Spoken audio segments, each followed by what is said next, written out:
watching Poindexter Lounge. You already know.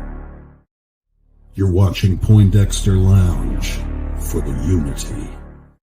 What are you supposed to be?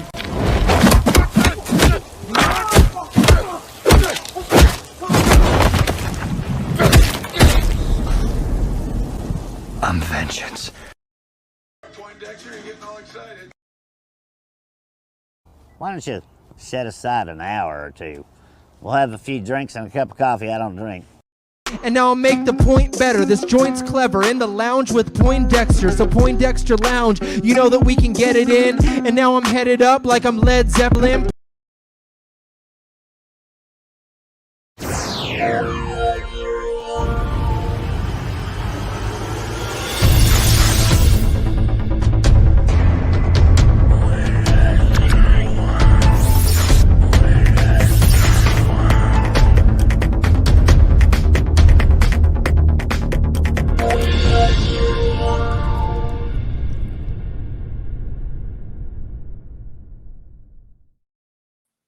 What's up, nerd family? Welcome once again to the Poindexter Lounge. My name is Enosh, aka Enosh Fett, and it is good to have you with me in the lounge today. Now, look, if this is your first time to the lounge, just know that the Poindexter Lounge is a place for nerds. It's a place where you and me and my friends can get together and talk about all the things that we love. Things like TV shows, movies, games, sci-fi, fantasy, comic books, superheroes, toys, and so much more. And if those are things that get you going in the morning, if those are things that get you painting patio furniture for your wife on a rainy Monday afternoon into the wee hours of the night, then hey, you have found the right place. Well, or if you just like, any of that stuff, I mean, if you're me, then you found the right place for that reason. If you were doing the exact same thing that I was doing today, we might have more in common than you think.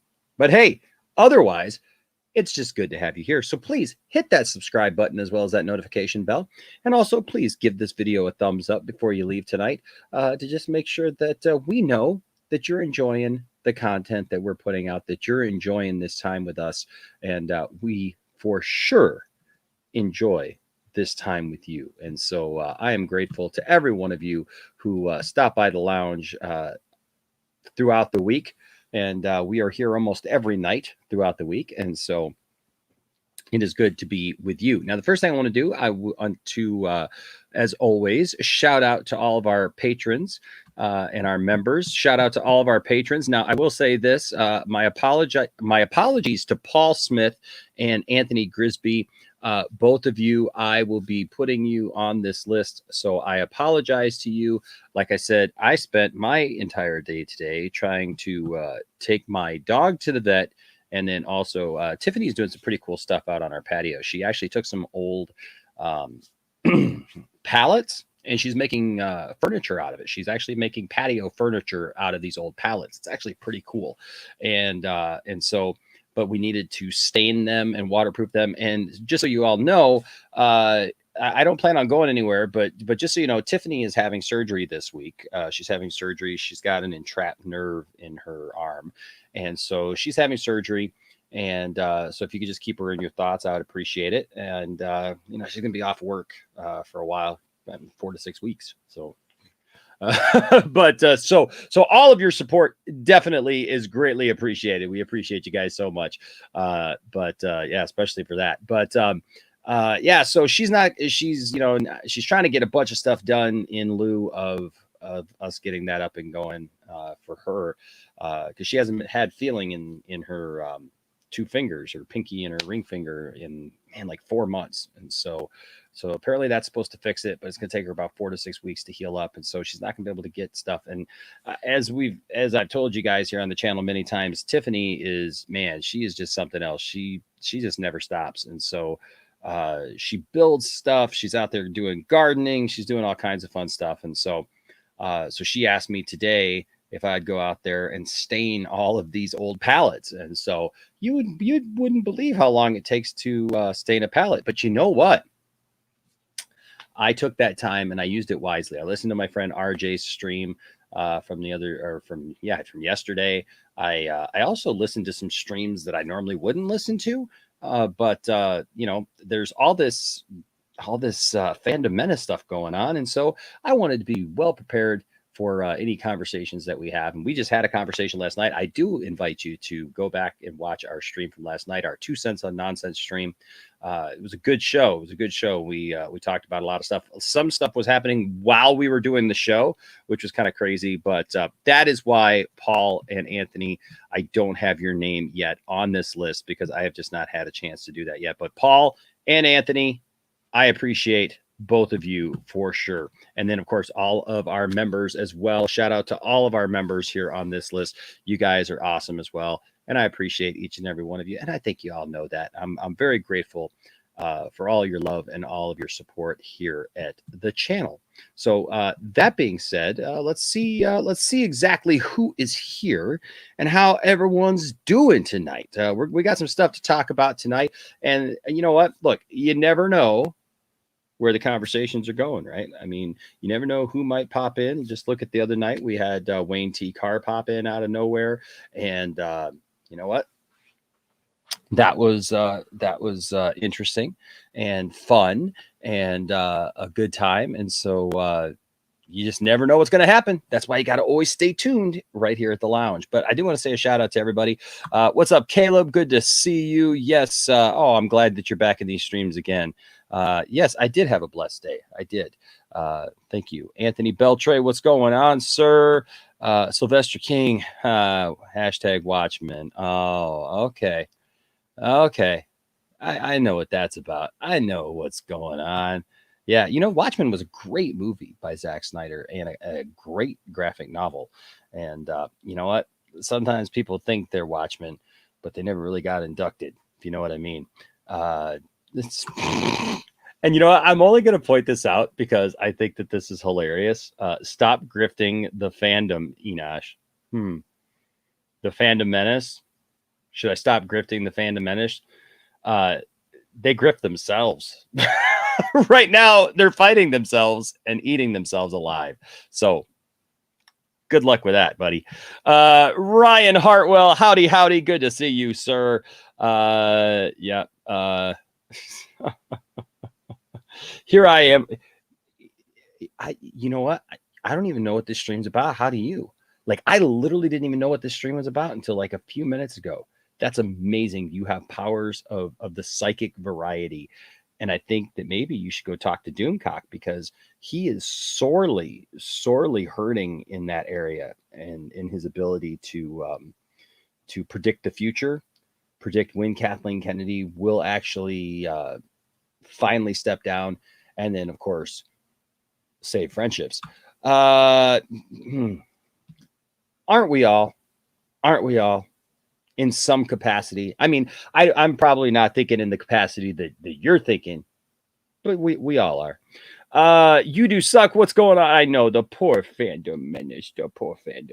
They just, you hate to see it happen. You see, you hate it. You hate it. Oh, I hate it so bad. What's up, Shifty Gizm? The Fandom Menace shouldn't eat itself. There are much better things to eat. I love it. Like corn dogs and burritos and chicken nuggets and roasted cauliflower and homemade chili and shrimp Alfredo. And I got some cherries right here. I got a whole bag full of California cherries. If you'd like one, Shifty Gizm. They're good too. They are delicious. And absolutely. You're absolutely right. There are much better things to eat. With beans. Chili with beans, huh? It depends. I like my chili with beans. But, if I'm making nachos and I make them with some Hormel chili, then I skip the beans for the nachos. Oh, man, what a world we live in. Like, I didn't think that I would actually wake up yesterday and then by the end of the day that, like, I'd be in full agreement with Jeremy and Ryan Kinnell. Whoever saw that coming. But it happened anyways. What's up, Black Ops? Good to see you, sir. Oh, I am afraid. I'm afraid, all right, that Doomcock may not keep providing us with excellent entertainment to do our 2 cents on nonsense show. Yes, I'm very scared of that. What's up, running with Caesars? Yes. Oh, I love that. That's a great John Lovitz line. Tiffany and I say that all the time. And I actually said that yesterday, dude. That is fantastic, runs with Caesars. I love it. The Fandom Menace is losing its mind. And I'm reaping all the benefits. Yes. What's up, Sinfinity and Beyond? Yeah, go chase a Tweety bird. Kinky Sphincter back in the house. We haven't seen Kinky in a while. Good to see you, sir. Queen Vash, Queen Vea, I'm sorry. Jensen's suit had me. We'll be talking about that soon. What's up, Mask of Shy? Always good to see you in here, man. You know what? I gotta go and order that print from you. I keep forgetting to do that. I've been so busy. I keep forgetting to order that print. You guys go order that print for Mask of Shy. Look him up. What's up, Jimmy? Good to see you in here, sir. Lord Slug, as always, thank you so much. Good to see you. Paul, what's up, my friend? Good to see you, sir. Geek Studio, always good to see you, my friend. H. Bart's in the house. Oh, what's going on, H. Bart's? Mary Wilcox in the house. Gavin Cooley in the house. Sup? Tony Izzo in the house. Baby girl, hashtag restore the Snyderverse, hashtag stuck at WB in the house saying hey, and so many more. Good to see you all. What's up, Jared? Good to see you.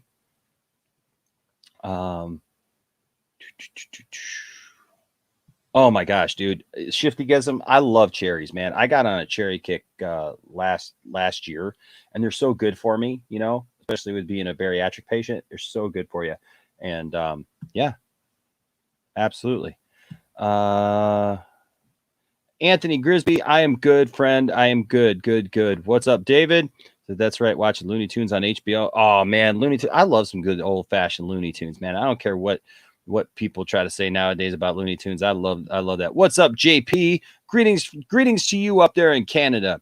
H. Bart's with our first super chat of the night. What's up, H. Bart's with a $5 super chat? King Shark thanks you. Thank you, H. Bart's. You're freaking awesome. Yeah, you fist bump it. Come on. Yeah, H. Bart's. Give me a fist bump right there. You're the man. There you go. It says, come on, Enash. Doomcock is right. Kathleen is going to be fired when the Earth aligns at the right angle on December 20th of 2055. Oh my gosh, that's awesome. Yes, Paul Smith, it is going to be a cherry poppin' show for sure. All right, what's up? Oh, good to see you, Kenneth. It's good to see you. Looks like the Indiana Jones 4K box set has been delayed a bit. Oh, that's a bummer. But we're gonna look at some Indiana Jones pictures tonight. What's up, nerd? Cosa Nostra. I always get that wrong, and I know I do, and I apologize. Hey, they're ready for a great stream. So am I. I'm ready for a good time. You guys ready for a good time? I took a shower. Like when I got out of there, like you could tell that I was staining outside because like even so. I'll tell you guys something that I did, and then I got to bring in my friends in the back because I've held them back there for too long. So Tiffany and I were finishing up. I was trying to get done because I wanted to come in and get cleaned up and do a stream tonight, and I was sitting on a bucket. I was trying to get underneath something. I was, painting and stuff. And I was going kind of quick. And all I did was kind of move the bucket a little bit. And the bucket went sliding across the pavement. And I totally fell. And I dropped the thing, man. I splattered the side of my face with it, like all over me. And it's stain. It's not paint. So it doesn't just want to come out, man. I scrubbed and I scrubbed and I scrubbed. And some of it came off. A lot of it came off, but there's still some that just didn't want to come off. What's up, Lucas Ironside? Well, that's a great name. What's up, Lucas? Good to see you, sir.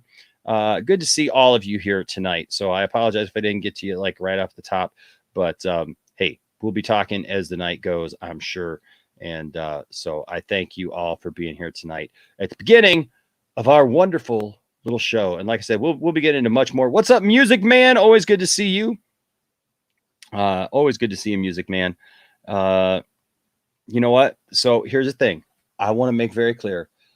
my intention is never to cancel anybody or to get rid of anybody off of YouTube. Everybody has a place, right? My only problem with Doomcock is, look, if Doomcock and Mike Zero would just come out and be like, hey, this is my fun thing, this is what I'm trying to have fun doing, and not trying to get us to assume that they're correct. Like Mike Zero, nobody even takes Mike Zero seriously. Like I've been watching these other streams with Fandom Menacers today, and like even they're putting Mike Zero down. Mike Zero's not even in the conversation, and yet they're they're attacking Mike Zero. I thought it was actually quite interesting. But with all the Fandom Menacers now attacking Doomcock and basically talking about how Doomcock is stealing from them, even, and their ideas and their thoughts, and their predictions about what might happen with Star Wars, and putting them off as fact, or that, and look, I get it. Doomcock doesn't come out and say, hey, this is fact, or excuse me, he doesn't come out and say, these are real facts that you should all believe directly from my mouth. He says what? Take it with a grain of salt, right? Take it with a grain of salt. It's unverifiable rumor. But here's the thing. He wants you to believe it. He wants you to believe it. He will take everything that you give him, right? So he wants people to buy into this idea that he has these people doing these things, giving him this information or whatever, and then he never has to take accountability for it, right? If something turns out to be right, which, by the way, nothing Doomcock has ever said has turned out to be right. Oh, but Enosh, he said some stuff about the Rise of Skywalker. No, he even stole that information, and even finally, the Fandom Menacers all around are talking about that, about the fact that he stole that information too, because that information was literally left for him on 4chan as a ploy to try to get him to take the bait, and he did. And so now everybody's like, oh, well, he got that right. No, he didn't even get that right. He stole that information. He's never been right. But you see, he's used it to parlay it into trying to make people think more of him and to build this empire. And I can't remember what I know that RJ knows her name. I can't remember her name. She's Fandom Menacer, but anyways, we'll get into that in a little while. H Barts with another $2 super chat. Yeah. King Shark approves. I approve that super chat. And if the Fandom Menace won't eat itself, I'll eat Doomcock. Would you guys pay for that? If I'm gonna go full grift, right? Like tonight on the Poindexter Lounge. Ooh, there's an idea for PLW, for Poindexter Lounge Wrestling, which, you guys, if you haven't seen Poindexter Lounge Wrestling yet, check it out here on the channel. There's actually a playlist for it. King Shark versus Doomcock.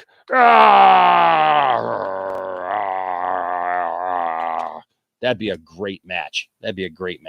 Well, anyways, H Bars with $2 super chat. Your 4K just left the UK today. Yay! I'm getting Justice League, Zack Snyder's Justice League on 4K from H Bars, and I appreciate it. Also, shout out to my good buddy Zod Rider for sending me this Batman v Superman Dawn of Justice Ultimate Edition 4K Ultra with the code and everything. And actually, thank you to Katsuka for allowing me to have this, because Katsuka actually won it and gave it to me. And so thank you so much. All right.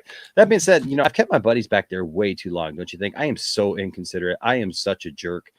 And you know what? I don't think that I even deserve to be here. So I'm going to turn the show over to its new host, ladies and gentlemen, who's not a jerk. He's a guy that everybody loves. Nobody could ever say a negative thing about this man.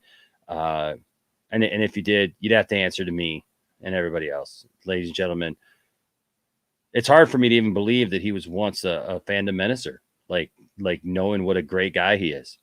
But here he is, ladies and gentlemen. You love him. I love him. Mr. Brian, Master None. What's up, Brian? Not a whole lot. How you guys doing tonight? I'm glad to be here. It's been a good hard week, and I'm glad to be off for the next couple of days. So let's do some stuff.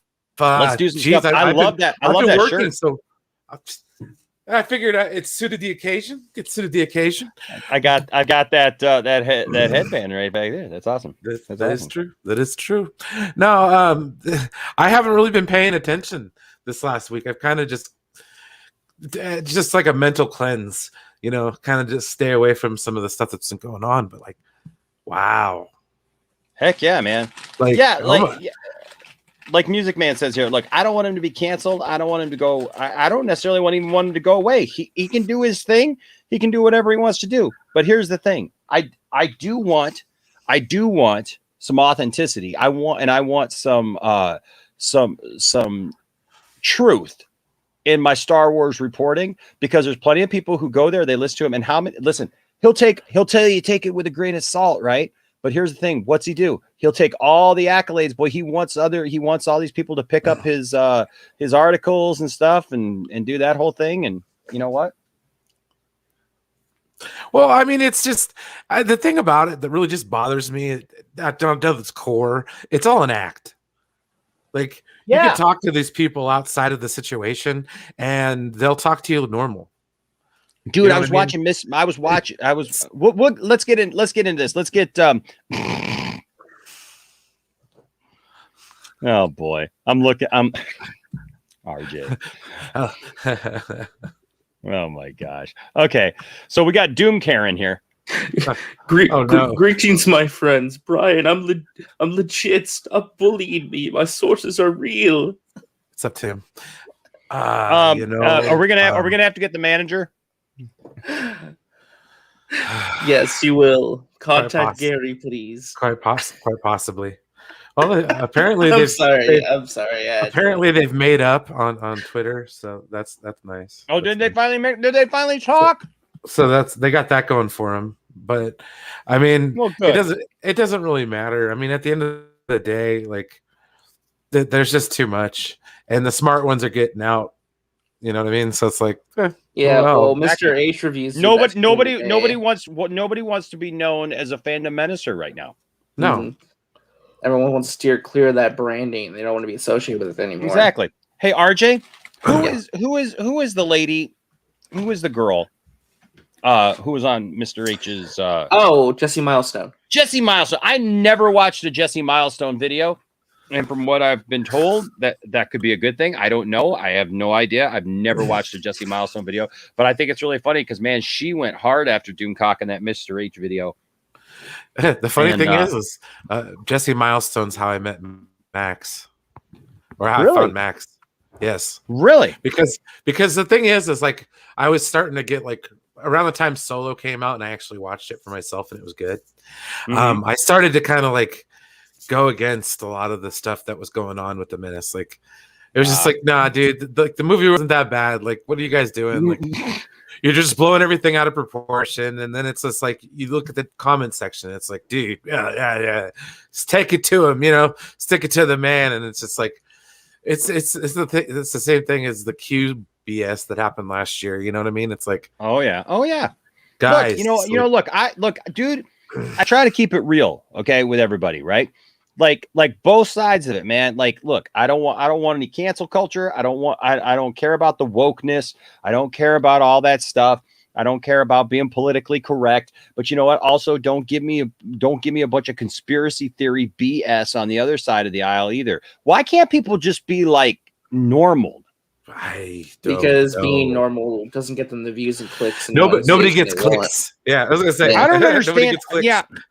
I guess not, but I don't understand like why everything nowadays has to be an extreme. Why is it that like there can't be some like, and I know that there are people like this, but I mean, like, why can't there be some Democrats and Republicans who just have some differing views on, a couple social, things or political things or financial things, right? And so that's why they vote the way they do. Why is everything got to be like this great divide that keeps us all that's apart the funny from each thing. other? That was what the Fandom Menace said they were trying to be. They're trying to like go back to how normal things were, but that's not what they became at all.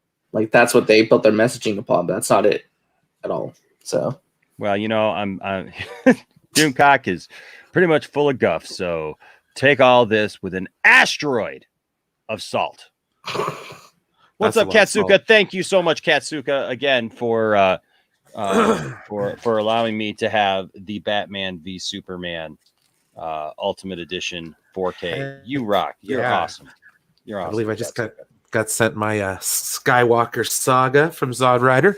So thank you for that. I got my despecialized Star Wars trilogy in the mail as well. So. Oh, dude, so jealous. So jealous. You want to trade? Yes, no, Scotty. Yes, Scotty. The Doom Karen is here. The Doom Karen is here. You know, Scotty, we haven't talked in a while. You know what, Scotty? I don't know if you can, but you know, I would love to have you join if you wanted to join, my friend. Scotty up in here. I talked to Scotty, but you know, I don't think we've talked to Scotty in a while. But you know, just saying, if you guys, I love Scotty. I love Scotty. Scotty's a great guy. He's the man. So he's the man. And Sophie's awesome. Sophie's awesome. He's my nerd brother. He's my nerd brother. Absolutely. From another mother. Let's see. Doom Karen, amazing. It's fitting. It really is. It's not wrong. Nothing says, I mean, that's what he did. He went to the manager. He went to go complain. Oh yeah, that's true. Course.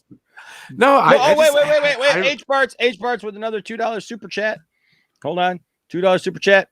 It's Brian, Master of Jarbo. I wouldn't say Master of Jarbo. I claim not to be the master of anyone. Good way to speak in the current age. Mm-hmm. But you know, I do what I can. But no, how I found the milestone stuff is because I was looking for people that were kind of like starting to go against the Menace, and that's kind of how I stumbled upon Max about a year and a half ago. Wow, and it all started from there. So hey, you know what? I don't know. It's so weird, man. Sorry, these cherries are amazing. It is so weird. The last day, like all the people who said stuff, like I watched that Mr. H video today while I was staining that stuff. And I was amazed how much I actually agree. I agreed today with Andy Signor. Wow. Mm-hmm. Wait, I was confused. Are pigs gonna start flying? Like, what's going on? I was confused as to how Andy Signor found himself on a video of that topic. Yeah, that was a really interesting panel there. Well, he made a video about it on his own channel. I think he's friends with Mr. H reviews. That's probably why. Well, there you go. So I was just curious, but the thing is, you know, like I actually had to agree with him. Like, look, we all know that Doomcock is full of crap. Like, I mean, my God, we do a whole show about it here on the channel every Sunday night at 8 p.m. Eastern time. I mean, called 2 Cents on Nonsense. And I'm sorry, but like, I'm not sorry though, because we all know there is no way that he is like, look, I never thought I'd say this. Ryan Kinnell was right. Ryan Kinnell, when he sat there on that stream and said, look, I'm not going to say that he was right the words that he used. No, the wording was terrible. The wording was terrible. But the idea that if you believe Doomcock is right, if you believe that he really has insiders, that he is, you know, got all this information and everything, that he knows what's happening with the next Star Wars movie and he knows what's happening with the Batman, all that junk, man, that like we just even covered last night, you know, just sparkly Batman jokes and everything. If you believe that, it doesn't say a lot for you. It doesn't say a lot for you. You got to wake up. You got to wake up. Don't drink the Kool-Aid, guys. I'm telling you. I mean, how many times is the woman going to get fired? Well, we'll get into this later, but apparently Harrison Ford walked on a set to go tell her himself that she's fired. Yes. Well, you know, he was about. We've got an exclusive here, folks. We got pictures of Harrison Ford because, you know, look, listen. They haven't been working together since like the beginning of Indiana Jones or anything. But Ryan Hartwell with a $5 super chat. Ryan Hartwell, yeah, fist bump for King Shark. Come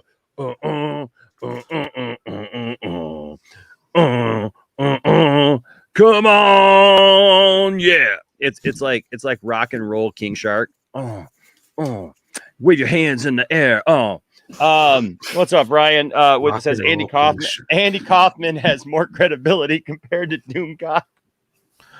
At this point, I'd be willing to agree. Tony Clifton. That was a juicy cherry. That one I like gushed all over my leg. I have a very similar bag to that in the fridge. Yes, that cherry just gushed all over my leg. I'm also a sucker for the maraschinos, though. Like, come on. Oh yeah, that's good stuff too. My overly sugared up cherries in a jar that I could just sit there with a spoon and shame eat. You know, not saying I've done that. There before. You go. There you go. Go. Hey, DC. H Barts with a $5 super chat says, "Looked out my window Saturday and saw Enosh with a Kermit puppet." Next time it's going to be the King Shark toy. Oh yeah! Oh, come on! Now I would say as long as it's not a Kermit with a severed head, you're good. Yeah. But you know, I'm just saying though. One day, H Barts, you're gonna turn on this stream, and I'm gonna have a Kermit puppet. It's gonna happen. Just telling you, it's gonna happen. Yeah. But thank you so much, H Barts, for the $5 super chat. I just, it's been a crazy weekend, and listen, this is just an extension. The last few weeks, the Fandom Menace as a whole has been having a real hard time keeping things together. Nothing but drama. Lots of people arguing with each other, lots of people going at each other because listen, they don't have anything else. And so people are pulling away from it. Like when we had our little exchange with Jeremy a couple of months ago now, I honestly, like when he started like, I don't want anything to do with the Fandom Menace anymore. Like, so they don't want to be called the Fandom Menace anymore because now that name has been tainted. Okay, let's be honest about it. That name is getting a bad rap because of the people involved and because of the way people are conducting themselves. And look, nobody takes Doomcock seriously. They may have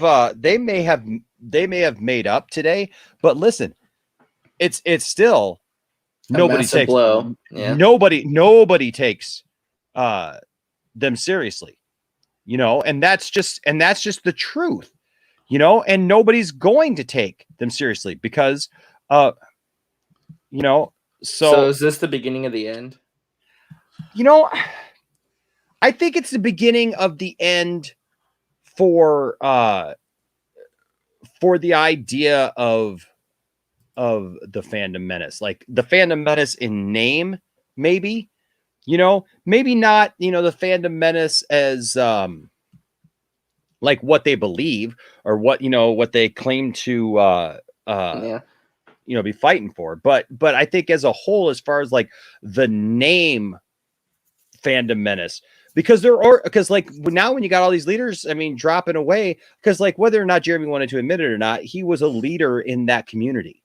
Oh, yeah, and so, it is what it is, but I think what you might see is like, instead of being like a whole group of people, they'll just splinter off in their own individual communities. And that's what it'll be. It'll be like a lot smaller and more minimized and vocal than it was before, so. Yeah, I was just shocked because, like I said, it's like Doomcock got hung up, got nailed to the ringer in a way by everyone around him in the Fandom Menace. It's like they don't even take him seriously. They don't even, they were calling him out. Chucked him under the bus pretty mighty handily. Oh yeah, they were quick to just let him go, man. Like nobody seemed to. Yeah. I'll be curious to see what Gary Nerderotic says about all this, if he responds at all, what happens with him. Because apparently him and Doomcock were buddy-buddy, and that's what kind of started this whole thing. Because Doomcock was upset at Gary for not sticking up for him during that stream. But I guess they're made up. They're doing their normal stream again, so. Oh, okay. Oh, are they? Yeah. I still follow Doomcock on Twitter. It's actually kind of funny. Oh, do you? I don't engage or anything like that. It's just like, well, hey, there's people who follow me who don't like me. You know what I mean? Who do? This is true. And listen, it's good for a laugh.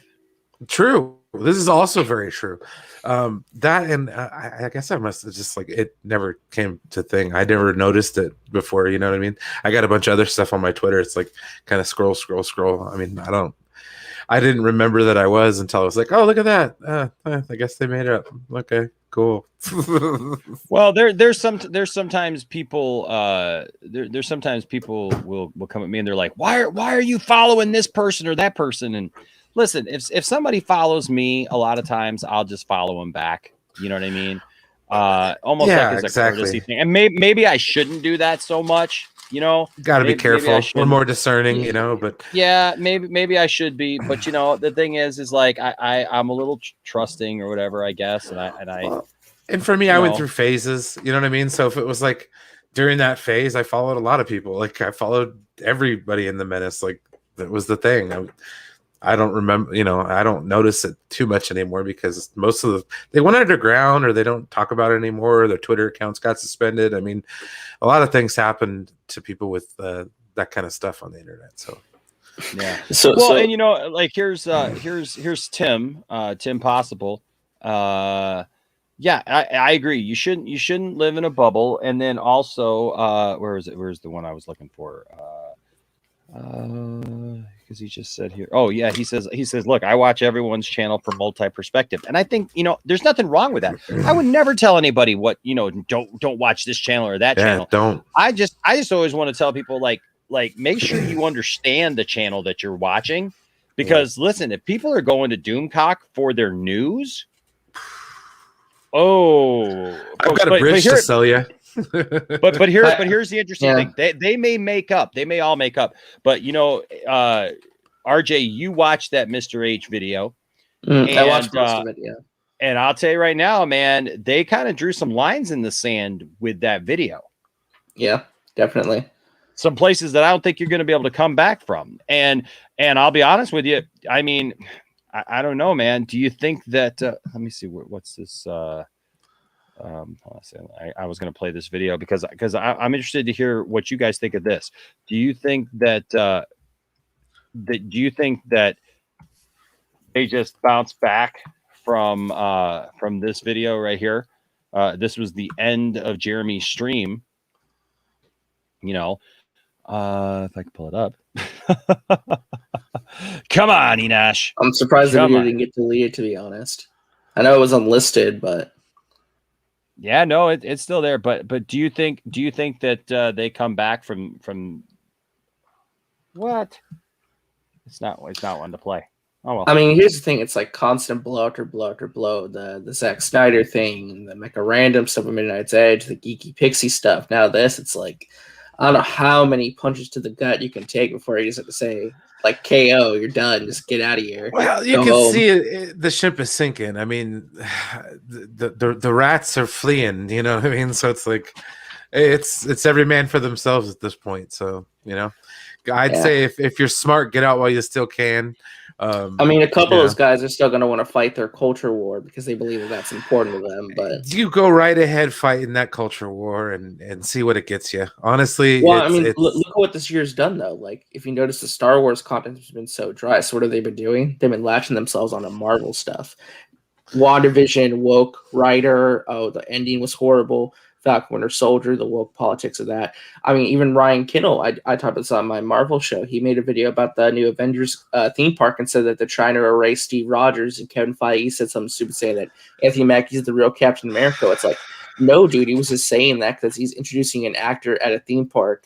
He's saying this is the real Captain America. It's the real actor coming out on stage. Like, they read so much in these little things, like, to push their own agendas, So I know, and it's to be perfectly honest. I mean, at least with me, it's run out of steam. Like, I used to be really involved in it, man. Like the whole anti-SJW, the culture war stuff. I mean, that's how I got involved with this stuff in the first place. So it's like, sure, it just you get tired of it eventually, and then Yeah, I mean, here's the thing. Like, and you notice. This is my opinion. I think Doomcock made up that Batman stuff because I think he wants to latch himself to the Snyder Cut movement. Of course, I guarantee you. That's the thing is, in their flailing, he's kind of they're trying to leech onto that. But Doomcock is so, I don't want to say dumb, but just so ignorant of things. He goes into that whole thing about Ben Affleck, and Ben Affleck should be, but Ben Affleck, they don't want anything to do with Ben Affleck. Warner Brothers doesn't want anything to do with Ben Affleck. He should be Batman. He's the perfect actor. Just do it. And they want to distance himself from Ben Affleck. Ben Affleck is going to be in The Flash as Batman. Well, can somebody tell Doomcock this? It wasn't on Reddit or 4chan. So. That's true. That's true. I mean, I know that's it's not a reliable source. Too much. Maybe that's asking too much. I've just come to revelation. Doomcock is Anchorman. He's Will Ferrell. You put anything on the teleprompter, he'll talk about it in a video. He'll read it. I'm just asking the question. I mean, am I asking too much for him to actually, I don't know, source an actual video before he just goes there? Because I mean, come on, everybody knows that Ben Affleck is going to be Batman in this movie. Well, here's the thing. Honestly, this is why I think Doomcock is you look at that Batman video you guys covered on Two Cents of Nonsense, over 13K likes. Like how many views? Like 160,000, something crazy like that. The thing is that Doomcock sells people hope because they want to latch themselves onto a belief that everything they want is going to come true one day. And hope is so powerful that it blinds them to actual facts information. They believe that he's like this prophet who's going to basically lead them to what they want in their entertainment. That's the scary thing. Like, yeah. It's a literal it is a cult. cult. It is. Like, it's like, and it's that behavior, dude. Seriously, like and you can see it in the followers. And that's the worst part about it. Like on the whole, other than just making a BS and all this kind of stuff, Doomcock, he might be a little bit funny around the edges and stuff like that. If you're looking for it entertainment value and stuff, you know what I mean? And if that's your kind of jam, then, at one point in time, I did find his stuff kind of funny. That's why, I got involved with it. But like, it's just keeps the whole thing. But the followers are the worst. It's like the ones you get into arguments with in comment sections and occasionally pop their head in one of our streams. You know what I mean? Like, oh god, you guys, and then it's like, dude, you're barking up the wrong tree, buddy. Have a good day. Paul says, I'll say it again. Doomcock needs to shove his head up his own butt to finally see crap clearly. And of course, H Bar's here with another $2 super chat. Yeah, right. Stacking them chips. Yeah, it is. Heck yeah, it is, man. Thank you so much, H Barts. Let's see. What can we get? What can we give? And I agree, RJ. I agree, Hans. RJ does play too much softball. I didn't play that big of a softball in the beginning. Well, yeah, we're gonna get to that. I was gonna get to that. I was gonna get to that. But yes, H Bar here says RJ is my long lost brother.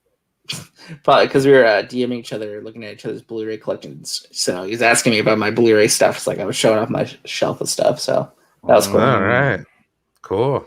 No, I'm just kidding. I cannot express my anger right now. It's through the roof. Through the roof, I'm telling you. It's through the roof. It's like long gone. But still, don't do that. Stop. Yeah, Hans. You tell him. Well, here's Doomcock today. Oh my. That's the best. Isn't it? Sucks. Who'd have thought he'd get fired before Kathleen Kennedy? I don't know, man. Well, the thing about it is about the cancel culture thing. You could actually cancel yourself. You know what I mean? Like that's the whole thing. You can get fired from a job. That's cancel culture. You know what I mean? Like, come on. You have to. Sometimes you have to mind your P's and Q's when you're in the playground. Mm-hmm. Well, we try to bring down some of this stuff now. Again, though, I asked the question. Do you think anybody just goes back, like no matter how much they try to bury the hatchet and try to move along for the sake of being friends or whatever, you come back from this? If you believe Doomcock's rumors, that's great. I don't. If you think that Lucasfilm is heading in the right direction, that's great. I don't. If you think that George Lucas has a George Lucas cut of The Rise of Skywalker, that's great. I don't. If you think that George Lucas is coming back to take over Star Wars at his age, that's great. I don't. If you think that Kathleen Kennedy is getting fired for the 450th time, that's great. I don't. 450th time. So I don't. And that is just where I stand on it. You may disagree. That's your business, not mine. Does he come back from that? Bravo. I think that bridge is torched, and it's not necessarily on Doomcock so much as I think Jeremy's over it. Like, I think this is the straw that broke the camel's back for Jeremy. He's just like, nah, dude, I'm out of this. And honestly, good on him. It takes a lot to get out of this kind of situation. So it's like, you know, if you want to go do what's content that's true to you, man, you do that. But like, I mean, that's a mic drop moment right there, honestly. Oh, it really is. I mean, dude, it's on you. Like you said, man. Like, yeah. But that's the question, right? It's like, is it actually, you know, is there coming back from that to where you're just like, oh yeah, we're all buddies again? I mean, after that stream with Mr. H and all the people who were on there, dude, that have been friends with Doomcock or streamed with Doomcock or done things with Doomcock or at least in the Fandom Menace together, dude, they've all now come out and basically said that he's full of crap. He's literally tried to make he's got a platform built upon the idea that he has all these scoopers and stuff. And oh no, we lost Enosh. Oh shoot. And it's all internet rumor and speculation. And then that's like the Fandom Menace cut off his internet. It was Doomcock. They know what's up. They're watching. Oh, hopefully they didn't they didn't take it like down. But no, I just, as far as it's concerned. Oh, see, every time I start talking a little bit of truth, yep, they come after me. But the man wants to shut you down. I'm telling you. But they all went on that stream, RJ, and they talked about how he's a detriment, right? Mm-hmm. And about how basically he hurts their credibility and what they're trying to build. Yeah.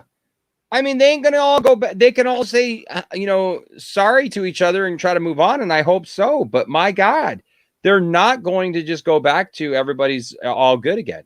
But I will say this, RJ, and I'm glad that I am absolutely glad that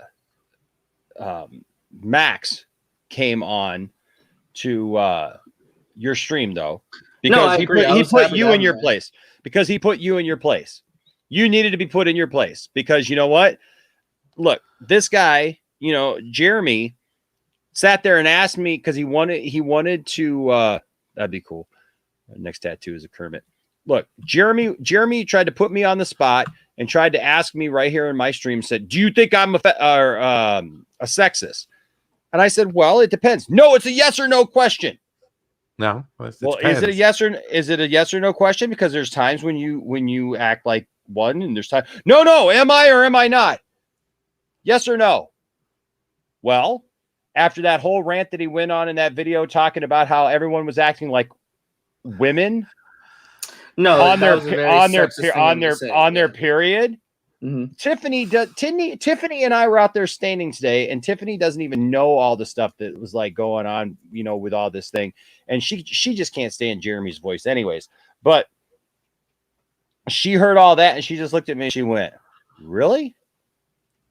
Okay, yeah." Mm-hmm.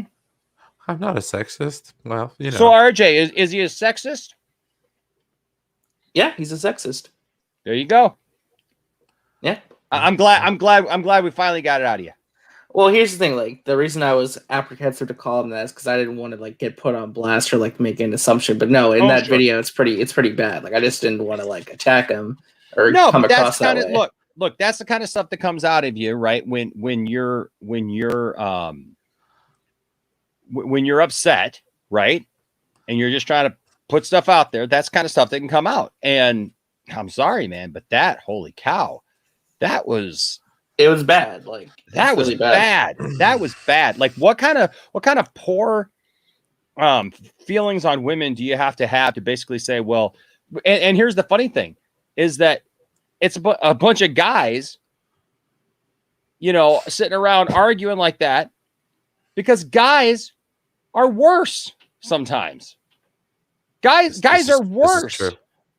Guys are worse. Like Jeremy over there touting about how he didn't want to have to deal with high school stuff. But I think it came out on your stream, RJ.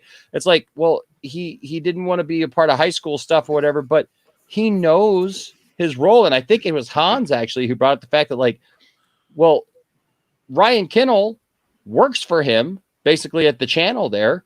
And if you have somebody who works for you who says something that creates heat and gets people in a lot of trouble, it does bring you into it. You are a part of it, and you have to kind of deal with that. Right. Well, I also love the part where he was all about, we're not about mass downvoting campaigns, but they egg it on when they make videos about the Star Wars channel or the Brie Larson YouTube thing. Yeah, no. Well, speaking of this guy, and we're not going to be on this all night, by the way, ladies and gentlemen.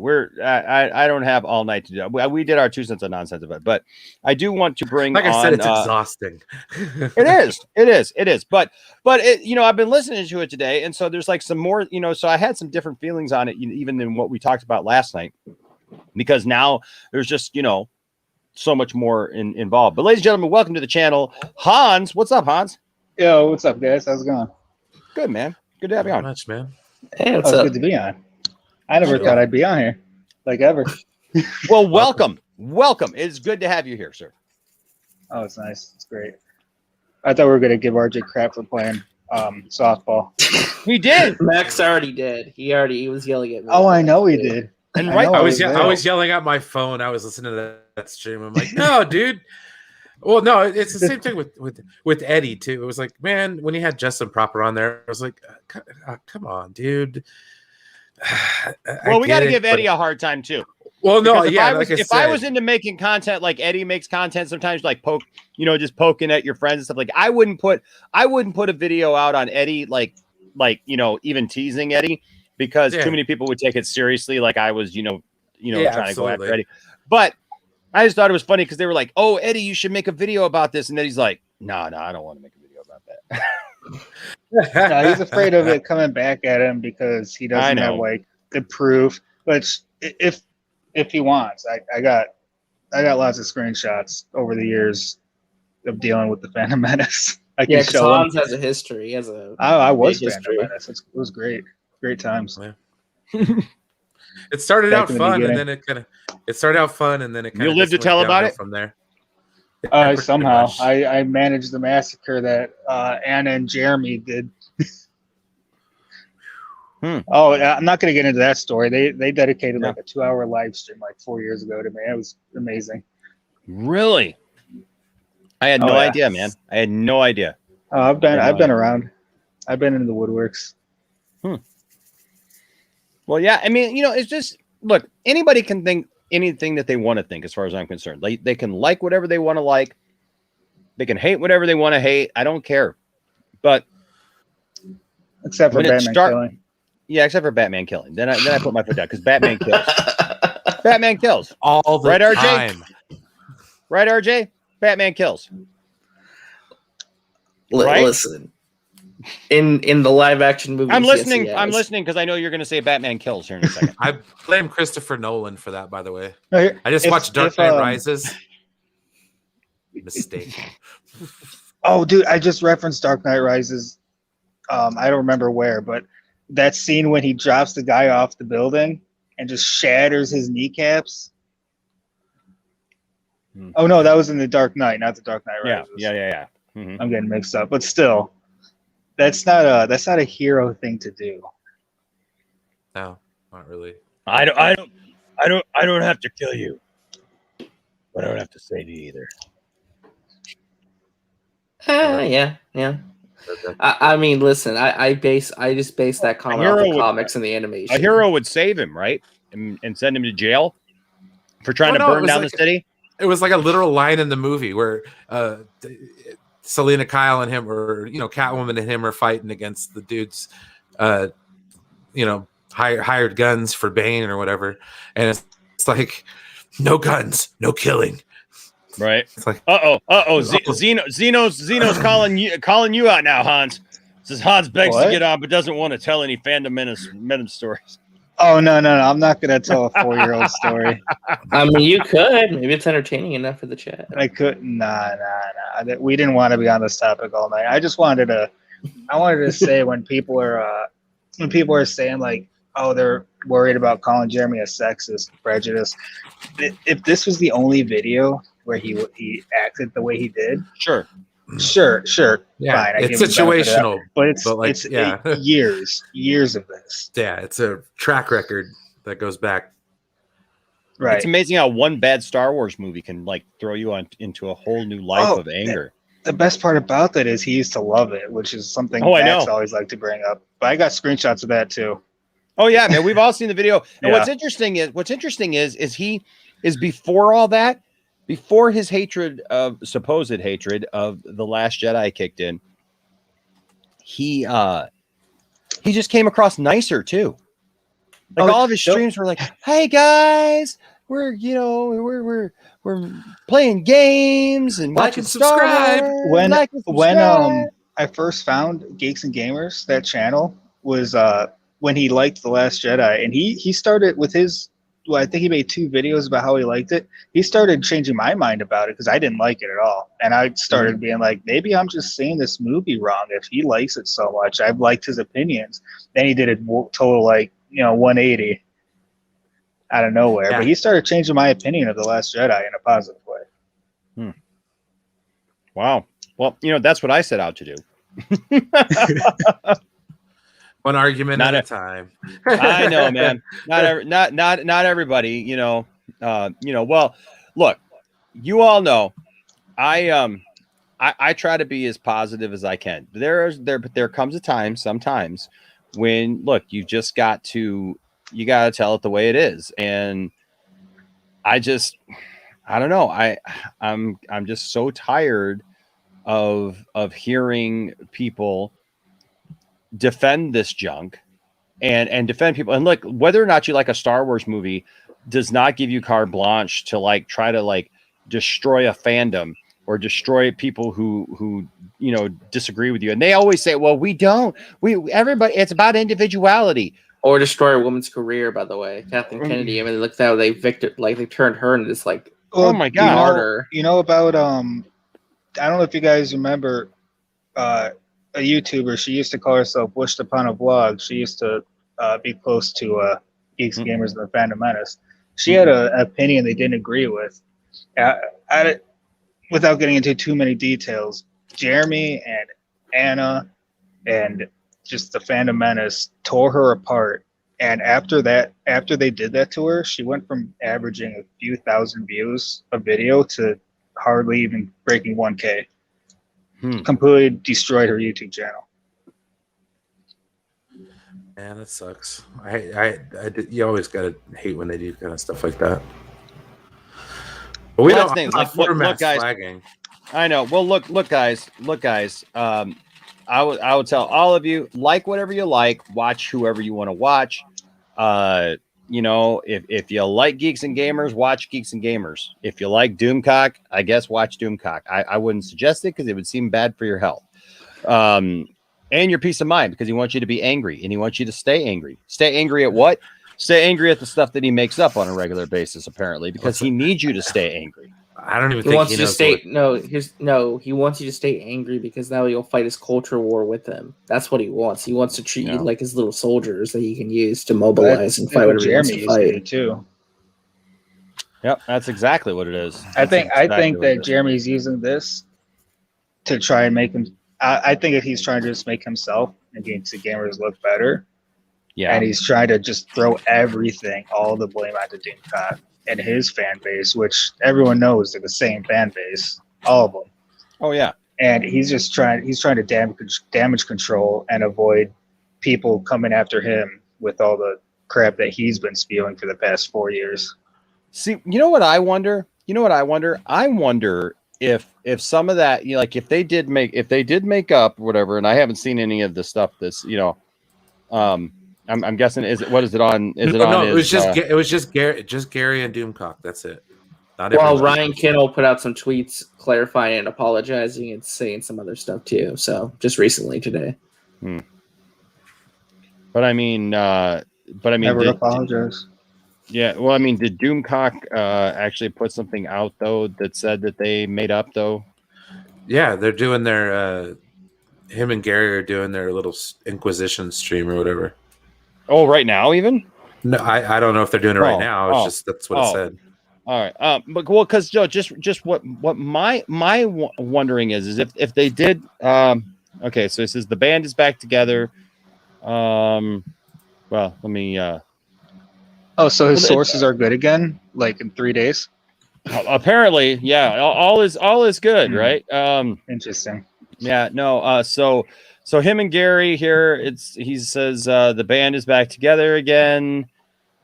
Garrett Neurotics and I have talked, and we're going to get on with roasting pop culture atrocities on the Inquisition. So we can go directly from like being pissed off at each other, and I mean, which is fine. Look, hey, if they can make up and move on, I guess. But I mean, like, you know, Gary didn't stand up for him on that stream and seemed to kind of allow it to happen. But oh well.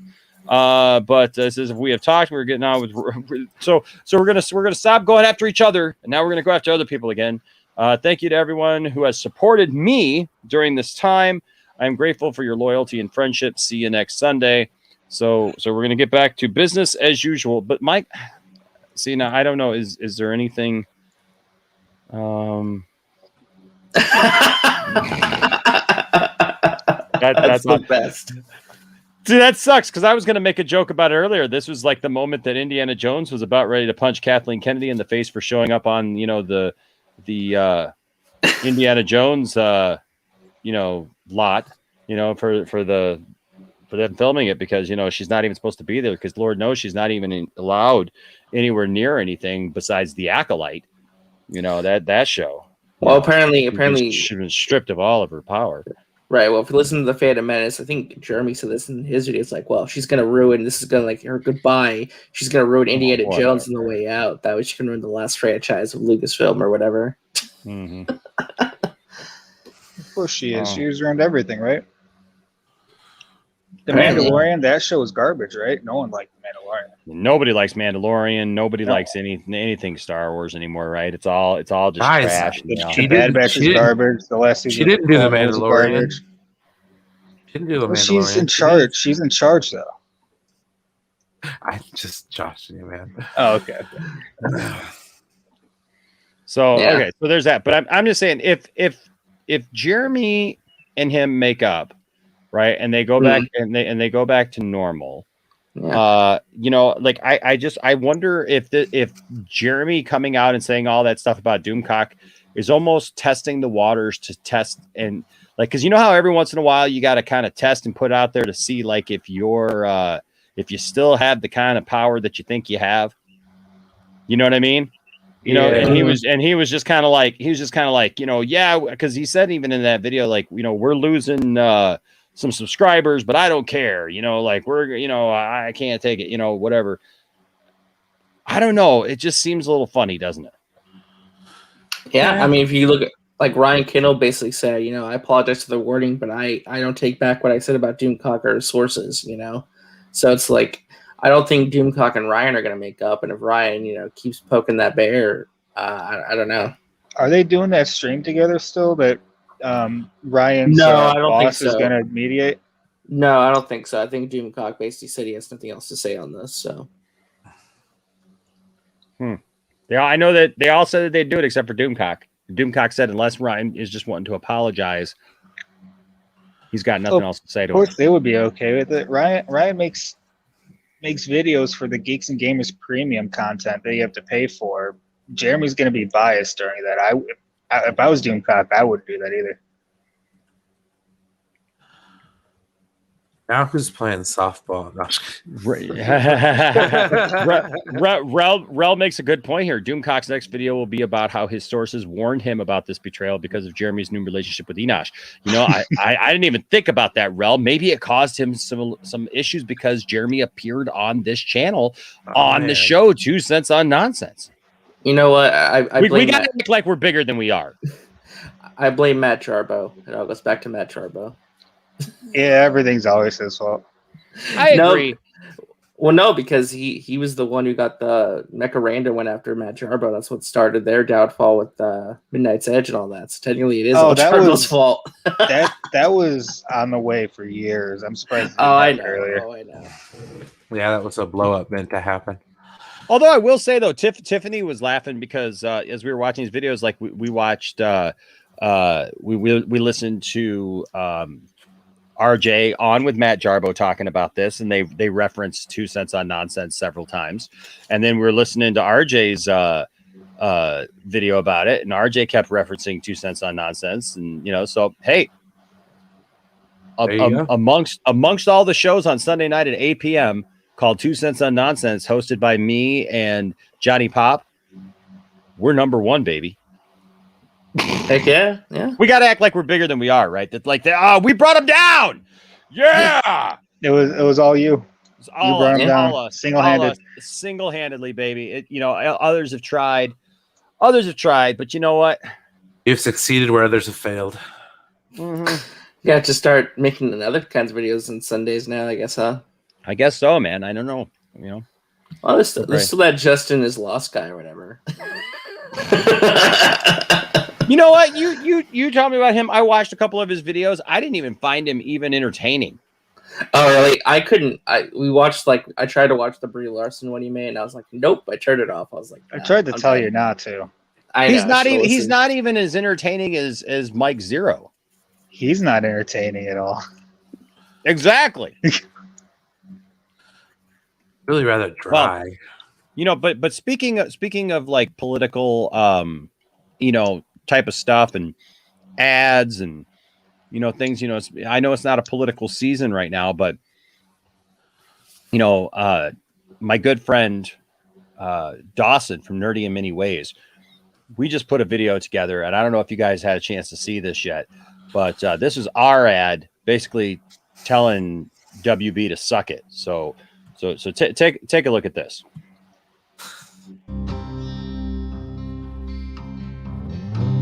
There's a lot of good, hard-working people in the world. People who get up every morning and go to work. People who value what it means to work hard, play hard, and take care of your family. And then there's Toby Emmerich. People who try to live off the hard work of others. Good, hard-working people like Zack Snyder, who brought us the masterpieces of Man of Steel, BVS, and Zack Snyder's Justice League. Something that people like Toby Emmerich don't understand and fought hard to keep us from seeing. But when you're working hard this summer, just remember that somewhere Toby Emmerich is sitting next to a pool with a cool drink, making money off the backs of hard-working folks and continuing his battle to keep people like you and me silent.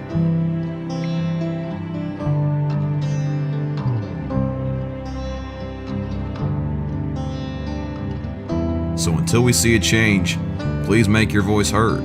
Use the hashtag #RestoreTheSnyderverse. And remember, suck it, Warner Brothers. Brought to you by the Sunday podcast, Point Extra Lounge, Nerdy in Many Ways, and the fine people working every day to restore the Snyderverse.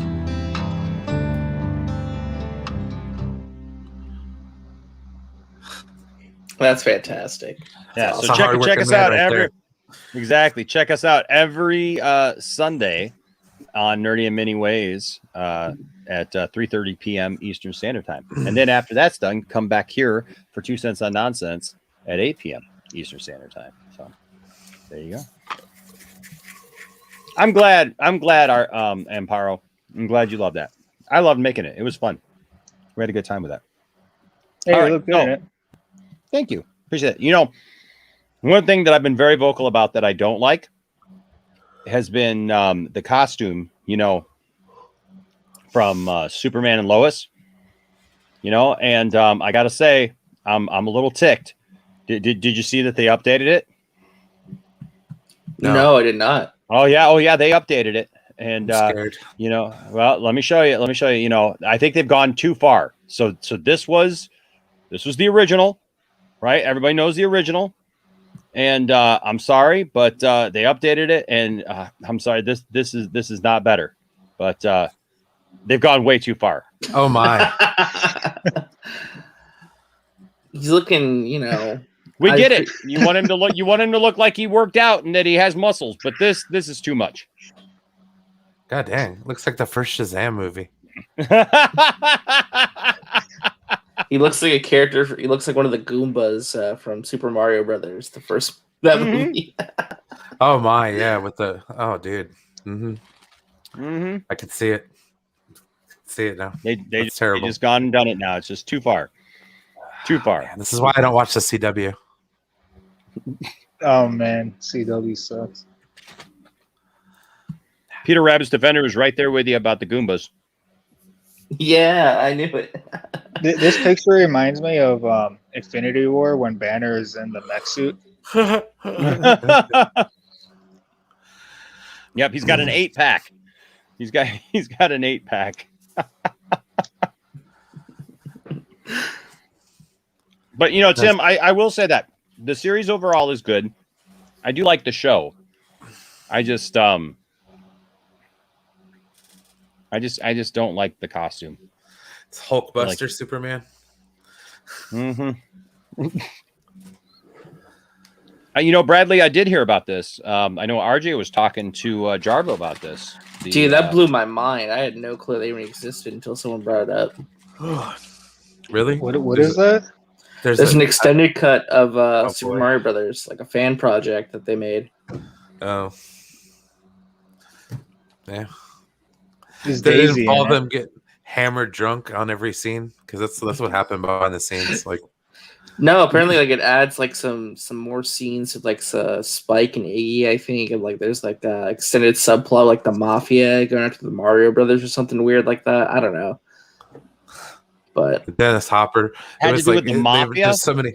yeah, like Yeah. there's like a rival plumbing company that was controlled by the mafia.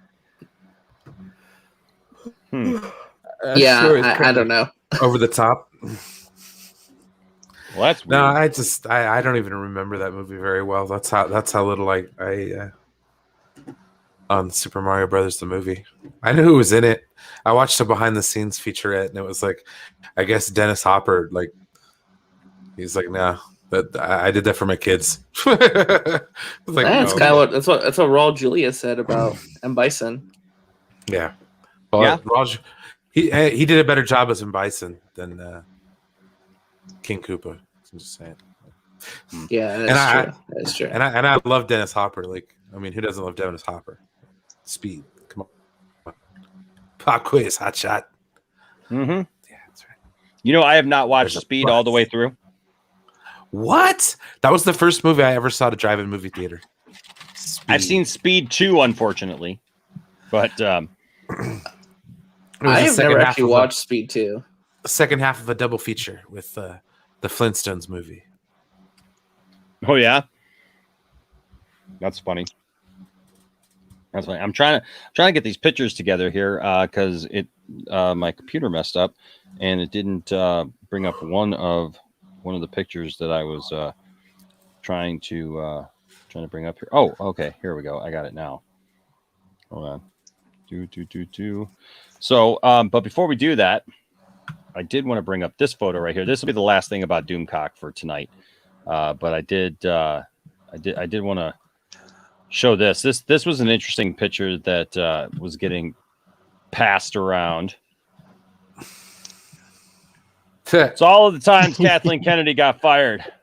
Oh boy. Wow, she's been fired more than anybody. Wow, back in 2017. That's crazy. Oh, Heck time. yeah. Where did Isn't all the that time crazy? go, guys? How many videos is that? Hold up. You're not going to count them all, are you? He's going to count them right now live on the air, man. Yep, he's That's doing it what right now. gonna do. He's gonna I don't think do you have enough Karen. fingers for that. That's Nah. about 24. That's about 24 videos, I think. God dang. That's I think they made more about Brie Larson. Well, maybe not Doomcock. I'm not sure how many he did. man, that's actually kind of conservative if you think about it.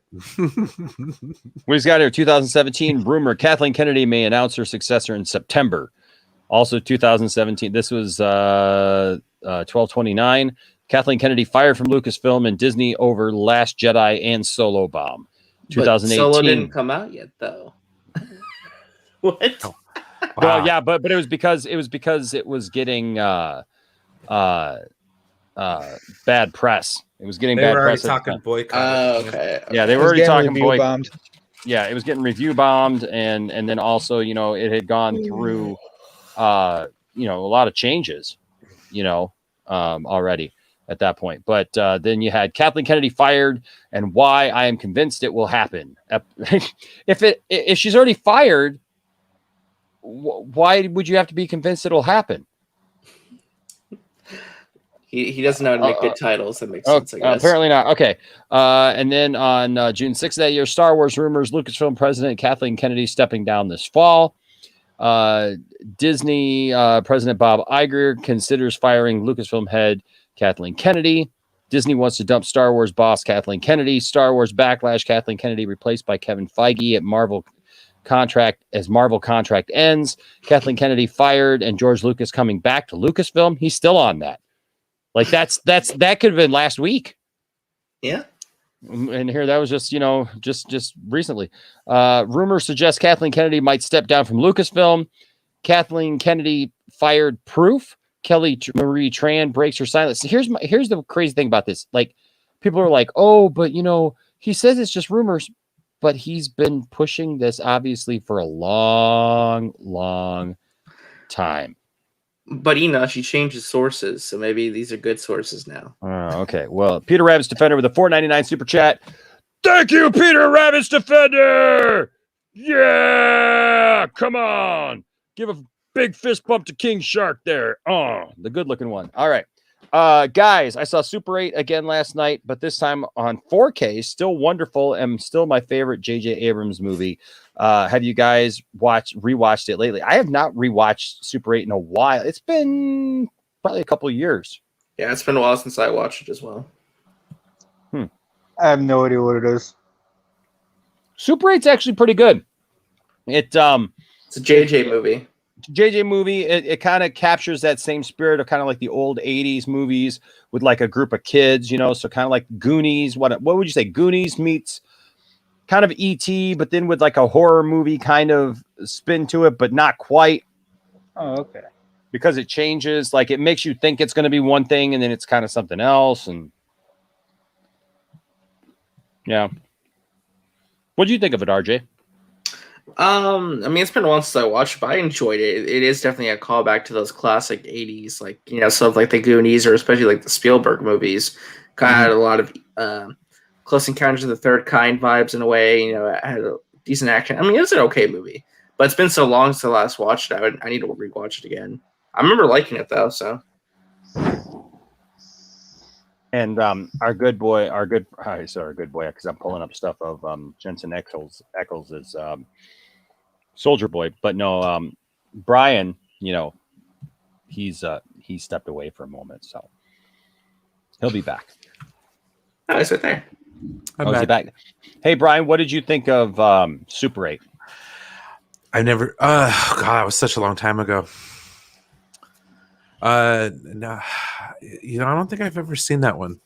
I confuse it with 8mm. Oh my gosh, what a weird movie to confuse it with. No, I've never seen Super 8. You've never seen Super 8? No, sir. Dude, you got to see Super 8. It's a good movie.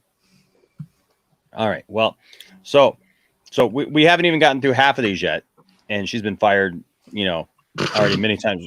Star Wars rumor Kathleen Kennedy to step down as Lucasfilm president after Indiana Jones. That could be true. Indiana Jones is still yet to come out. Could Kathleen Kennedy be stepping down as Lucasfilm president? Well, I don't know. You tell me. You're the source. Yeah, you're the one who's been. He said he had the info in 2018. Now it's a question. 2017 even. Now it's 2019, 2 years after the fact, and she still hasn't been. She's still not gone. So, Star Wars story group dismantled. Kathleen Kennedy in SIA mode. Star Wars uncertainty extends to Kathleen Kennedy's Disney future. Kathleen Kennedy out after Rise of Skywalker flop, allegedly. Rumor claims Kathleen Kennedy will soon be fired from Lucasfilm. Disney reportedly wants Kathleen Kennedy gone after Star Wars: The Rise of Skywalker backlash. Boy, I'm glad that this list isn't Mike Zero because we'd be here for another 5 days. Rumor Kathleen Kennedy heading for early retirement from Star Wars after Kenobi delays. Kathleen Kennedy forced to retire. Out from Star Wars soon. Rumor. At least he clarified it was a rumor that time. Yeah, rumor. After Bob Chapek becomes Disney CEO, Kathleen Kennedy could be removed in organizational restructuring for bungling Star Wars. Kathleen Kennedy is leaving Star Wars and more. Star Wars reset includes Kathleen Kennedy stepping down. Disney ignoring Star Wars. Kathleen Kennedy gone by 2020. George Lucas saving Star Wars. Kathleen Kennedy leaving for J.J. Abrams. Did you see the new rumors, by the way, that apparently they're bankrolling, like Lucas is going to buy back something, or I don't remember what it was. It was from Bounty into Comics, I'm pretty sure. So Lucas, yeah, well, and that George Lucas is now going to be working on, it's so dumb. It's so freaking dumb. George has said many times that it takes like 10 years to make a sequel or make a trilogy, right? George Lucas is not going to spend all that time doing that. He's just not.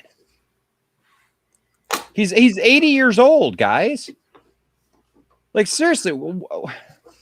I don't want him to do anything else with Star Wars after what he did with the prequels. So,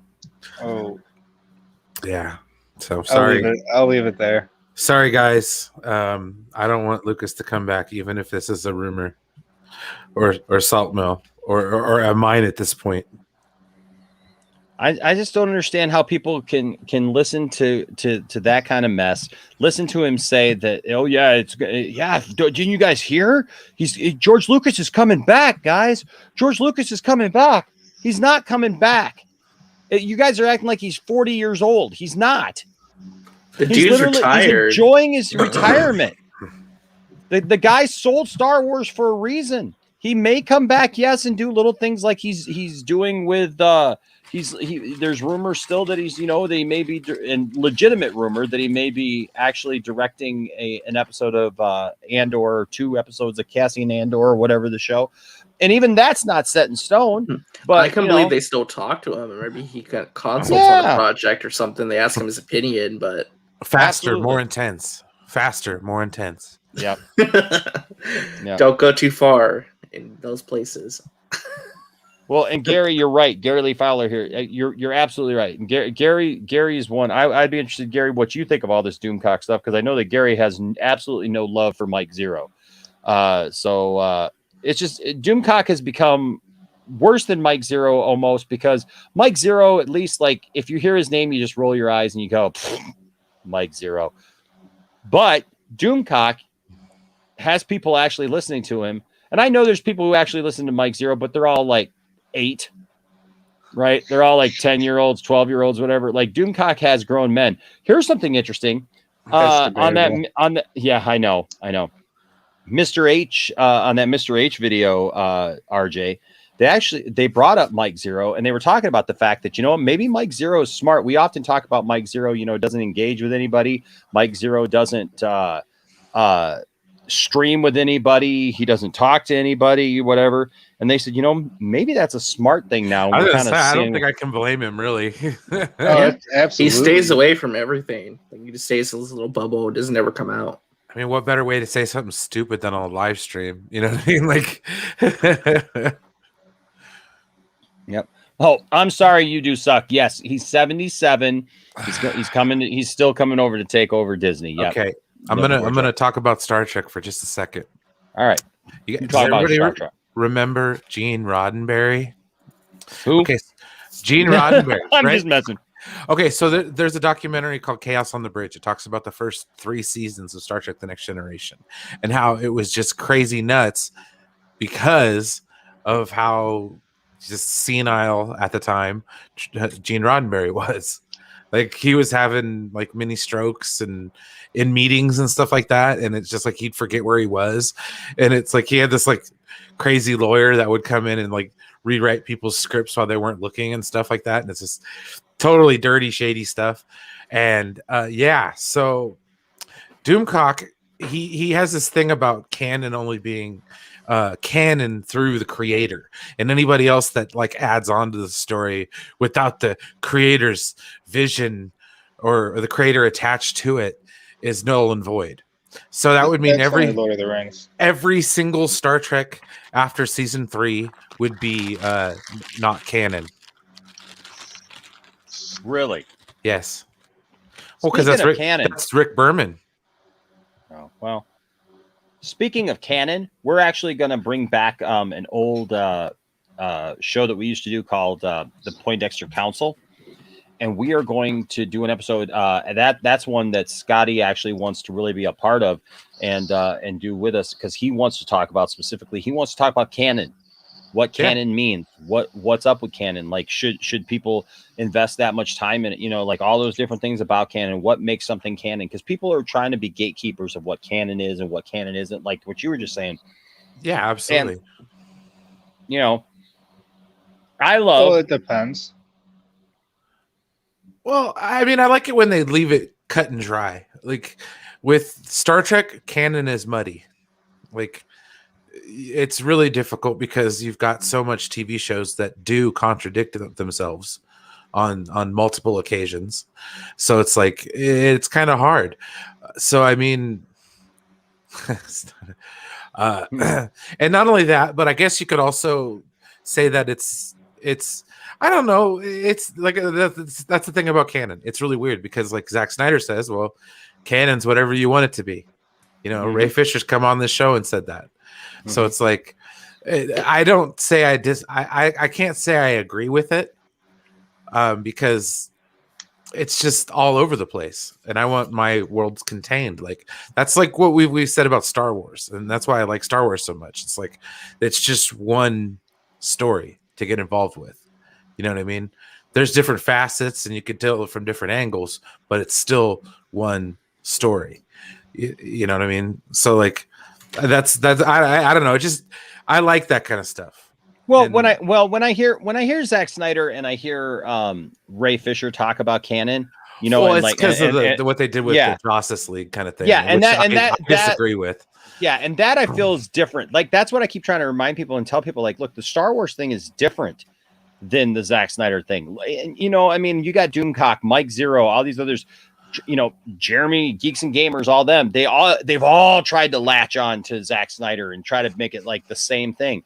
And it's not the same thing because with Zack Snyder, you had a situation where he made something. He was the director. He put that together. It was done. It was in the can. And it got robbed from him. Like literally, it got taken away from him, and it went wrong, right? His thing was canon. His thing was the thing, and executives and other people came in and basically stole it away from him. When it comes to Star Wars, the complaints are not necessarily. When it comes to Zack Snyder, the complaints are not, well, this is what we want because we're the fans and we just demand it. No. That's what it's misconstrued as, and that's what it's dismissed as. But it's not. Our thing has always been, this is Zack Snyder's vision. He's the one who made this thing. He's the one who should have been able to complete the thing and be done with it. Yeah. And we're his fans. We are fans of not just DC, but we're also Zack Snyder fans, and we want to see it done justice, no pun intended, right? But the thing is like with Star Wars, you had a situation where people... misled souls.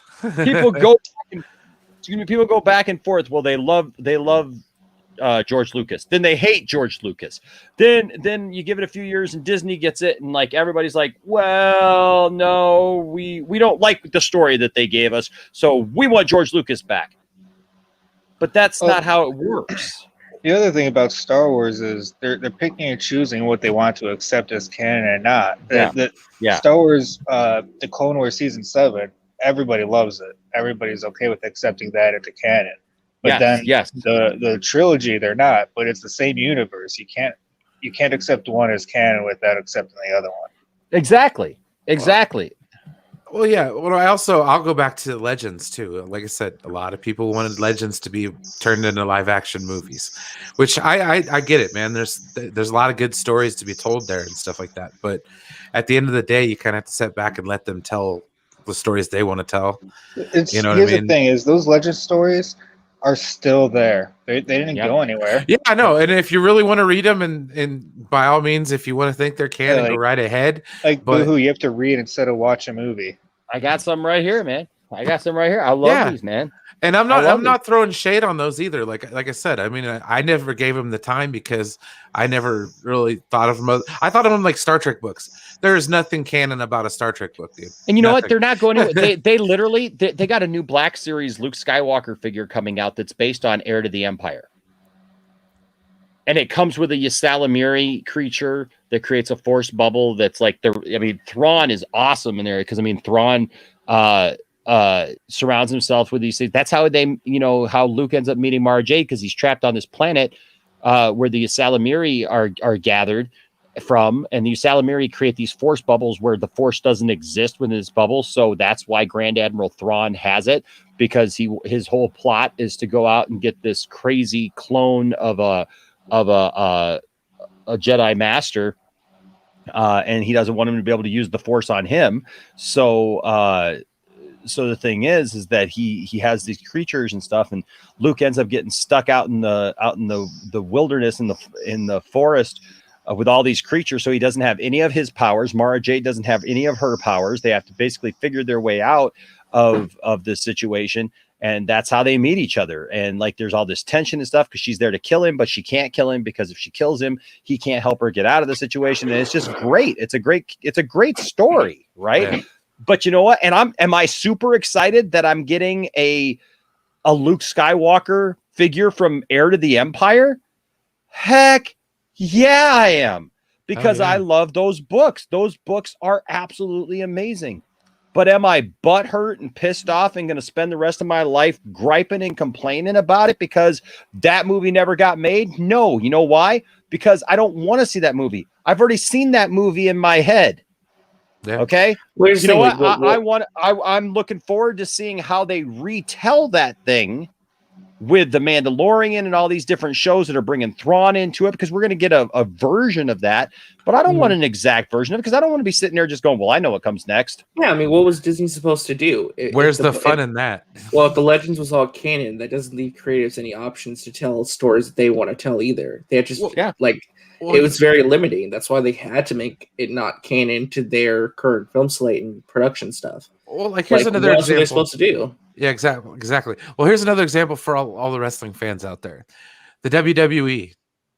Okay, if you have a name or a gimmick before you go in, they make you change it. Yeah, it's not canon to their universe. So they can market off of that name. So that's the thing. It's like, you think Disney's going to try to make money off of that? No, they're going to make their own money. Like, they're going to produce their own books that tie things together, and they're going to produce their own movies and stuff like that. Hey, so look, I've got a Jaina Solo figure right up here. I got a Jaina Solo figure. Like, so everybody who's like, oh, see, Disney's trying to get rid of the past. They said, let it die. No, that was a line from the movie. That was not Disney. Why are they so fixated on that line? Disney was telling us the whole time that they were going to get rid of everything that we loved. Then why did they keep bringing everything back? Well, because they're trying to no. They do realize that Kylo Ren was wrong, though, right? That was the whole point of the movie. That he was incorrect about letting the past die. Am I going to have to mute you, RJ, because you're making sense? This is not an episode of 2 Cents on Nonsense. Oh, I'm sorry. Yeah, Johnny's not here to get muted, dude. Don't let it happen. Just saying, man. I'm just saying. Just mute him. Yeah. Okay. Well, but no, I mean, you got a Revan lightsaber. You know, that's Legends. Right. You know what I mean? So it's like, no, they are steering into that skid. Trust me. It's like when they start telling the stories of the Old Republic, I mean, just wait. The complaints won't be exactly. I'm excited for them to start doing that. Oh, because it's the people love that game. They love those they love those books. They love that Dude, stuff. I'd love Bastila and I love Revan. Dude, I like the Rule of Two, the Bane trilogy. Those books, like by Drew Carpathian, those are fantastic. Like, I don't know, man. Like, I'm a huge Audible person, because what I'll do is I'll put on like a game that's kind of mindless, and then I'll listen to an audiobook while I'm doing it. So it's like it's really fun to sit back and. That's impressive. Dude, last night, I have, speaking of which, Catalyst. It's the Rogue One prequel. It's amazing. Okay, it kind of starts off at the end of the Republic, and it follows, Galen Erso through, his decision to join Krennic's team. Yeah, I was hearing about that. I heard it was a really good book. It is fantastic. Well, it's a fantastic audiobook. Like the thing about it is like I'm not trying to pitch Audible or anything like that, dude. But if you haven't used your first month, go get Lost Stars. Like Lost Stars is amazing. That's an dude, amazing book. You will thank me a million times over. Like it's one of the best new canon ones. And if that isn't good, then go get Phasma. Okay, dude, Phasma is amazing, and it starts to tie into the theme park. Oh, really? Yes, because Black Spire, the next book, is kind of like a sequel to that, where you get to see Vi Marati land on Batuu and set up that stuff, and that's how you get the Guardian. That's the outpost you go to at the Star Wars theme park. Oh yeah, Black Spire outpost on Batuu. Yes, right? yes, okay. And it follows Vi Marati, who gets captured and tortured in Phasma. Oh, okay. And she saves a red-suited stormtrooper named Cardinal.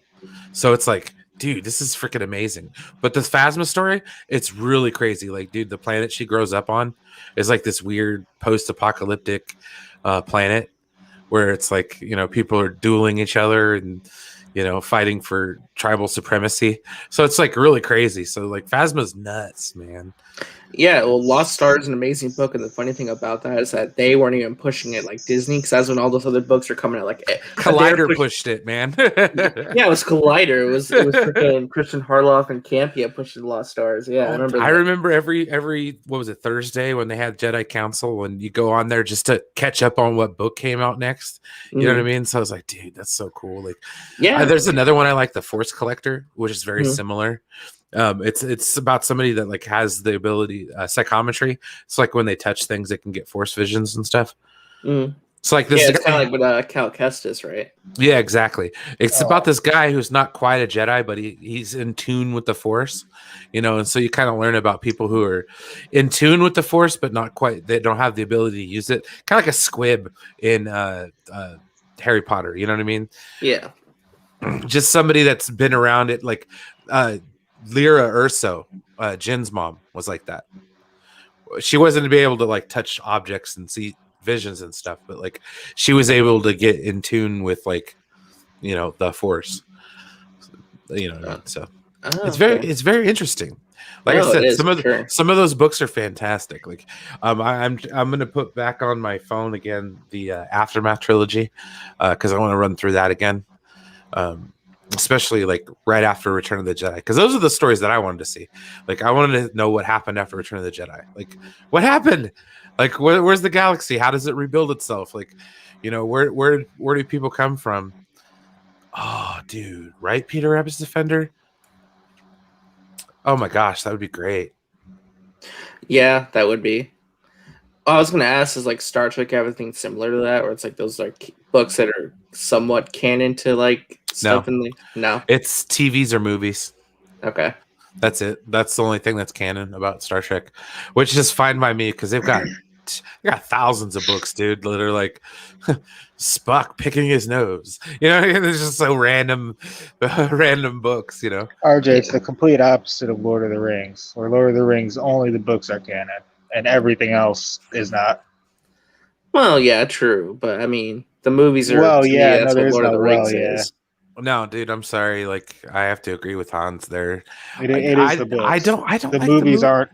The movies aren't. Okay, the Lord of the Rings trilogy, my favorite movies I've ever seen. Like, I rewatch the extended editions at least once a year. I love them, but they're not lore accurate and they're not character accurate. True. No, I'm like Randall from Clerks 2 when he talks about Lord of the Rings. He's like, oh, here's the first movie. Here's the second movie. I wanted to It's the slap third him movie. when I watched that movie. And then I'm like one of the dudes in the corner going, "He's right."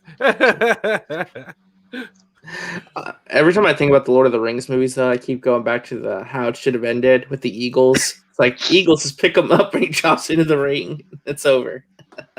Oh, none. That's no, RJ. No, I know it's not accurate. That can't happen. I'm just saying, like, that was a funny video. It's So not even. It's not even a possibility. Well, and as far as like Star Wars is concerned, okay, so think about it. What's considered the best Star Wars movie? Empire Strikes Usually Back. Empire. The Empire Strikes Back. That is literally the one Star Wars that has the least George Lucas influence on. That's true. He didn't write it. It was Lawrence Kasdan and I forgot her name, but it was somebody else. Okay, he didn't direct it. That was Irvin Kershner. He basically sat back and he was there for the arcing part of the story. He probably told Luke and Leia to kiss. Yeah, right. That was him. That was his part. That was him all the way. But yeah, no, if you think about it, like some of the best Star Wars is the stuff that, is the least influenced by George Lucas. So yeah. If he's your hero, let me break that illusion for you. Hey, Russell Thander, thank you so much for the super chat. Says, I just watched Invincible and was crap. I'm a huge anime fan, and I felt like a CW show after watching the DCEU. A terrible animation with poor voice acting.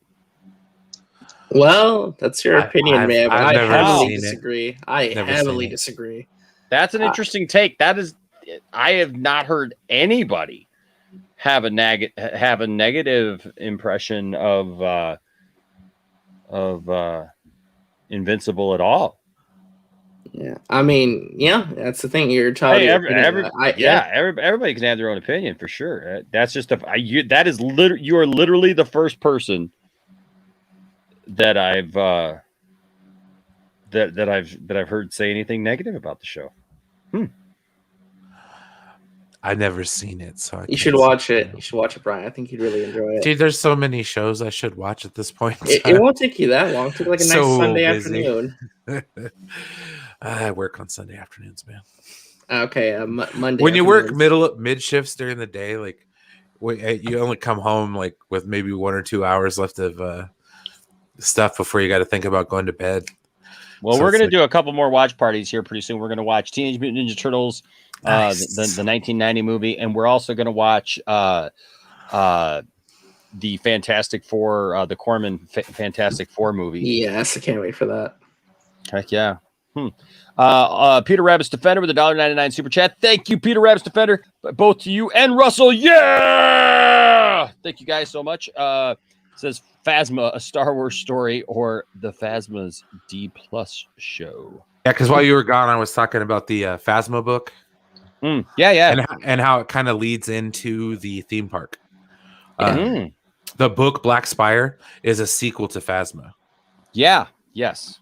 And and that's how they set up like everything for the theme park. Like there's actually Oga's Cantina and all those places that you can physically go to. And I'm so jealous. I want to go so bad, especially after reading that book. I'm like, actually, I am planning a trip to go to one of the Disney parks in December. So that's my goal, to go to Galaxy's Edge. So it costs so much. It does. Man. It does.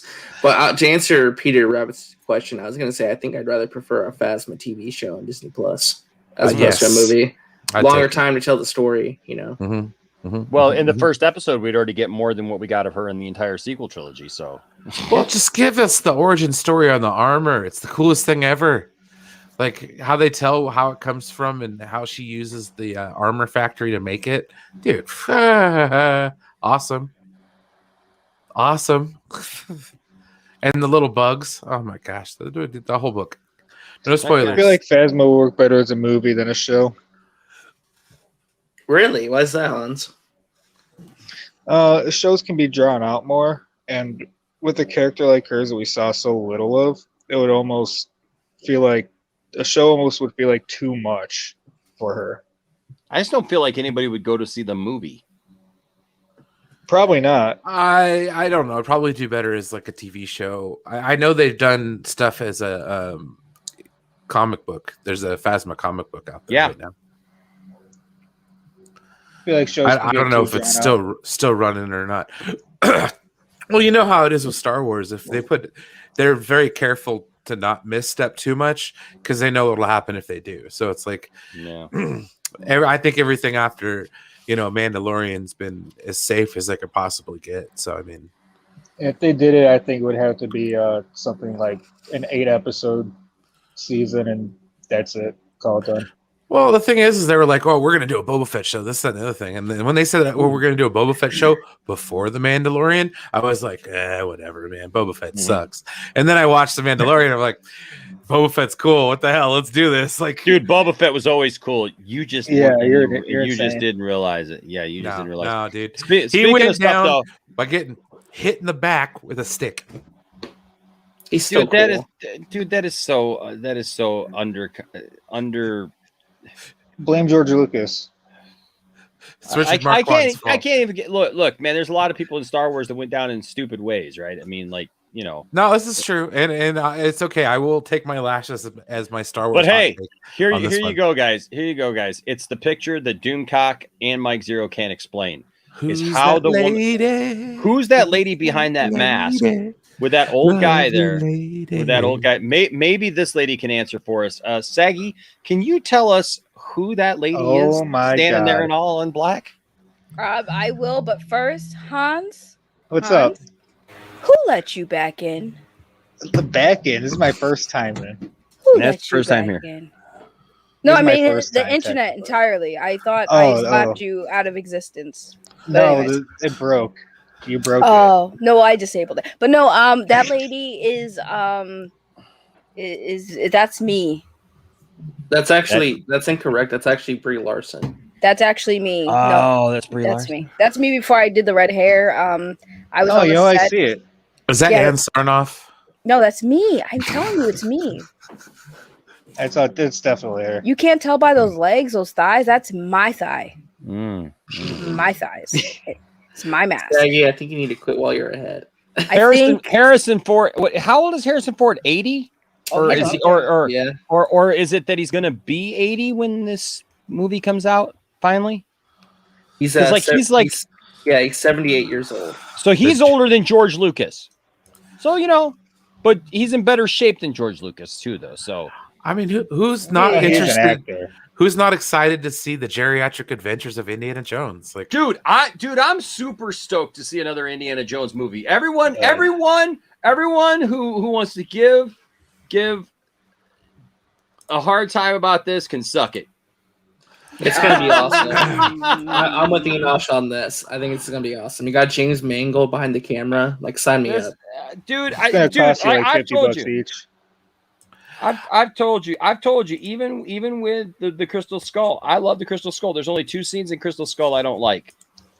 There ain't nothing wrong with Crystal Skull compared to any of the other Indiana Jones. Look, nothing can be the gold or the platinum pinnacle that the Last Crusade is. Not everything can be absolute gold like Indiana Jones and Raiders of the Lost Ark. You got to have a couple Temple of Dooms in there. A Crystal Skull. They're not all hits. And this is going to be, and it's not that they're misses. They're still good movies. They're just not as, 4 was awful. Dude, I'm not. I would have this is gonna be a hot take here, guys. I'd rather have seen a prequel. Recast. Give me a young Indiana Jones. I would have seen nothing. Alden Ehrenreich. You can't recast Indiana Jones. You can't. Nobody else can play him. BS. They did it like 3 times. Okay. Well, River Phoenix, Joaquin Phoenix's brother. Rest in peace. Yeah, he played him. Yeah, I'm talking about like adult indie. I agree with Brian. I think Harrison Ford kind of he's at that age where he's gonna have to step down. He can't keep playing it. So the only option is either this is the last movie. No, they should do like prequels. I think prequels. I get a lot of takes wrong. Jarbo. There was a movie I don't know the movie name because I only seen the clip of an actor playing a young, a young version of a character played by Harrison Ford. And I don't know who the actor is or what the movie is, but it was like perfect. He even got movie, the mannerism correctly. Like everything was perfect. Recast him with Chris Pratt. That's Jamie. What's his name? Yeah. No, look, everybody wanted him for Han Solo too. Anthony Ingruber. Anthony Ingruber. Yeah. And then there's another guy named Jamie who does a pretty good Harrison Ford too. But here's the thing, Anthony Ingruber. Yeah, like look, Tiffany wanted Anthony Ingruber for the longest time. But here's the thing. You know, for like Han Solo, for example, like I didn't want to see somebody trying to do a Harrison Ford impersonation for 2 hours either. Because then all that's going to do is sit there and remind you of how it's not Harrison Ford. It wouldn't have been a Harrison Ford impersonation. It would have been playing Han Solo. Yeah, but it wouldn't have been though, because he's not really impersonating Han Solo. He's impersonating Harrison Ford as Han Solo. Whoa. I don't know. I mean, I liked Alden Ehrenreich. I thought he did a good job. I thought Alden Ehrenreich did a great job, but I would like to see World War One. I know they did it in the Young Indiana Jones Chronicles, but dude, seriously, wouldn't that be cool? Like, sorry. Yeah. Well, I mean, I'm just not interested in seeing Harrison Ford again. Well, there's more set photos that we can look at, but we're gonna look at some more here. But Russell with a super chat here says, huge fan of Invincible comics, but the show felt cheap. I don't know, man. I mean, I didn't feel the same way, but yeah, I don't know, man. I enjoyed Invincible. I don't know what to tell you, man. I mean, most people did. So, and it took me a long time to finish it just because I didn't get back to it. Because I decided to watch the whole thing with my family, and it took us a while to get back to it. But like once I watched the thing, man, I enjoyed it thoroughly. So I don't know. I haven't heard anybody say that. The only thing I got to say about the thing, and I'm not trying to sound like ageist or anything like that, but like action scenes. Okay, Indiana Jones is supposed to be an action movie. Yep. Dude, Indiana Jones is still going to be doing stuff. The thing is, half those people, most of the people don't do their own stunts anyways. So what does it matter? It's true, but it's like the one knock I had against Picard was Patrick Stewart doing or having a stunt double do stuff for Patrick Stewart, in the sense that they would put like an 80-year-old man in that situation where he'd have to, I don't know. It's just, I'm just telling you, Indiana Jones is a great character. I love Indiana Jones. I will watch Indiana Jones, and I'll believe that Indiana Jones is doing that stuff. No, I agree. But like I said, let's pass the torch to where we could either get a younger Indiana Jones or this is his last Indiana Jones movie. Okay. And you know what? And he wants to do it. So let him do it. Let him finish it off. I mean, as long as it doesn't look like what was it, Revenge of the Sith and Attack of the Clones with Christopher Lee. Like, yeah. If they don't go that route, if they go that route with it, yes, I'm gonna have an issue. But like, I don't know. I'm still gonna be open-minded about it, like I was up towards Indiana Jones 4. But like, yeah. Well, this is for you, Azteca. Like it's a massive thing, and so I want to see his thing. There you go. Yeah. Bradley brings up a good point, though. Harrison Ford was fantastic in Blade Runner 2049. He had a lot of action scenes in that as well. So, yeah, nobody was complaining about that. Remains to be seen. Okay, so here's this photo just on the set. Here's another set photo. Right here. That lady in front of him. Man, that's more Kathleen Kennedy. What's she doing on set? I thought she was fired. I know. Again, she's sitting there right up there. So they got some Nazi stuff. So he's going to be taking on Nazis again. I think that's a good thing. Because I don't know if this is a flashback scene though or what. I mean, we'll get into the photos, but it's interesting. But yeah, here's inside of an old car. That's cool. It's kind of cool.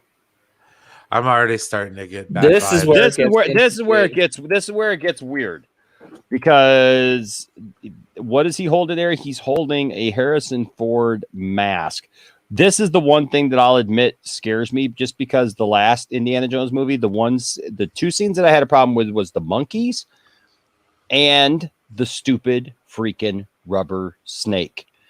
I don't understand that snake. And listen, this freaks me out right here because it's a rubber head of, whoops, hold on a second. Oh, where's the other picture? Dang it. Oh, I apologize. Hold on a second. It's Saggy's fault. It is Saggy's fault. I apologize. Hold on a second. Always my fault. Okay, so. Whoops. That poor stunt director killed Harrison Ford. He took his head. He did. Okay, no. So here's the part that freaks me out. This I don't know if they're just trying to save money instead of doing something digitally. There it is. That's the stunt actor with young Harrison Ford's face. It could they could use digital on top of that though. That's true. Yeah, there could be like mocap dots underneath it or something, or on it. It's kind of hard to tell, but I just think it's fascinating that we're getting flashback scenes to like young Indy fighting Nazis again. Is he going to be telling stories? Is he going to be the only way we're going to get it? Well, there was a rumor that this is like a breakout scene of like a Nazi camp or something. Like he's like, like something goes on. It's like it sets up the story in like the present time for the main story or something. Because we talked about this the last time we talked about Indy, but apparently there's a rumor it's going to like involve the space race with Mads Mikkelsen as like a Nazi scientist working for NASA or something. So is Werner von Braun? Is that what's going on here? Yeah, yeah. Oh man.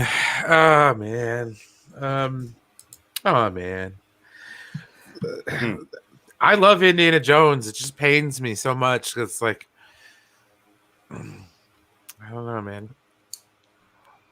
I'm with Brian. I'm not in love with it either. I love Indiana Jones. I love the older ones, but I trust James Mangold. He's a great director. He has yet to make a truly bad movie, in my opinion. And he's handled older characters. Like, think about it. He did Logan. Logan was about an old hero and all that. For me, it's not really a matter of if it's good or not. It's that if I don't think it's needed, more or less.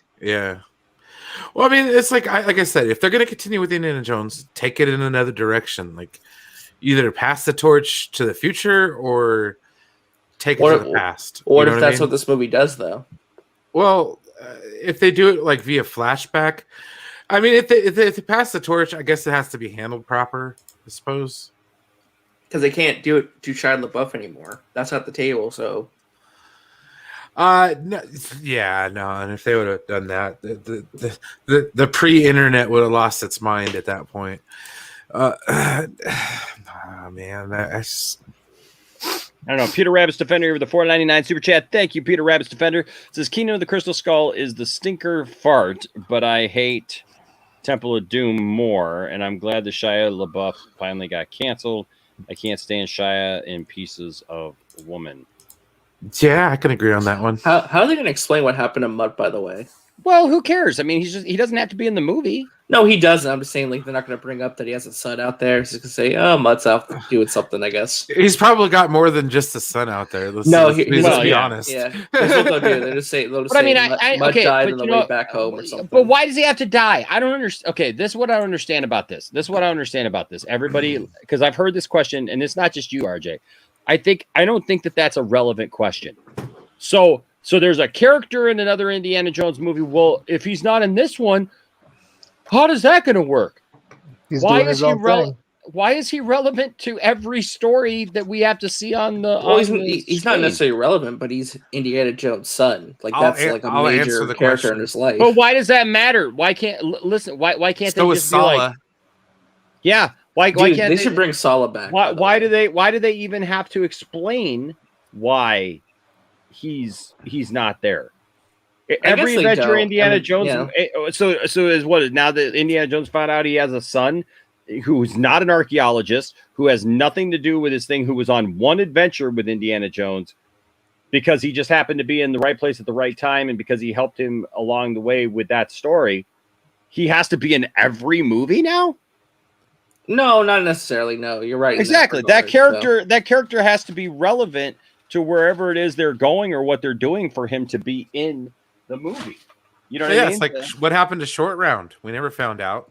Yeah, Short Round hasn't been. Short Round back. I would love for them to bring Short Round back. I actually like that idea. I have no problem with that idea. I'm just saying, like, Short Round was in Temple of Doom. Short Round hasn't been in the subsequent 2 movies because the story didn't dictate that way. Where's Willie? Yeah, Willie Scott with her damn annoying scream. And here's the thing. Temple of Doom is actually a prequel to Raiders. That's so right. If you look at it that way, all that happened long before any of that other stuff. So where's Willie? What happened to Willie? Do we need a movie that explains Willie? No. Just, pre hindsight, I'm gonna hope that you're not making a joke there.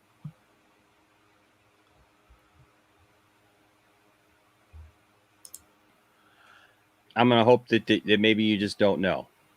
Yeah. The actor that played Indiana Jones in the Young Indiana Jones Chronicles. I mean, that was I mean, they recast it for that. So I mean, just because a kid was able to play young Indiana Jones doesn't mean he grew up to look like Harrison Ford either. You know what I mean, or even be that. You know what I mean? I don't know. He married her. H4. Yeah, he did. He married who?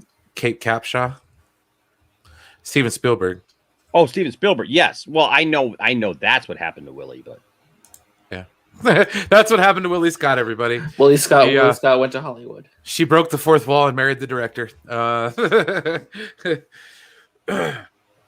Indiana did a DNA test and Mutt wasn't his son. Oh, that'd be interesting. A Maury episode. Got really old ass Indiana Jones sitting there. I don't know if this is true, but isn't Marion coming back for this movie? I believe so. I believe I heard something about that, but I don't know for sure. I haven't seen. I mean, there's no story. Mm-hmm. We just know a cast. Yeah, we don't. Well, and we don't even know all of the cast. Yeah, we know the villain and we know like a couple key players. That's it. Yep. Sorry, you just suck. Failure.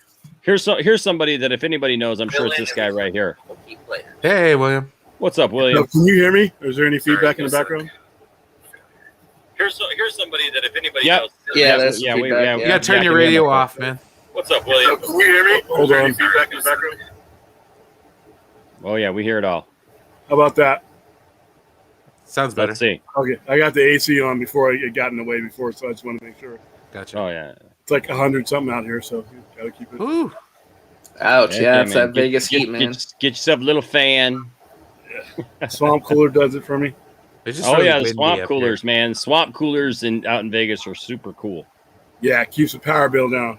Same thing in Reno. Big plus. A lot of dry air. Well, William, I was curious. What do you think about Indiana Jones 5?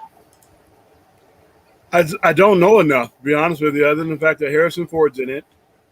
He'll be 80 by the time the movie goes out, but that doesn't mean much because of the kind of acting. It depends on what the movie is. If the story is written around other characters, he's not going to have to be the Indiana Jones of old. I'm not expecting 1981, 1982 Raiders of the Lost Ark Indiana Jones. So it all depends on what the story is. I mean, he can still do action, but he's just got to be careful. I mean, obviously somebody mentioned Blade Runner 2049. He did just fine there, but that's perfect. But the movie wasn't about him. They just used him on all the posters. He was only in Blade Runner 2049 for like less than maybe a half hour.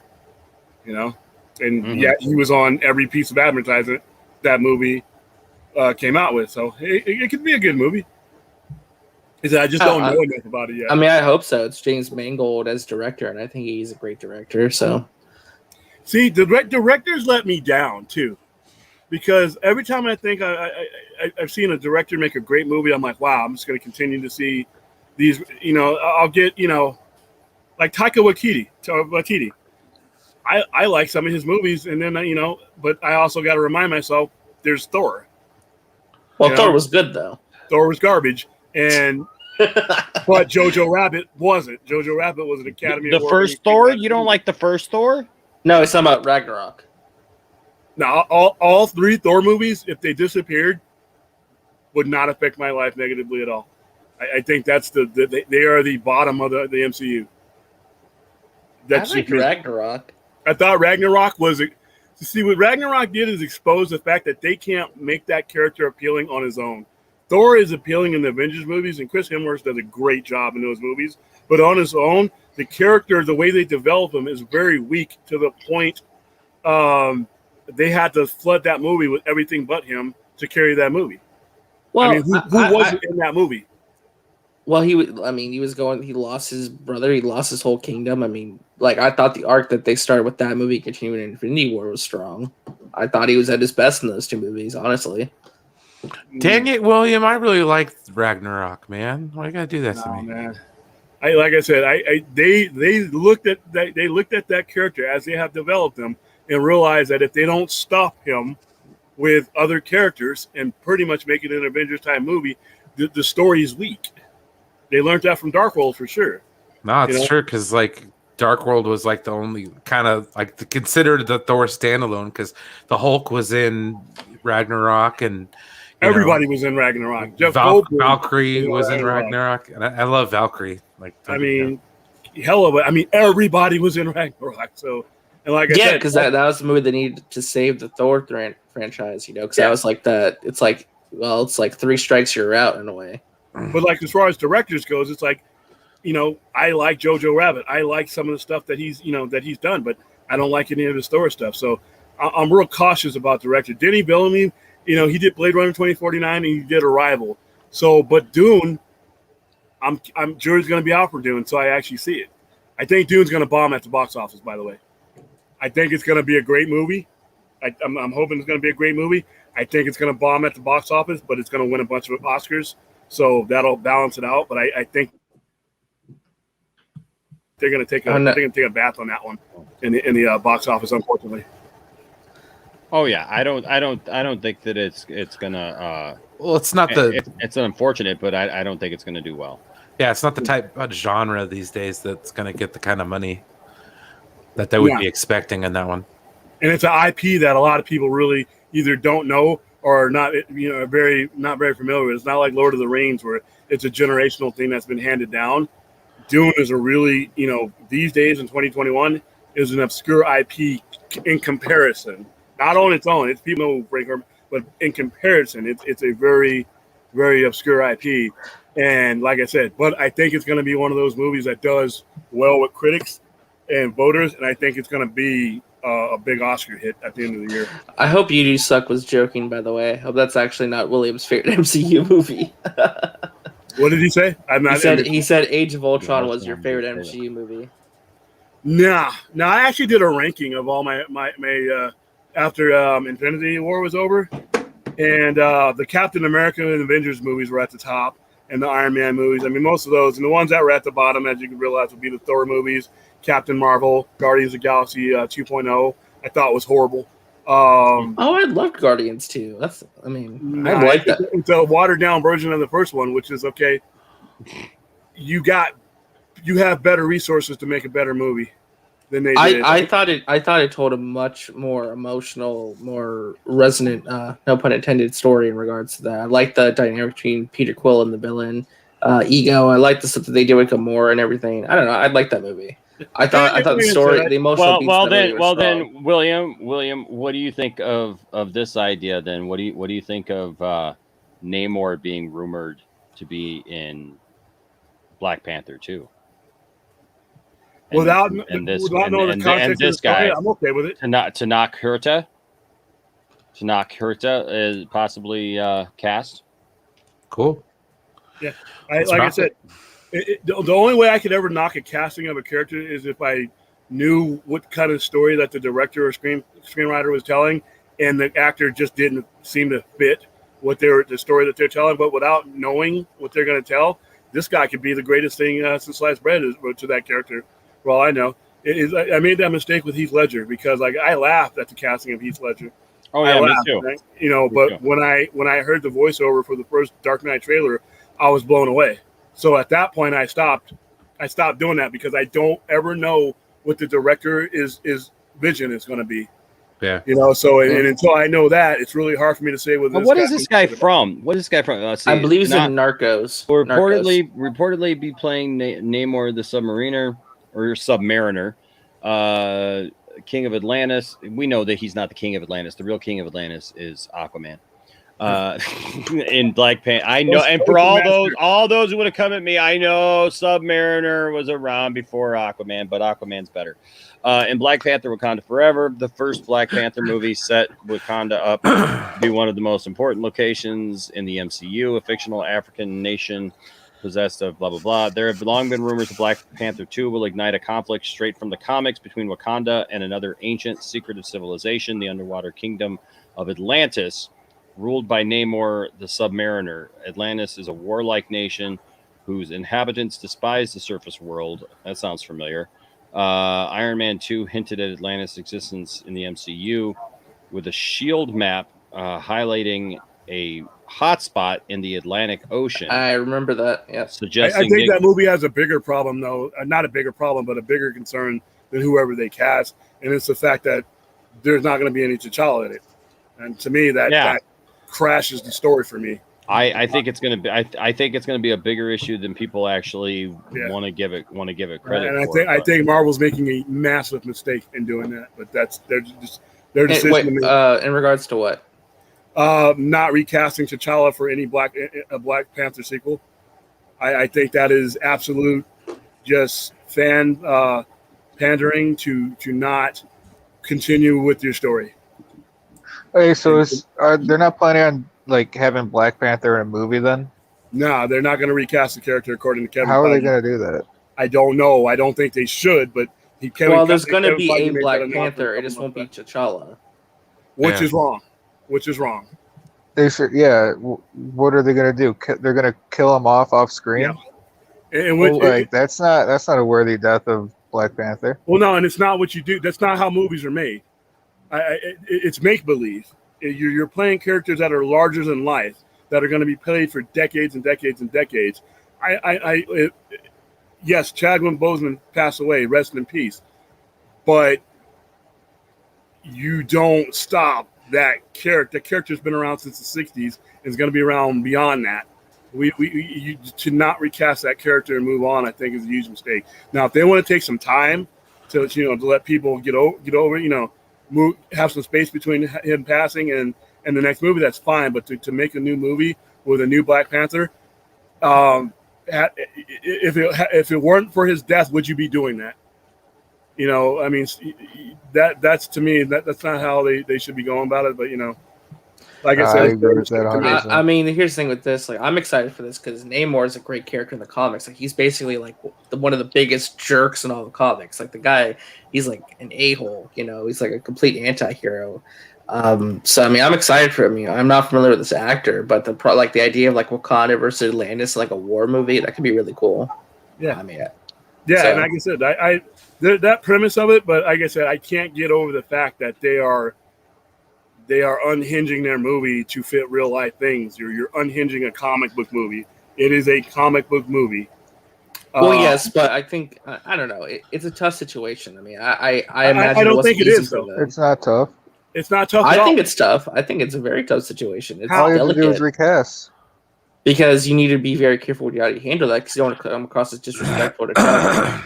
I think it's more disrespectful to erase the character. It's not disrespectful to recast the character. I'm not. People need to saying stop saying that. but... Like, well, no, there's a lot of people who are, and I think people need to stop that. That's like saying Christopher Reeve can be the only one that can play Superman, or you know what I mean. Like, I am okay with characters moving on. Like James Bond. You got to imagine though too. Like, what about the actors who worked with Chadwick on that movie? You don't think it's gonna be awkward for them to look in another actor's face and say, "Oh, I have to pretend this is the guy I worked with for all these years"? Dude. I know. Dude. I get that, but it's also an emotional thing too. They're actors. They can't be expected to act. Yeah. They're gonna be. Aren't they gonna be thinking? Oh, this guy isn't the real Black Panther. No, people just need to let go. Like, no, I'm talking like RJ. Like, they're going to be thinking, aren't they going to be thinking that too? Is Chadwick Boseman bigger than Black Panther? No. Was he bigger than he was a a vessel, a vehicle used to tell the story. He wasn't the story. He was the tool used to tell the story. He did a great job. But I can't believe that and I don't know the man, I didn't know the man, but I can't believe he would want the work that he did to stop that character to stop. No, and I totally get that. I'm not saying I disagree. I'm just saying I don't envy them in that choice because I imagine it wasn't easy for them to make. There's a lot of other factors going into this that, like, I don't think, any of us can really. Well, it's kind of like with Carrie Fisher when she passed. I would have been perfectly fine if they would have recast the character of Princess Leia. I would have been 100% all right with that. It probably would have been a lot better than what we got with Rise of Skywalker and the weird CG head. But I'm just saying, you wouldn't find that disrespectful, though. No, I think that one's a little different in my opinion. That was a little different in my opinion. No, I'm just saying, Leia, there's no actor that is sacrosanct. There's no character that's sacrosanct to where only one person can play it. I'm sorry, it's ludicrous to say that. Comic book character, I'm going to go with that. For a comic book character, especially, I don't think there's any. There's going to be 4 or 5 people within the lifetime of this character that's going to play Black Panther. Unfortunately, it is untimely that we have to move on to the next one, but you move on. The world's not going to stop moving. None of us. It rotates the same. Yeah. The work must continue. Well, the thing is, though, like the show must go on. Comics, though, for like someone else other than T'Challa being the Black Panther, though, it's not like they're just making something up on the fly. Yes, hold on. Here's a problem with that. I agree with that, but they are not. They're not doing it for that reason. If the story that they were originally going to tell before he passed away was going to lead to that change, then I'm fine with it. But they're not doing it for that reason. They're doing it as a result to Chadwick Boseman passing, and that's wrong, in my opinion. Mm-hmm. Yeah. Well, I don't even disagree with William. It's just, I understand what you're saying, but I just know what I'm the right responding answer to the is. sentiment, not you, RJ. I'm responding to this sentiment in general because I've heard this in a lot of places, and I'm really surprised that somebody that's level-headed like Kevin Feige would have come to that conclusion. I was really surprised when I heard that, and like I said. Well, there's a lot of emotions going into this. He meant a lot to a lot of people, and it's also about respecting his memory and his work too. It's like, I don't know. But I'm not saying nobody can ever play that character ever again. No, I don't. What if there was a contract dispute and he didn't play the character? Somebody would still have to play. Somebody would have to come in. I mean, he wasn't going to play the character forever.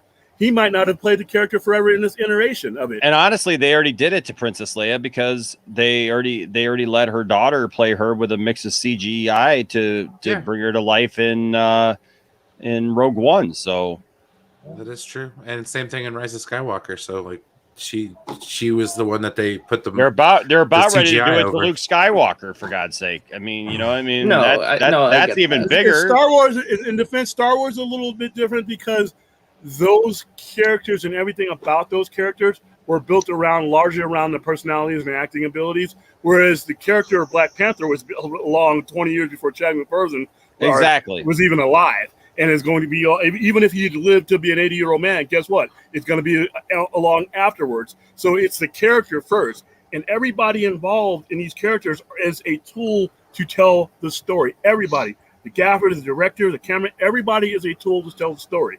The story comes first, all right? The story moves on, whether one of us, the fans, everybody drops off and goes away.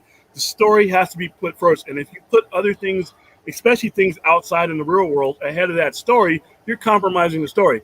I understand there's a flip side of that. People feel differently. I just thought that the decision from an executive that has made level-headed decisions his entire time there, that surprised me for that one to come down from him. So, but hey. Yeah. Well, I mean, especially when the character of look, and I respect everybody's opinion on this. Like Angie, I respect your opinion about this, but here's the thing: even the character. I mean, look, if we're talking about being a human being, then yeah, okay. But if we're talking about bigger than just the character, I mean, of being somebody, the character of Black Panther is literally a title that is passed down from one person to the next. I mean, yeah, he literally the Black Panther character literally precedes the Black Panther movement. Literally, by about a year, 18-month period, the Black Panther character came before the Black Panther. That's how long this character has been around. And like I said, if they were deciding long before they found out that Chadwick Boseman was ill or passing away, that they were going to change someone else, and that was what they were going to do, I'm 100% okay. But to alter your course for a piece of the storytelling apparatus, I think that is wrong. And he's a person, obviously he's huge. But I'm not talking about what he was as a person. I'm talking about what he was in context of this story. And Marvel. By the way, Brian had to leave. Brian was trying to get going. I was trying to find a spot to say goodnight to Brian, but so Brian had to go. Brian's back was hurting him, so I just want everybody to know that Brian. It's not like Brian got upset and just like walked out. Brian stopped away. Brian was mentioning back here that he was, So. But yeah, I think that but like I said, maybe they'll still tell a great story anyway. I just disagree with that element of it. I think that's a real bad decision. Other people take off the mantle in the comics, and like I said, Mike, here's the only question: were they planning to do that before Chadwick Boseman passed? If not, you had to imagine they thought 10 steps ahead to eventually doing that. Yes. Well, not Kevin Feige. He wasn't even aware of his condition. Yes, there's no way they didn't think about that at one point. Maybe not as soon as they did, but at least like 10 to 15 years from now, yeah. I don't. I highly doubt there. Look, I don't. Do you really think that the Marvel Cinematic Universe is not going to be rebooted in some case or form in the next 10 to 15 years? No, I give it 20. It's not going to get rebooted. Some of these guys are too old to do it. Some of these guys literally are. That's like, why 15 years from now. Yeah, 15 years from now. Robert Downey Jr. 15 years from now, 2036, you think that they're still going to be pumping out the same story? No. Yeah. They're not going to reboot it. Kind of what they're doing. They're not going to reboot the universe, no. You don't think that they're ever going to reboot that universe?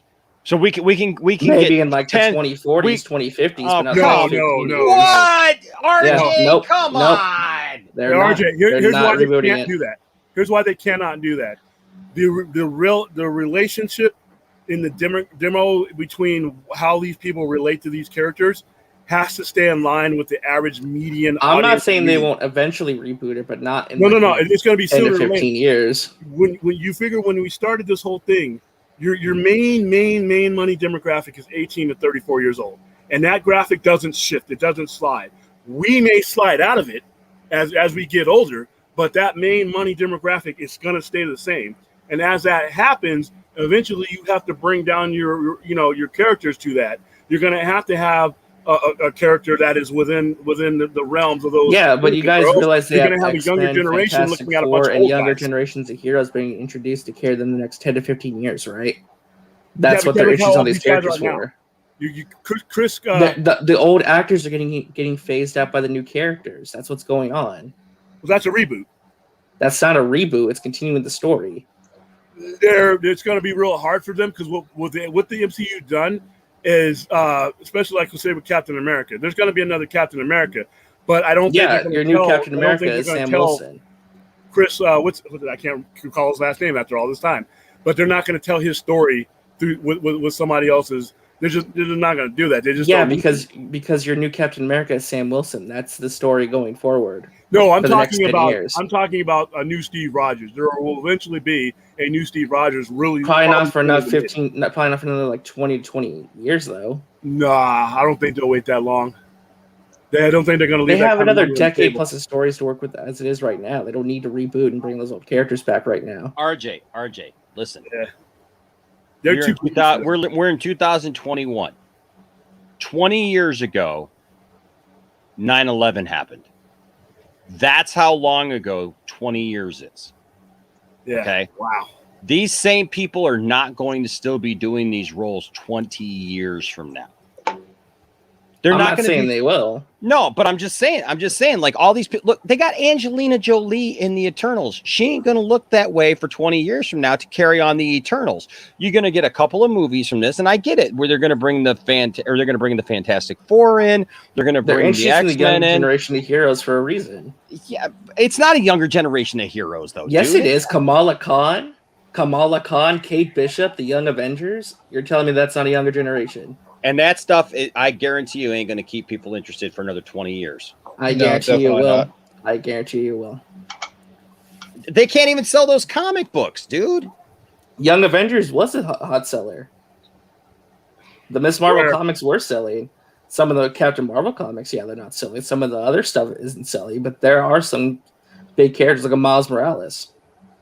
That's it. Miles Morales ain't even going to be in it. As of now, that's Spider-Man. Spider-Man's always going to sell. Spider-Man. You don't think that Sony Marvel deal Miles Morales can come to the MCU?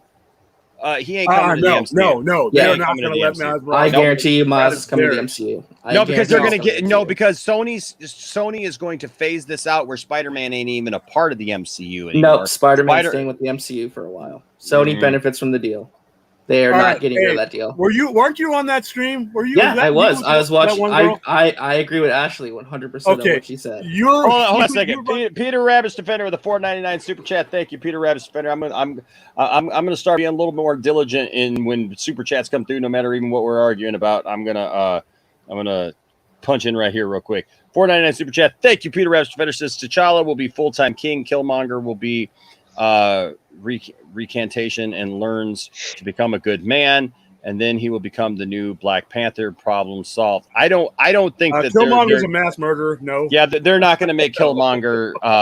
It ain't going to be that easy. The only way that you could ever see that happen is if he came from a different universe and the multiverse or something like that. Yeah, where he didn't kill all those people because they ain't gonna do that. Yeah, Killmonger. While you can admire his fight, he was an awful person. By the way, I want to say hello to Wayne T. Carr in the chat. Hello, Wayne. Is it the real one?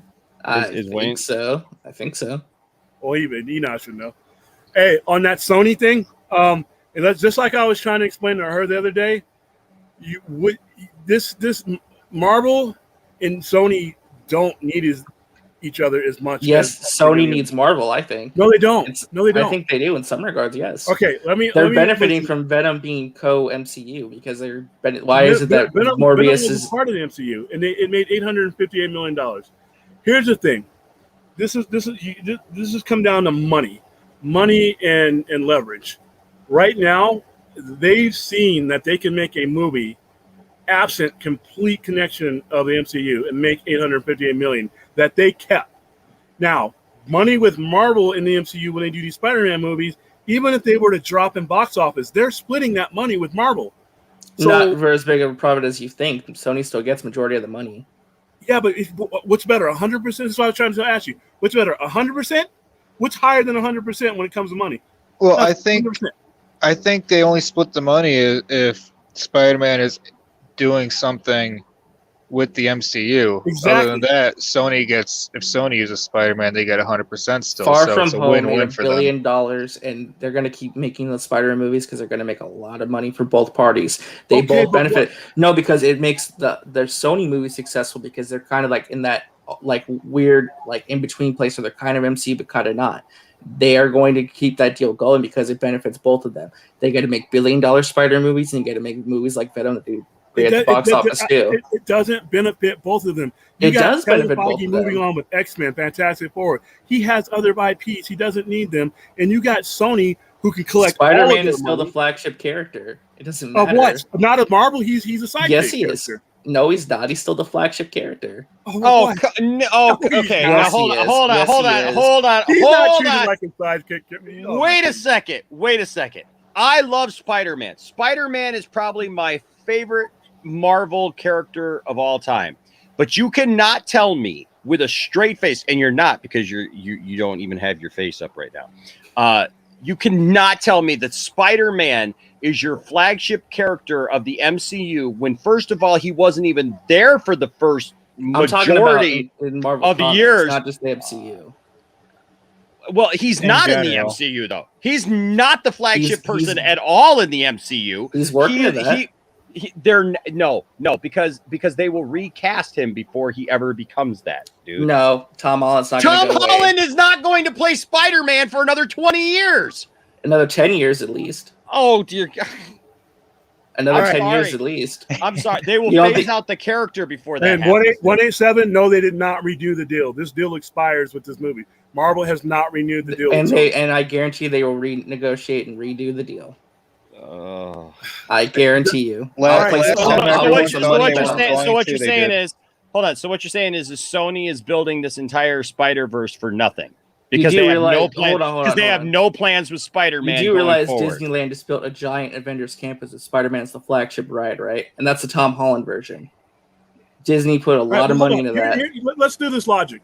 If I'm Sony, and regardless of whether you felt about Venom, if I'm Sony and I made 858 with a character that we completely detached from his origins, regardless of how you feel about that movie, they made 858 on a secondary character, not even one of Spider-Man's oldest enemies. You don't think they're going to be confident enough to actually take the flagship character and do well with him? They weren't doing well with them before. They were floundering. They killed Tony Stark, dude. Yeah, after like 10 and years. They killed Captain America. And you think all these years, and you after think 10 all years. and you think all these other characters are going to last for another 20? I said 10. You were asking 10 to 15. I No, think 10 I to said- 15. And you said, no, they're going to be here 15, 20 years. They won't do anything different for 15, 20 years, dude. I think you said the problem reboot. is They're not everybody gonna looks at reboot. this through Marvel's lens. They look at this entire situation through the Marvel point of view, and you got to understand. Look, can I bring up a point here? Look, and I think, and I'm assuming this is what Wayne is saying here. I could be totally wrong. Wayne, you correct me. By the way, Wayne, it's good to see you, sir. So I think that this is an answer to Thomas's comment here, because he said MCU is going to go on for a good while. I'm not saying that it's not going to go on for a good while, and this is Disney is not going anywhere. And I think that I believe this is Wayne's answer to it. The state of the country affects the situation. They could not ignore that. If they were willing to take some time away, things would probably be different. I'm guessing that may be the answer. If it's not, I would kind of piggyback on that to say MCU is king right now. There was literally a time not so long ago when people would have laughed you out of the room if you said that Marvel would have been more popular than DC. Literally laughed you out of the room. Because for the entirety of the time, yes, Marvel people liked Marvel comics. There were always going to be people who favor one or the other. But in the grand spectrum of fandoms, DC was king for decades.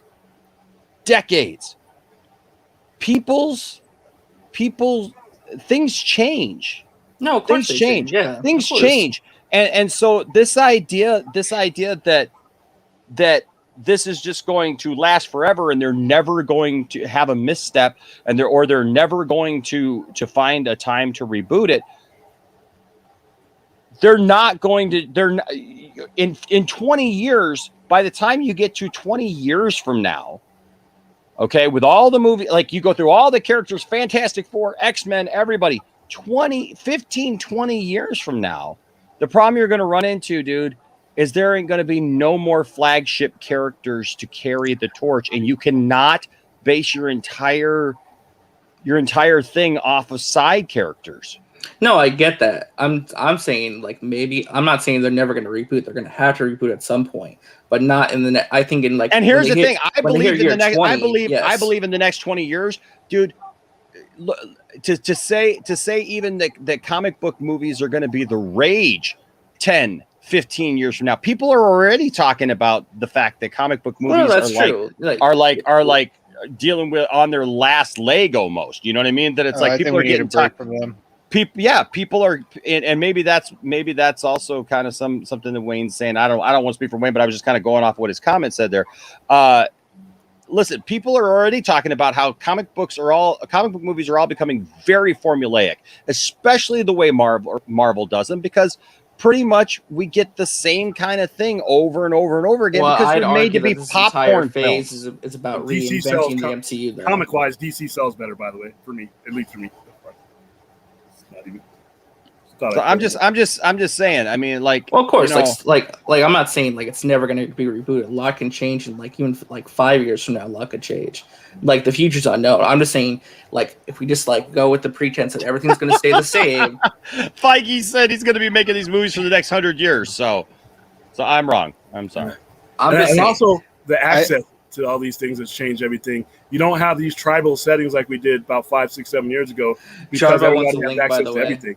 I can flip on everything. I can flip on Marvel, DC, between Disney and HBO Max. I can be exposed to these characters in a way that we weren't 5, 6 years ago. So I don't think there's going to be that kind of polarization anyway, to where it's going to be that one or the other. X-Men cartoons ran the 90s. The comics too, though. The comics are huge. Yeah, but after 93, no. Or after 95, after Age of Apocalypse, man, did they take a nosedive.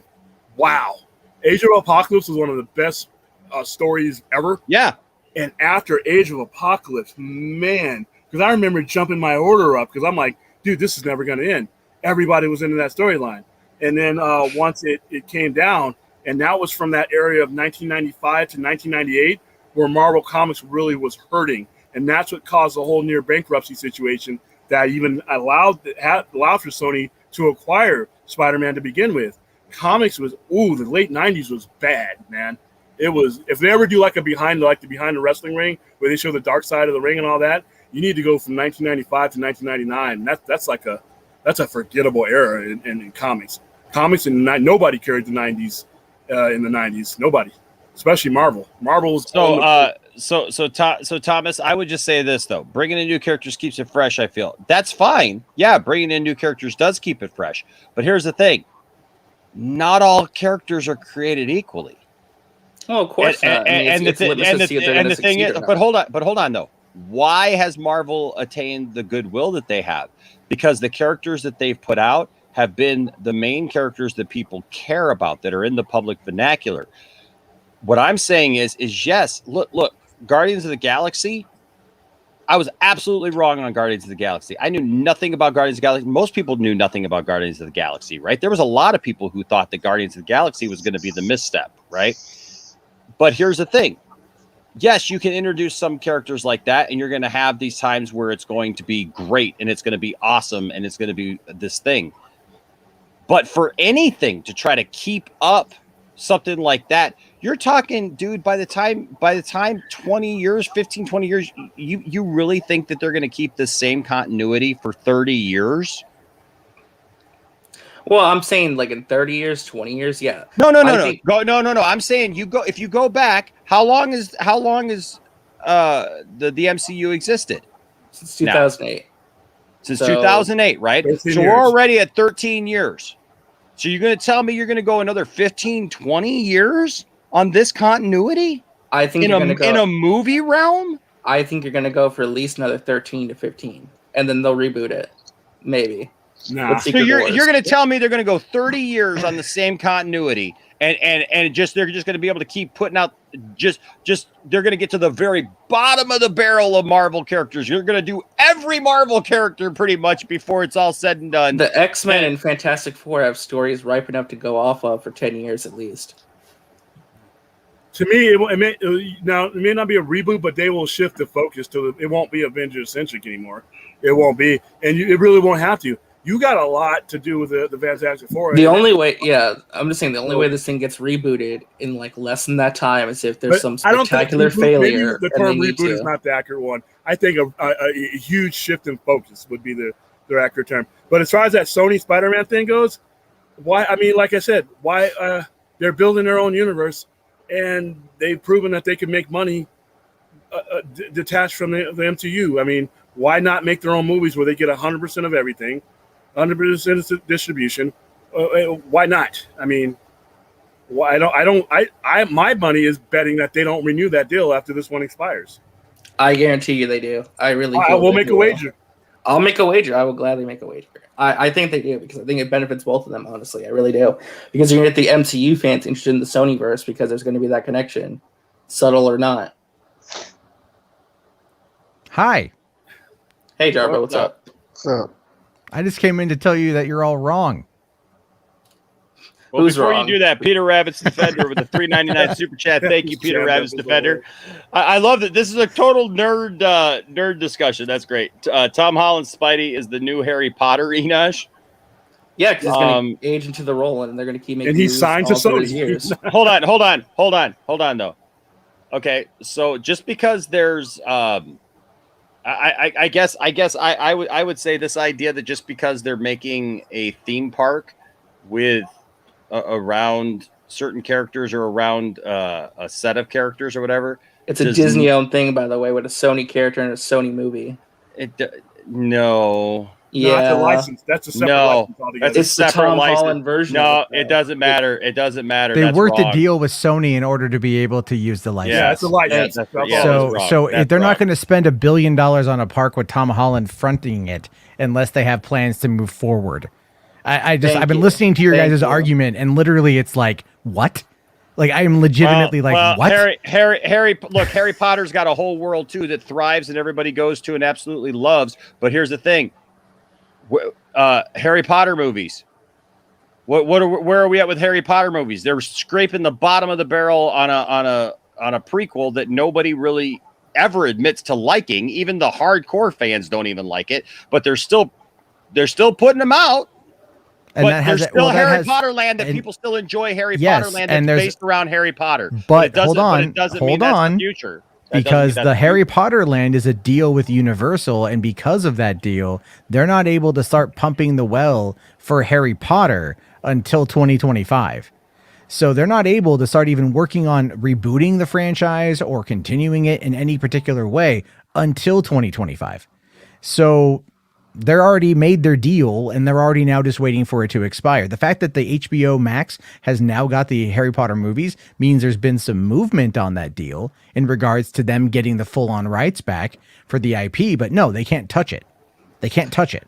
So it's not a comparable metric you can use because they've already signed a deal with Universal. This deal with Sony, again, RJ is entirely right. Sony needs Marvel. William, I see your argument. Your argument only applies to one movie that did predominantly well in China, nowhere else, and Kevin Feige stealth produced that movie. So it was already tied into the fabric of the MCU, even if it wasn't completely connected. And look at Morbius. Michael Keaton's in that. Exactly. The Sony Pictures universe of Marvel characters is going to run parallel to the MCU with occasional touch points. That's what they're developing. That's what they're building. Because they know that with those 600 Spider-Man characters that they have the film rights to, they can make it work. And it's in Feige's best interest to work with them in order to make sure that everyone's happy and making money. See, I disagree in the fact that he has a lot to work with to begin with. Like I'm saying, he has enough characters at the point where he can shift. But his favorite Marvel character is Spider-Man. Kevin Feige's favorite Marvel character is Spider-Man. Too. And but he's a smart businessman who understands. So what happens in the next, and then what happens in the next 15, 20 years when Feige moves on to something else? I have a feeling he'll move on before 15, 20 years, to be honest. That's what I'm saying. I think Lucasfilm is where he's going to go. Ash Eternal with a $1.99 super chat says it will keep going as long as H Park's bank rolls it. I'm just saying that they. Well, I think we're going to find out all one day that H Parts is actually an executive at some. He's Walter Hamada. Yeah, he's keeping it going. We're all fun. Like I said, this is where I fundamentally disagree. I mean, this will all roll out in the next year or so as these deals expire. I just don't think that Kevin Feige just has a lot to work with to where he can move on in a fashion that does not have anything to do with my point. Like that's why I was saying, like 10 to 15 years from now, they're not going to reboot because they're introducing so many other characters. Well, they're doing. I'm talking even sooner than that. Well, no, they've got Ironheart coming. They're working on the Ironheart TV series right now, which is a follow-up to Iron Man.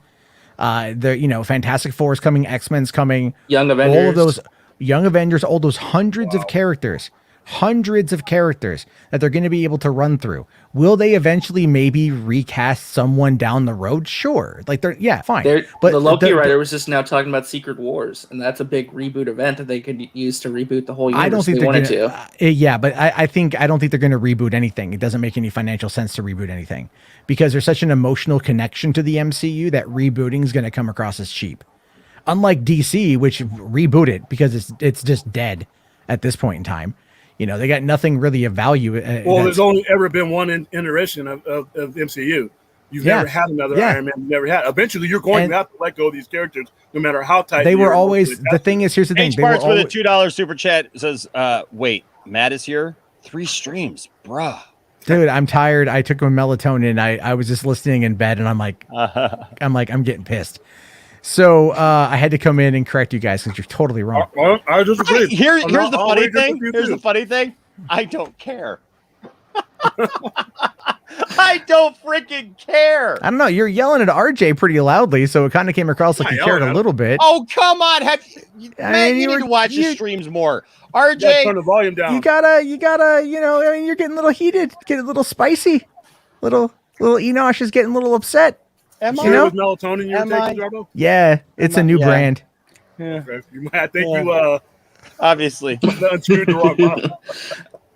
What does Hans think? I think I said I would wager that Sony is confident that they can make movies outside MCU. Now, whether you agree with them or not, that doesn't play into what their confidence level is, especially if Venom 2 does well. What happens if Venom 2 doesn't do well, though? Then that everything dictates. Money talks. But if it does, and if it at least matches their $858 million, then they're gonna have a record. I mean, I think Venom 2 is going to be a big success. I just think overall, I think it benefits both of them. I think they got the money train going. Thomas is going out 25 years now. Wow. We're all going to be dead, and the MCU is still going to be going along. So I was hoping to stay around beyond they got plenty of confidence in the MCU that MCU is going to be here when I'm a 70-year-old man. That's awesome. I wouldn't be surprised. I love you, Thomas. I love you. At the rate that they have acquired these characters, nobody knows what Marvel is going to look like in 25 years. There may not even be comics anymore in 25. No, but the characters are going to live on. Look. Let's be real. We're beyond the age of comic books. Comic books are a dying breed. DC. Well, you're going to have something to introduce new characters because so far all these characters that's called Disney Plus. It's called Disney Plus. No. I'm not talking about introducing new characters into the MCU. I'm talking about introducing actual new characters. They got to come from somewhere. Yeah, and they guess what? They're going to be announced and completed on Disney Plus because that's the entire point. So we're going to be like, here's Bob the superhero for the first time. We're going to introduce him to the MCU who's never been in a comic book. On Disney Plus. There's two characters that come to mind: Firestar and Harley Quinn, both appeared in cartoons. So, what's that? Firestar and Harley were Harley Quinn appeared in cartoons. They were not comic book characters originally. No, I get it. I get it. Just I was throwing that out there. But yeah, I think you can just say that Matt's right. I think those two words are okay to say. I think Jarbo's right. I think RJ's right. I think RJ's right. Big dumb reactions. He's taking it even further. MCU will go forever. Oh wow, yeah, forever. 100 years from now. I just think that when it comes to the heads of studios, if they see success somewhere, they're going to chase that success, and they're going to want all the money. I mean, like I said, if Venom 2 tanks, then it's a different situation. Landon will be sitting here in 25 years as a 35-year-old. No, how old will Landon will be my age by the time that happens, and Landon will be sitting here arguing with Matt Jarbo's daughter about the fact that the MCU and Matt Jarbo's daughter will be giving us all a hard time. Will be giving my son a hard time, saying that she loves DC, but all the while maybe hiding behind maybe that she doesn't, because people will be attacking her, saying that she doesn't really like DC. History repeats itself. If Venom 2 does well, I think Sony is going to go on and develop in their own thing. What happens if let's be fair. There was the Silver Sable Black Cat movie that got canceled. They were trying to do that. Remember, they were trying to Silver and Black was the tentative title that was under Amy Pascal when they were trying to push the female led agenda, which again, agenda is the wrong word, but that's what they were trying to do. And they canceled all of that. They canceled it because they couldn't make it work, and they now are focusing on Morbius, and they're focused because they're building out to the Sinister Six. That's what they wanted to do with Spider-Man, the Amazing Spider-Man 2. They wanted to build out the Sinister Six. They are clearly looking at the success of Joker and the villain-led films, and they're like, let's do this, because that's going to be our way to make money. Put Spider-Man in it. I think they're building the undercarriage to put Spider-Man in that. But because they're going to have to at some point in time, because Feige has said that Spider-Man is the only character who can traverse universes. and that is just all about the licensing and how they have the deals. Well, that Sony Sony exec said that No Way Home is going to make their plans much clearer in the future. Well, That's yeah, because To me, I interpreted that to mean that they're going to take their character back. No. It's like I said, there's too much money. Why would you walk away? Why would you walk the From deal that they've billion-dollar got? movies. If they can make $1 billion on their own, what are they walking They away can't from? make. I guarantee. But their track record indicates that that's not the case. That's your theory. No, Mike. I'm looking at the case study past They've one never movie. made $1 billion before. Past one movie. Marvel H Bars with a supposed to $2 make super $1 billion? chat here. It says Matt is Outright legend event? here. Sorry, go ahead. When we need him. You always need me, H Barts. Oh, jeez. But H I Barts, don't know. don't fool yourself into thinking that that Matt needs you. Matt has told me behind the scenes that that he just doesn't care about anyone. Like I said, Wow. You know what? That's a good point, though. 75 You know, I mean, but H wide, Barts and I yeah. we were just DMing each other, so that's awkward. It's all a ruse. It's all a ruse. H Barts, I hate to be the one to tell you. I'm so sorry to have to break this news to you. I'm so sorry.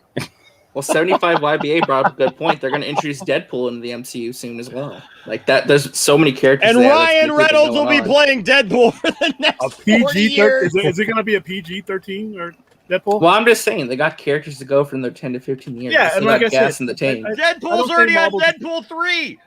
You don't think there's going to be more movies outside of Deadpool 3? I'm not saying that there won't be. I'm just saying he's already on Deadpool 3. How long are you going to keep? How long is Ryan Reynolds going to play Deadpool? Depends how much he wants to play it. Another 15 years? If he Well, wants I mean, to. Anthony Mackie said it best. We are beyond movie stars. Now we're in the people who are playing these roles. Marvel also signs people to these insane contracts. Sam Jackson was 9 movies. So we know like that they sign them to long contracts, so they will play the characters a long time. They are thinking very much down the road for this. Unlike DC, which can't seem to find a fart I agree with anywhere. you. I agree with So you. it's frustrating. I don't argue. I know. That's exactly. It's very, very frustrating. But Bradley with a $3.99 super chat says there is 1,000 robotic Kevin Feige's ready to go. Oh, they probably cloned him. You know, Kevin Feige has been cloned, ladies and gentlemen. Kevin Feige is going to keep things going for the next. They for just the switch next him out. 300-400 years. Desk and passes away. They just bring in the new one. Bring in the new Kevin. Exactly. Bring in the new. That's why nobody else. That's why DC can't get their own Kevin Feige, because Marvel literally owns all the Kevin Feige's. Yeah, and but you know nobody else can get a Kevin Feige. All this could change when Zaslav comes in and changes the landscape and picks people. William, I love the fact that your answer to this Marvel stuff is like is Zaslav is going to come in and change it for DC. Well, we're Look, referencing DC could change. an irrelevant past. We're whenever we reference DC right now, we are referencing an irrelevant past. Yes. Most of these decision makers are not the people we hate, and the people who cause all this frustration aren't going to be around. So why get the blood pressure up? But that's referencing that's the thing. That's just like asking for DC to come up. I'm not even talking about that at this point. I mean, like, look, I want to see DC do well, but I just think it's funny because like nothing lasts forever. Oh no, no, of course not. Nothing. There will be burnout before the next 20 years. Yeah, this 25 20-year years MCU gets it. thing. yeah, that's gonna disagree. Gonna disagree. You're gonna tell me that the Marvel Cinematic Universe is gonna go on for 30, 40 years, no reboots, nobody's gonna get tired of it. Like old men are gonna die. Here's the thing that you're not Deadpool paying 10? attention. When there's a Enosh, when there's a plan, when there's an actual plan, and they're able to stick it as often as they are. They've done this for 13 years now, which means that they've established That's not an a long emotional time, relatively. That's really not a long time. Okay. I mean, it's a long time when we're talking. But when you're talking generations, shifting generations and going from one generation to another, 13 years is not even a generation. No, 70 years is a generation. Going to be the same. You got like again. You guys are coming at this with boomer mentalities. Okay, so I'm coming at it from a business mentality. Yeah, I'm saying nothing. I'm just saying nothing lasts that long. Here's the thing, though. Right? Like Feige Feige is establishing a long-term plan. We know that is his end game. We know that's what he's been working on. So to sit there and to say, as long as, okay, all right, Disney is a company, as long as it's not broke and they can continue to market off of it and their merchandising team can do that, they don't care. Your plan doesn't mean, nobody's plan means jack when things change around. You make adjustments. Now, but what is changing at this point? Like, there's a lot that's changed in the last, just in the last 10 years alone. Trends change. People's finances change. Sure. Trends mainly. You'll yet make adjustments to those trends. But as far as a plan goes, like Mike Tyson said, everybody has a plan till you get hit in the face. And reality and the surrounding demographics that these businesses, no matter what they are, exist in, they change. Things go up and they go down. Sometimes they go down for a long time. But here's the thing, though. Kevin Feige's plan doesn't mean jack crap to me. But here's the thing, though, is Marvel is like, hey, listen, how do we bypass origin stories and how do we do massive team up movies that do gangbusters? Oh yeah, let's do Disney Plus shows. There you go. That's how they've adapted. Okay, but what does that have to do with 15, 20 years from now? We don't know what the hell because 15, 20 years from now, if again, I have no idea. It's all speculation. I would argue there goes your plan. No, I would argue that their plan would most likely be establish phases are where things are. The phases are what's going to work well because those are bookends to a chapter, right? Those are bookends to, leading up to, they took 22, 23 films to do the Infinity Saga. And then who knows what the next 10 years are going to bring. They're opening up new doors right now. This is kind of a gap phase to kind of open up new things and test out new things. And guess what? It's working. WandaVision, Falcon Winter Soldier, number one shows in the world. Loki is going to blow up when it launches tomorrow night. It's going to Loki, blow I'm up. looking forward to Loki more than anything. H Bars with the $5 super chat says, I own $3 and I own a majority in Poindexter Lounge. This is true. This is true. Everything could change, folks. Literally, 10 years from now, it could not even be me here at the Poindexter Lounge because H Bart sells it all. It's just a giant Kermit puppet. And it's just an animated Kermit puppet sitting here telling you all that the Snyder cut, that Snyderverse is going to get restored in 15 years. Ash Eternal with a $4.99 super chat says the only reason the MCU would ever reboot is if the movies start to suck and lose money for Disney as a result. Until then, rebooting is not an option. Well, they're going to adjust. They're going to adjust like this plan. They're just going to make an adjustment to everything else that goes on around them. Stats, numbers go up and down, but to say it's going to be 15, 20 years, that's focus on now in the next 5 years. I would say within that's generally what they tend to do is they focus on 15, the now. 20 years, if they treat each phase like its own individual thing, and they're always looking to expand the stories and expand the characters, they can keep this going for the indefinite future. It's not a problem. It's not an issue. They could easily do it. Thomas, I got one better for you. Thomas says Spider-Man 40 MJM home. I think it would be Spider-Man 40 nursing home. Oh, wow. Well, thank you, Gavin, for agreeing with me because facts matter. Anyway. H-Bars with a $2 super. You got an opinion. What is an opinion of fact? It's an opinion. This is all just hilarious. You guys need a thesaurus or something? Okay, hold on. H-Bars with a $2 super chat says Feige Mussolini. Okay, that's a little. No, that's actually pretty funny. You should Google that. Actually, Google that. I'm kind of scared too. They kind of look alike, and somebody took a picture of Mussolini and put a Feige hat on it.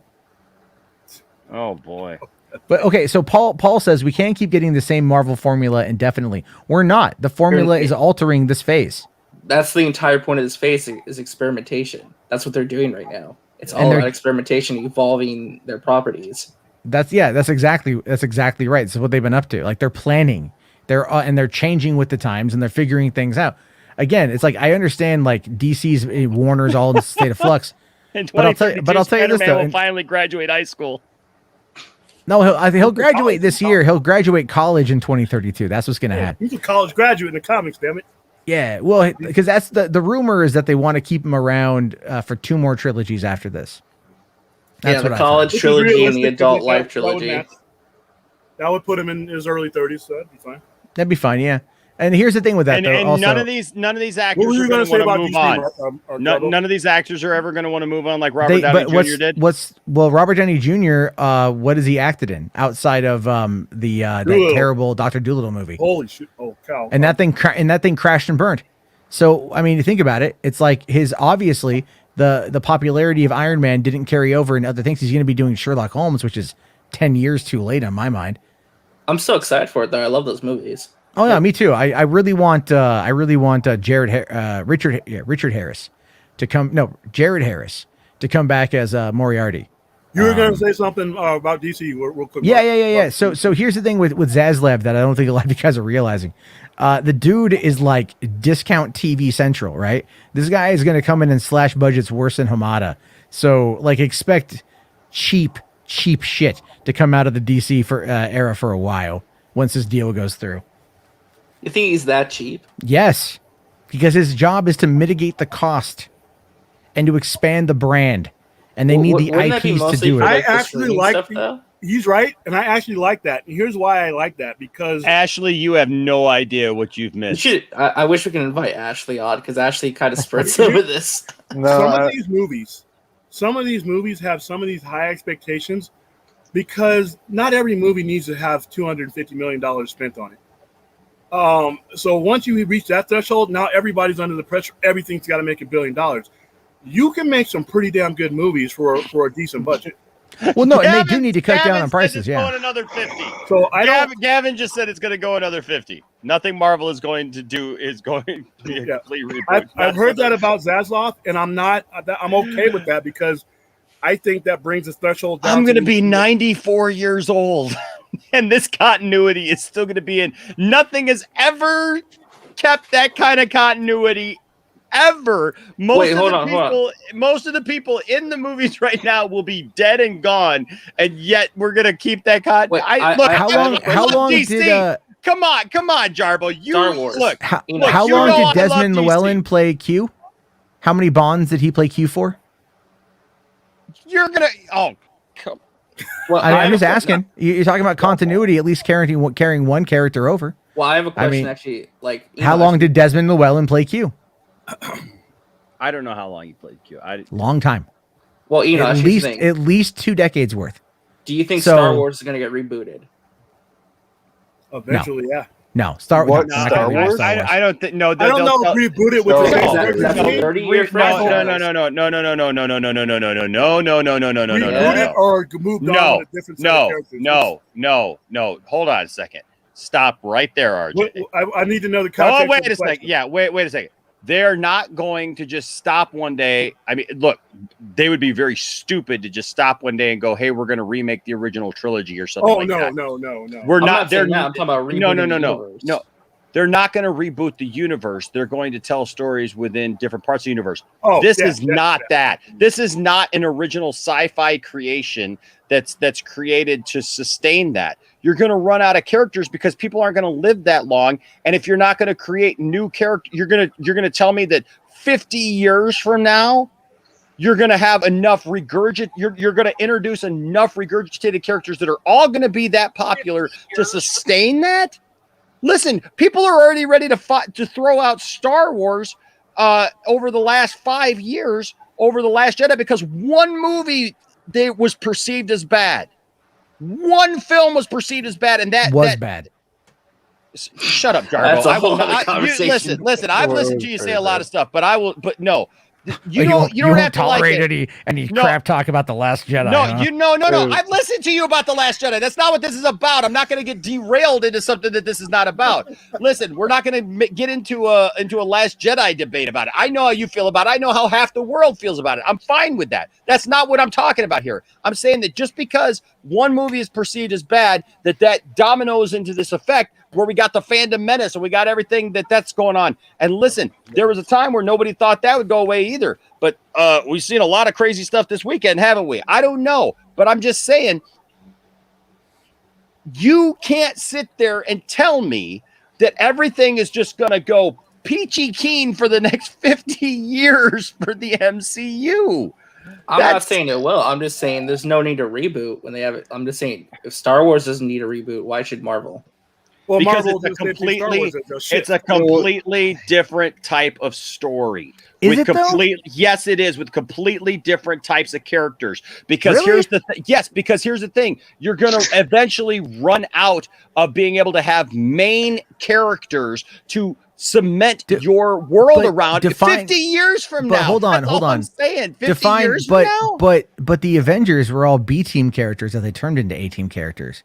So what makes you think they can't do it again? What? How the Avengers are B team characters? Yes. When Marvel Studios launched, they didn't have Spider-Man, they didn't have X-Men, they didn't have Fantastic Four. They had their B team. They had Captain America, they had Iron Man, and they had to work a deal to get the Hulk movie done with Universal. That's what they had. They had Thor. They had B team characters that at the time they weren't too sure they could even make work, but they did. So what makes you think they're not going to be able to do it again? Wow, I just learned that the Avengers were B team characters for the first time in my life. Well, that's the reality of it when it comes to the movies. The most popular character they had at the time was Hulk. That was it. Yeah, and that was owned by Universal, the film distribution rights. They had to work a deal I always with that. saw it as them telling the Avengers story by introducing the Avengers in the order that they joined the team, and that's what they did for the most part. Listen, I want to make very clear that, look, I understand that the MCU is very popular. The MCU is going to be here for quite a while. Okay, I get all that. I am not saying that. I'm saying, come on, guys, like seriously. I have people come at me all the time simply because I like DC. You're going to sit here and tell me with a straight face that you think that one continuity of Marvel characters, that they're just going to keep just busting out movie after movie after movie for 20, 30, 40, we've even seen 50 years here, and you guys are in the comment section going, I'm Team Jarbo with this? Like, thank you. That makes Mic no drop. sense. I That win. makes no sense. No, because because not everybody. introduced a new let Hans characters talk. with Let Disney Hans Plus. So There's no way. That has never been. There has never been. There is never. Marvel Comics has been around for 60 plus years. They're gonna make one season shows, introduce characters, and start throwing them in movies together.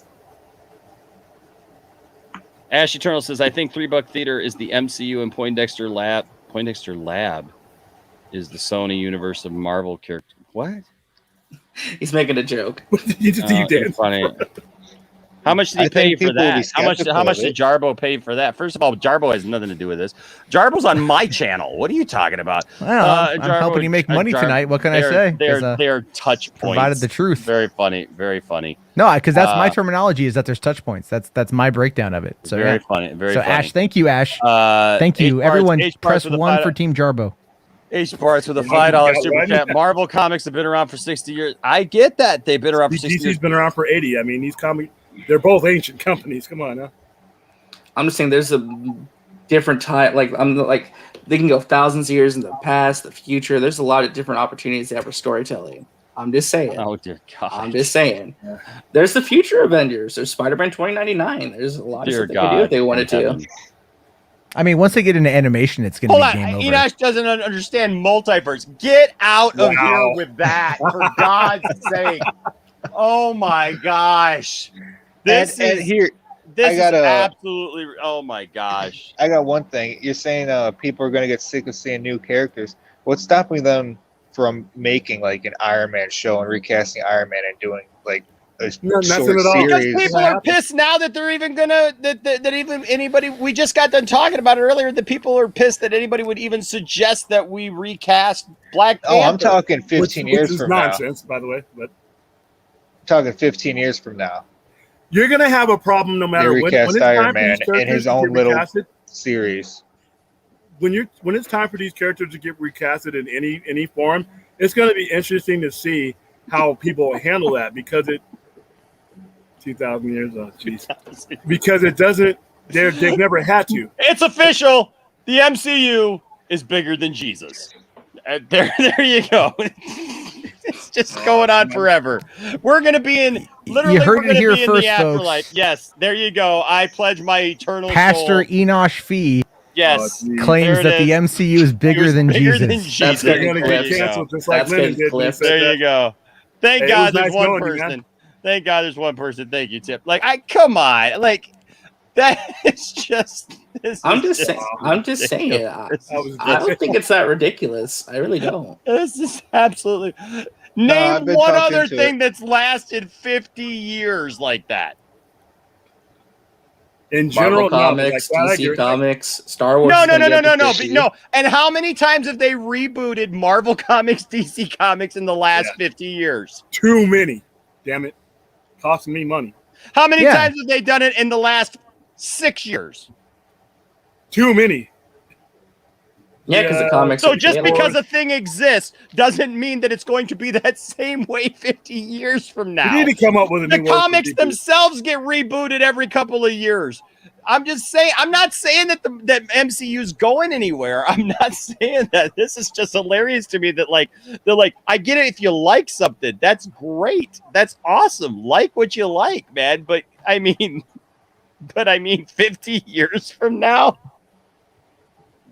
I mean, it's not impossible. Is my point. I'm not saying it will happen. I'm saying it's not impossible. Then name me anything else. So you're going to tell me that Marvel is going to set the bar for literally everything, like not just comics, not just comic book movies, but everything going forward. Name me one other thing that has any kind of relevance to that you're going to tell James me by Bond. the time. Even James Bond has not done what you are perpetrating. James Bond has gone Marvel through will different iterations, but it's kept a very similar continuity. It is not one continuity. It's not one continuity. It is not one continuity. That is a tricky one, but it's relevant. Because it's been around since 63. I would disagree. Yeah, Jarbo, but is even the James attachment to those Bond characters is not. different. Even James Bond has not accomplished what you guys are saying it is, and James Bond has gone through really crap shows at points where people have like tuned out of James Bond, and they have redone James Bond. The reason why James Bond is fresh is because it's not just one person for 50 years. No, at this point, it's one person for 14, I just 15 want to years. mention something. H-Bart's brought it up. I just thought like H-Bart's brought it up, so I want to give him credit. But what about Doctor Who? Doctor Who. That's 50. Well, that's a legacy of a long time. That's literally Doctor Who That's a very unique one that you really can't compare because the Time Lord literally reinvents himself in different incarnations and different personalities altogether. That's literally interwoven into the character. Whereas a character like James Bond is supposed to be same 007, same trajectory for the most part. But here's the thing: it all has to do with the connection. I'm not familiar with what this Earth 616. That's the main Marvel. That's the main Marvel continuity. Oh, okay. The only thing that really happens is that it merged with the Ultimate Universe, but that was it. It didn't reset the continuity. Yeah, that was stupid, but that's another day. But if you look at with Chadwick Boseman, all right, if somebody who was playing James Bond were to die at the height of their career while they're still under contract playing the movie, we would get a new James Bond. It would be no hesitation. But with Black Panther, a character that's been around 50 some odd years, look at how hard that fan base is holding on to the point where they wouldn't allow for another actor to play T'Challa. So it's a difference between the connection of the fan base more than it is anything else. It's how that fan base is going to perceive it, you know? At least MCU is bigger than Kanye West. That can change. Yeah. Thank God. Oh, dude, please don't bring up that name oh my god. Oh my gosh. Oh How my do god. you Well, even at least I got DC Talk with Extended, and I got Tim. So and I got at least, William. At least some of your audience. I'll take William all day. I'll take William, the wise one. So at least some of your audience likes you. That's good. Absolutely. Because I suck. I absolutely suck. You don't suck, Enosh. I suck. I don't know anything about. Oh yes, Matt Jarbo, our dear Lord and Savior, Matt Jarbo. Please, can someone clip save that? us. Can Please someone save clip us, that? Matt. Yes. I get a lot of takes wrong. Jarbo Damas.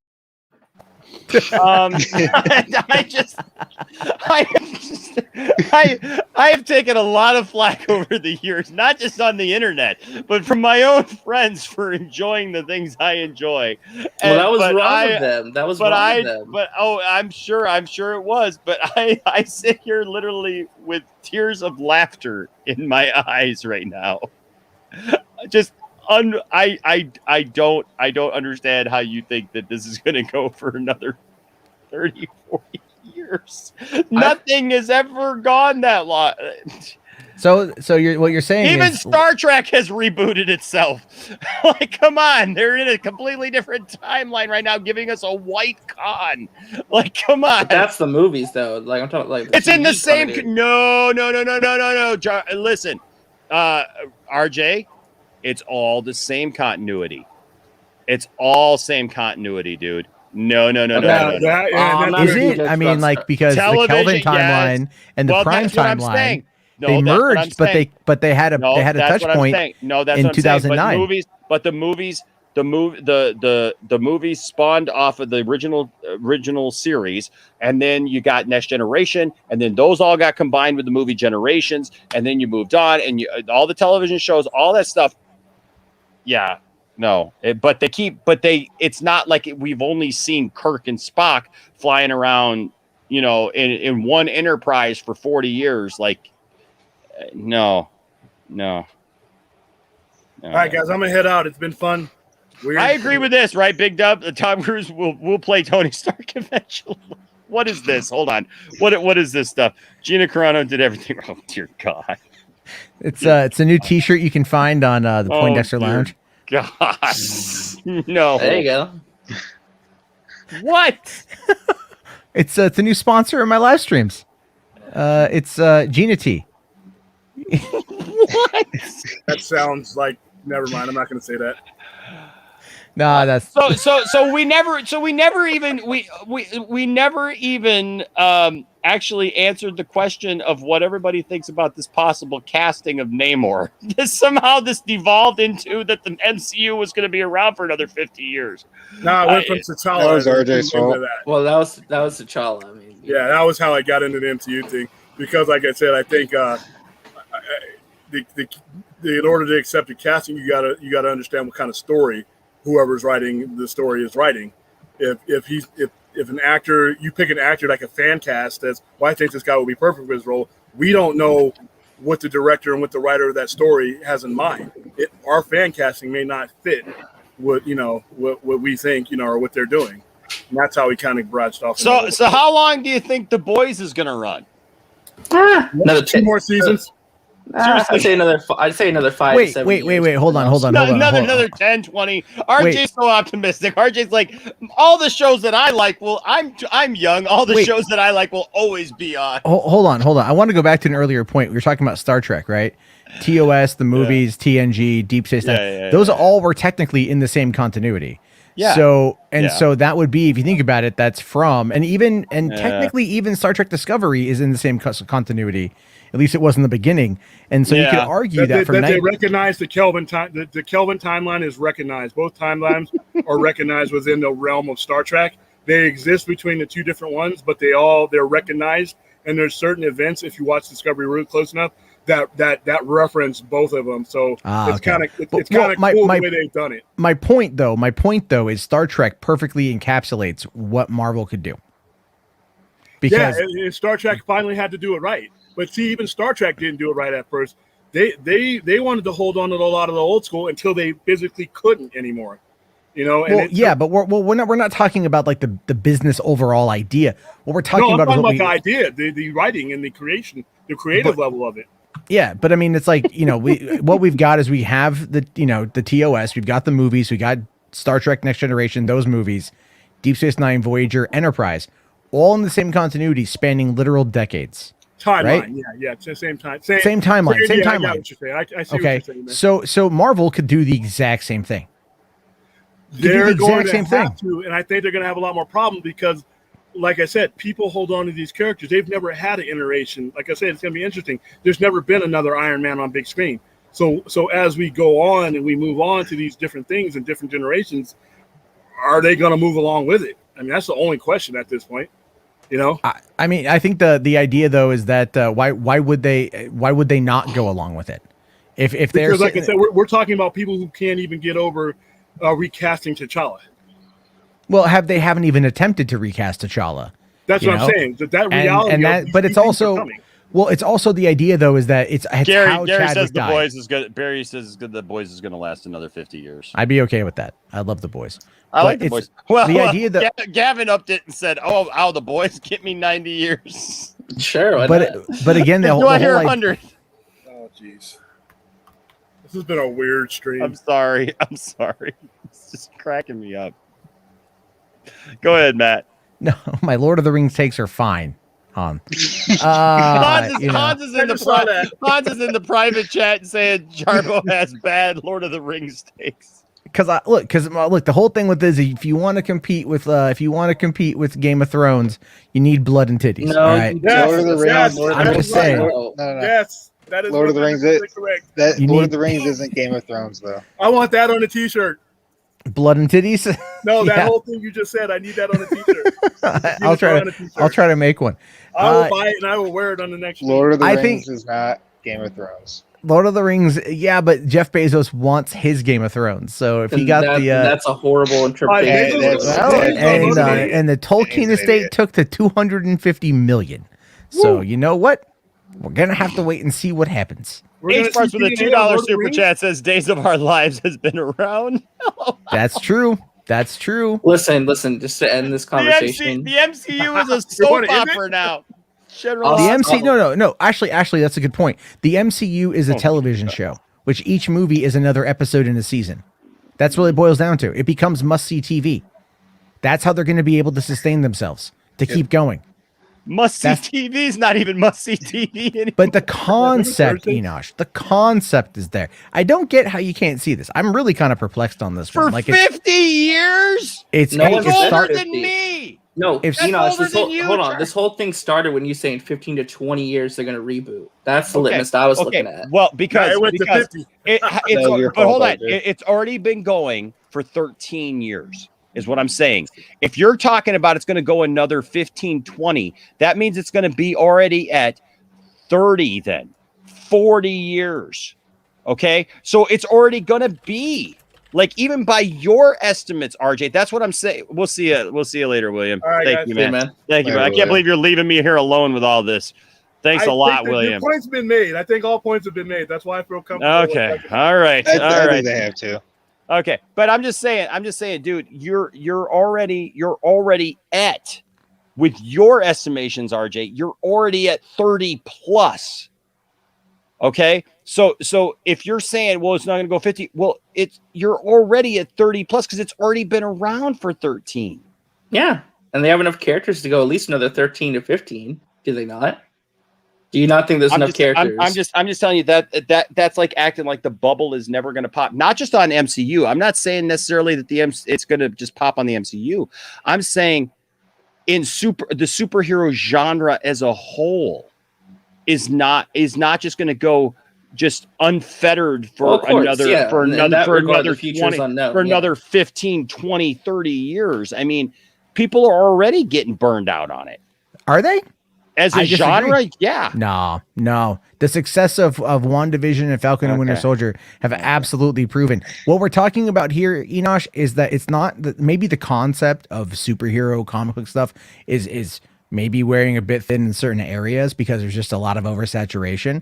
But where it has an emotional resonance is with the audience. And that, of course, is the MCU, how they've been able to keep it relevant and to keep it fresh and engaging, because that's the plan. Everyone else is just trying to chomp at those bits, even DC. And everyone else fails because they don't trust themselves to keep it going in the right way. They just don't do it. So that's why that's why there's oversaturation across the board. But Marvel nails it because they get it.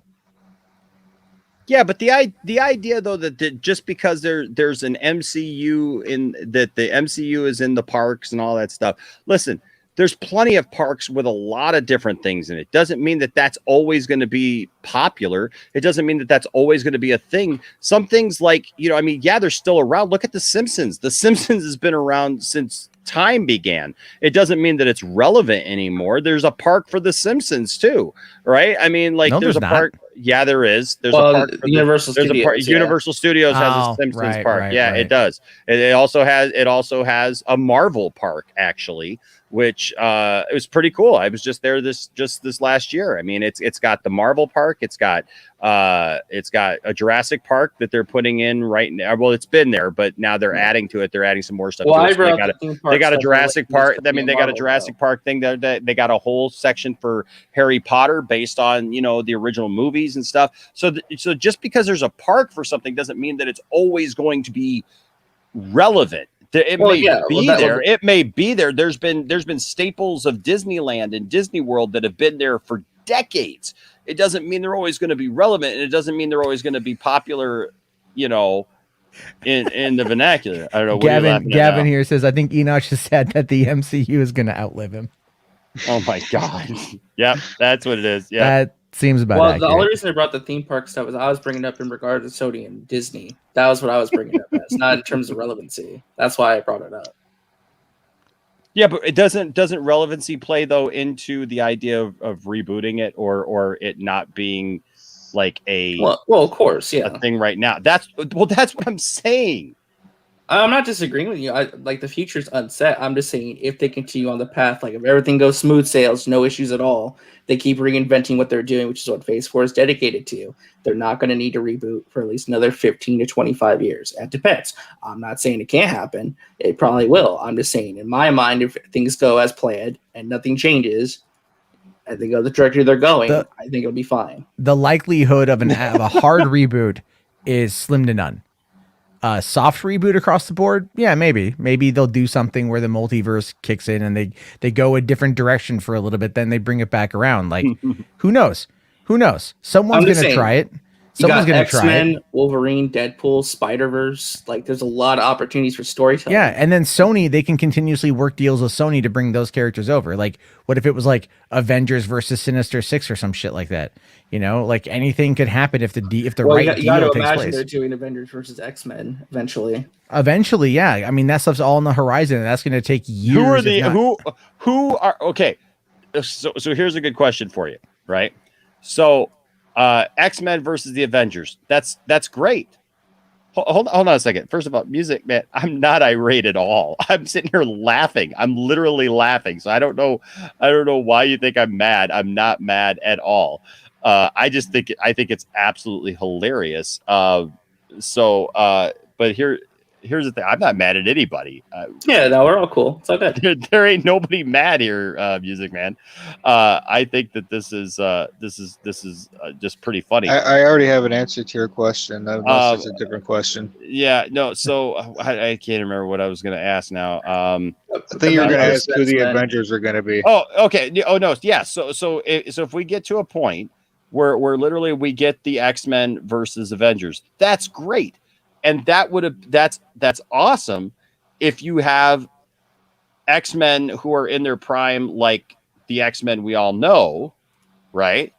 Which, by the way, will be a second iteration of the X-Men that we see. Actually, not even just a second iteration, but I mean, like, if you really want to go there, I mean, it's going to be, yeah, it's technically two, but it'll also be like, a third go around for some of these characters by that time.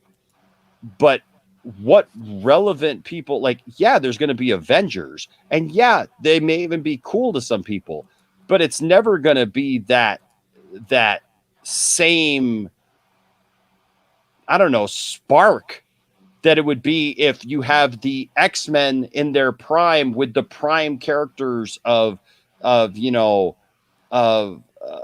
I'm so tired. It's like it's 4:45 in the morning of your main X-Men characters, right? So you're going to have your Wolverines, your Cyclops, your Rogue, your Storm, Gambit, right? So you're going to have your main X-Men characters. Great. That's awesome. Against who? Sam Wilson's Captain America, Spider-Man. I mean, those two right there, they have huge fan bases. There you go. You got, Bucky? What's stopping him from being Winter part Soldier, of it? the Hulk. They'll probably still be around. Thor will probably still be around. Jane Foster, Thor. Do you understand how long it's going to be? Even though it's not Tony and Steve, these other characters. Do you understand how long it's going to be before you get to that point, though? Yeah, 15, 20 years, right? I mean, right around the same time we've been talking about here. Yeah. So none of these people are ever going to want to move on with their careers at all. No, they're going to be. They sign these contracts. The contracts are there For their life, for the rest of their lives. They get locked in these big contracts, Enosh. And the thing is, here's the thing. Come on, they're not locked into anything. Yes, they are. No, they are. There is nothing that says that they have to play these characters for the rest of their freaking lives. But you're again. You're misunderstanding that. You're really misunderstanding that. Here's the other part of this too: do you ever hear any kind of kerfuffle coming out of Marvel Studios? Kevin Feige's overall role with the Disney Plus television shows is to oversee talent and talent relations. His job is to oversee the world and also to make sure that he works directly with the talent to keep them happy. And there's a reason why they keep sticking around and why they keep coming back. And it's not just Ash Eternal with $1.99 super chat says Bezos wants his own Jarbo. God, he can't afford me. I was gonna say the only. Although put me on that low Earth orbit flight coming up next year, and we'll talk. So that's the only drama with the MCU in regards to casting and directors was what Edgar Wright, Terrence Howard, and crap, I'm forgetting the guy's name. Red Skull. Well, not Red Skull, but I also have Ed Norton too. Oh, Ed Norton, yeah, that's it. And then Hugo Weaving didn't like the makeup, right? He didn't like the makeup. That's the problem. That's why. But they the guy who played him in the Infinity War, it was like super easy, you know. So I mean, again, they've got enough content to keep this going for a long while, and I think that they've established after 13 years that there's trust there to continue it. Unlike other competition that has to kind of play catch up constantly, Marvel has been a staple. It's been the bedrock, and it's going to continue. I don't see any reason why it won't. And it's also, by the way, just to kind of get to Enosh's point, they don't have to keep playing these same characters their entire life, but they keep coming back to it because it's work and they like it. Well, it's also the point of introducing the new characters, though. That's the point. Yeah, they'll introduce new characters. H Bars with a $2 super chat says the MCU will outlive me and I'm 20.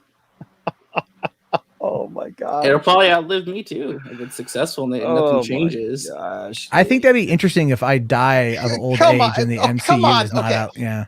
Hold on though. Can we just we're all, regardless of even if the MCU is good, genres change, times change. Look at 50 years ago where we were in the world. Okay, like in the world in general, 50 years ago, right? Like that's older than me. You're talking like 1960s. We literally, it was the sexual revolution. We had Woodstock. We had Batman on TV, for God's sake. You know, like you're gonna tell me that the MCU was gonna transcend everything to literally go 5, 6. I mean, if we're talking like that, 6 decades, and sure. It's not, and it's just going to be an ongoing thing, just because based on people like it right now. Yeah. Okay. Becomes. It's also going to become. I'm not going to argue with you anymore because that just seems very silly to me. Because literally, go back 50 years. Because you're saying, well, kids like it now. I like it now, so we'll always like it. Well, no, I'm not saying. There's nothing else that exists like that. But let me. Hold on. You're getting kind of heated. I'm not getting heated. I'm asking the question. I'm asking a question, and I feel like I'm getting a fanciful answer. I love you, Matt, but like I know that some of what you're saying to me is tongue in cheek, and you're just trying to poke at me, and I get that. But what I'm saying is in the bigger scheme of things, I'm asking everybody here to just be reasonable for a second. And saying nothing in the history of anything like this of fictional characters just transcends everything and stays the same way like that. But who says it's going to stay the same way? I mean, that's the whole point. Is like RJ and I have explained. No, because I'm saying there's that different versions of these Okay, because in comics, you can't just say, well, Marvel's been around forever, and so whatever. In comics, they don't age Nobody comics changes. are not, but Nobody, it's a, people don't change. it's an But even those comics adaptation have of- been. But even those comics have been rebooted several times. But you're but this is literally going not- to tell me if 50 years from now you're not. If I'm going to give you that, it can change. It can change. It could be completely different characters. But what I'm saying is you're betting another 50 years on literally scraping the bottom of characters that nobody cares about and making them all amazing enough to be Avengers 50 years from now, where everybody cares about it. I think if they can establish enough of a storyline. How old is Feige?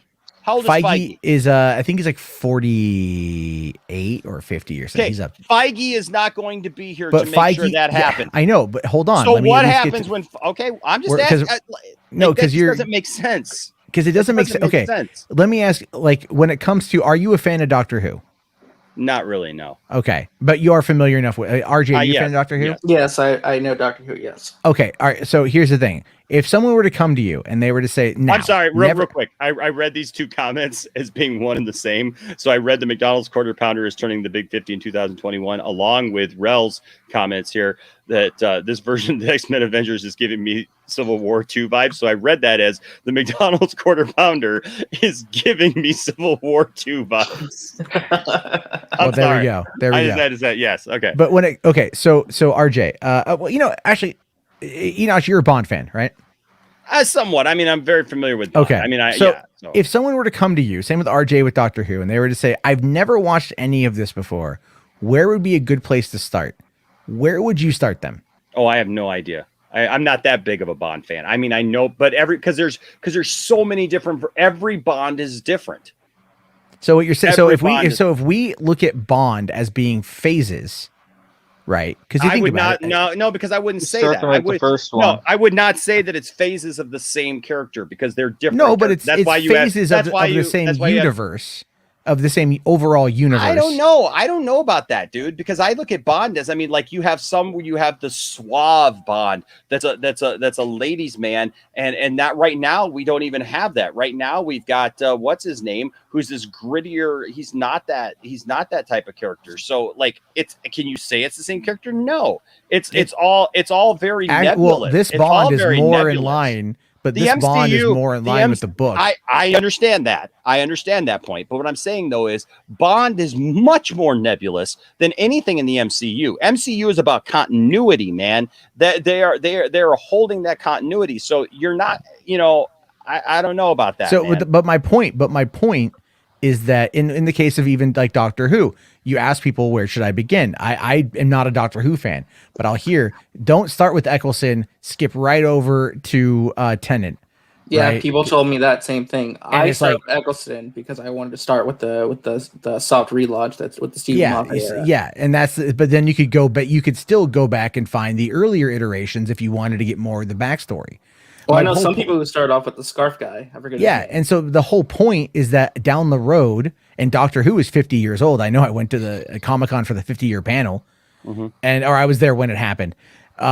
So people will go back and watch it. So at this point, it's kind of irrelevant to argue, well, in 20 years, where are they going to be? Well, people are fans of Doctor Who at 50. First of all, Mark, no, I don't. I don't want the Snyderverse to continue for another 50 years. I literally want 2 more movies. I've made that very clear.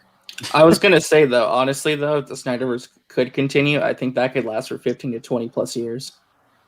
I really do. I wanted to. It's I'm just saying the Snyderverse, that's a great universe too. That can last just as long, honestly. Henry Cavill playing Superman in his 50s. Okay. Kingdom Come. There you go. Yeah, no, because Superman does not age like everybody else, RJ.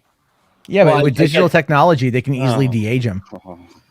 I'm just saying. I mean, have you seen the deep fakes? Yeah, I have, but people of like Luke Skywalker is great. People get sick. Well, those look better than Marvel's version of it, or of Disney's version of it. Yeah, no, they definitely. I will agree on that 100%. But it's like, again, the technology is there, and in the next 30 years, dude, technology. Look, they're at the point now where they can basically just do, I don't know, holograms. Like they could do deep fake tech on almost anybody and make it look. And in 10 years, it will look great, and it will be indistinguishable. And actors won't ever have to leave their home, really. They could do a mocap from like inside their garage, and they could, just have it all digitally imprint onto an actor on a stage somewhere. You know what I mean? Like the technology is going to We've be already different. been through this Feige clones. That would also make the most amount of sense. Sure. You know, I'm just saying that as they go forward, they're going to be thinking to the future because their forward thinking has allowed them to sustain for 13 years. And so at this point, they have every reason to be granted the benefit of the doubt for where they will take things, even in Feige's, like when he steps down, right? Like they will have a plan and they know what will work. And the overlords at Disney will not want to mess with that plan because there's money and that's what's going to pay their shareholders. So there's that as well. Just for me, Moon Knight's going for 30 years. They're all. I mean, the Fox X-Men verse, like Mitchell pointed out, that lasted for like 20 years until that crashed and burned. So I mean, those characters, that's a rich universe right there in itself. Yeah. I mean, yeah, that's true. The Fox movies, they kind of played a little bit of continuity here and there, but it did go from, you know, what, 2000, summer 2000 to 2019 with, how many movies? A lot of movies. And a lot different spinoffs too. Yeah. And Hugh Jackman was in a lot of them and we all love Hugh Jackman for it, you know, but it's like, and I'm just saying, it's like, there's been multi-decade continuity situations. So I think look at Jensen Ackles there. Doesn't he look good as Soldier Boy? He does. He looks great. I love that costume. I can't wait for Boys Season 3. Oh my gosh. Yeah, I do got to get to bed because it is 2 a.m. But I will leave it with this. It's 5 a.m. here. It's 5 a.m. Yeah, Hey, I will leave it with this snarky comment before you go out. I will. Please. I totally will. Yes, I totally will. Snarky comment about how yes, how the if the companies were reverse and DC was like Marvel is right now, Enosh wouldn't say a thing. No, that's not true. Ooh. That is not true. That is not true. That is not true. That is not true in any way. There is no way. There is no way because that's the whole point is you need different versions of characters. You can't just have the same version of the character and just like kill off every character in your universe so that you never get to use it again for the entire. I mean, that's the other flaw in that. Some of these characters are going to die off. If you're literally thinking that these characters are going to last that long, then some of these characters are going to die off and you're never going to see them again. That's ludicrous to me. And that's what happens in a continuity. I would never want that for Kirk DC. died. I would never want that for DC. And they've brought back Kirk as different people. Since Generations? No. Yeah. Kirk is no, okay. Shatner. All right. Like they brought back one other Kirk. And that was an alternate timeline. Actually, I think that they've had Kirk appear in other things, haven't they? Didn't they have another person who played Kirk? Oh man, I wish Brian was here. Yeah. Wait, which one? Because I know that Chris Pine was in 2009, and Generations was 96. But I think there's somebody else though who I don't know if it's one of the new shows or something. I don't know. All I'm saying is your point about me wanting the same thing for forever. No, I would not want that because I want to keep seeing characters. That's like saying, well, Bruce Wayne dies off, so I never want to see Bruce Wayne again. Heck no, I love Bruce Wayne. Why would I want Terry McGinnis could come over next and play for 10 years. No, that's or Dick Grayson. Or Dick Grayson, yeah. Or a whole new character, maybe Carrie Kelly. No, because these are movies. I do not want to see that thing play out for the rest of my life that way in real time. No, I do not want to see that. I would never want to see that. Ever would I want to see that. No. You wouldn't want to see like a movie about Dick Grayson being Batman? I'm not saying that. I'm saying I don't want to see one continuity go for 50 years where all they do is sit there and it happens in real time within my lifetime that Bruce Wayne dies and I never get to see Bruce Wayne again because now we're in this continuity that we're never going to reboot. We're never going to change. So now, here's Terry McGinnis for another 15 years in real time, the way that it would happen in the comics. Like, you know what I'm saying? Like 20 years of Terry McGinnis now, because that's what Terry McGinnis would take it over and do it. Like, I don't want to see that.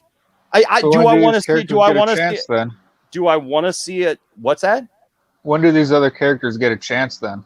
I'm not saying that they don't get a chance. I'm saying though that it doesn't all have to be within the same continuity. I don't want just one continuity for the rest of my life. That would be ridiculous. That would be monotonous. Because your characters would die off and you would never get to see the characters that you loved, that made you fall in love with those characters to begin with. You would never get to see those characters again. Okay, I'm not saying that other characters can't come in and that you can't have those stories in other continuities and other timelines and other things. But like, why would I just want to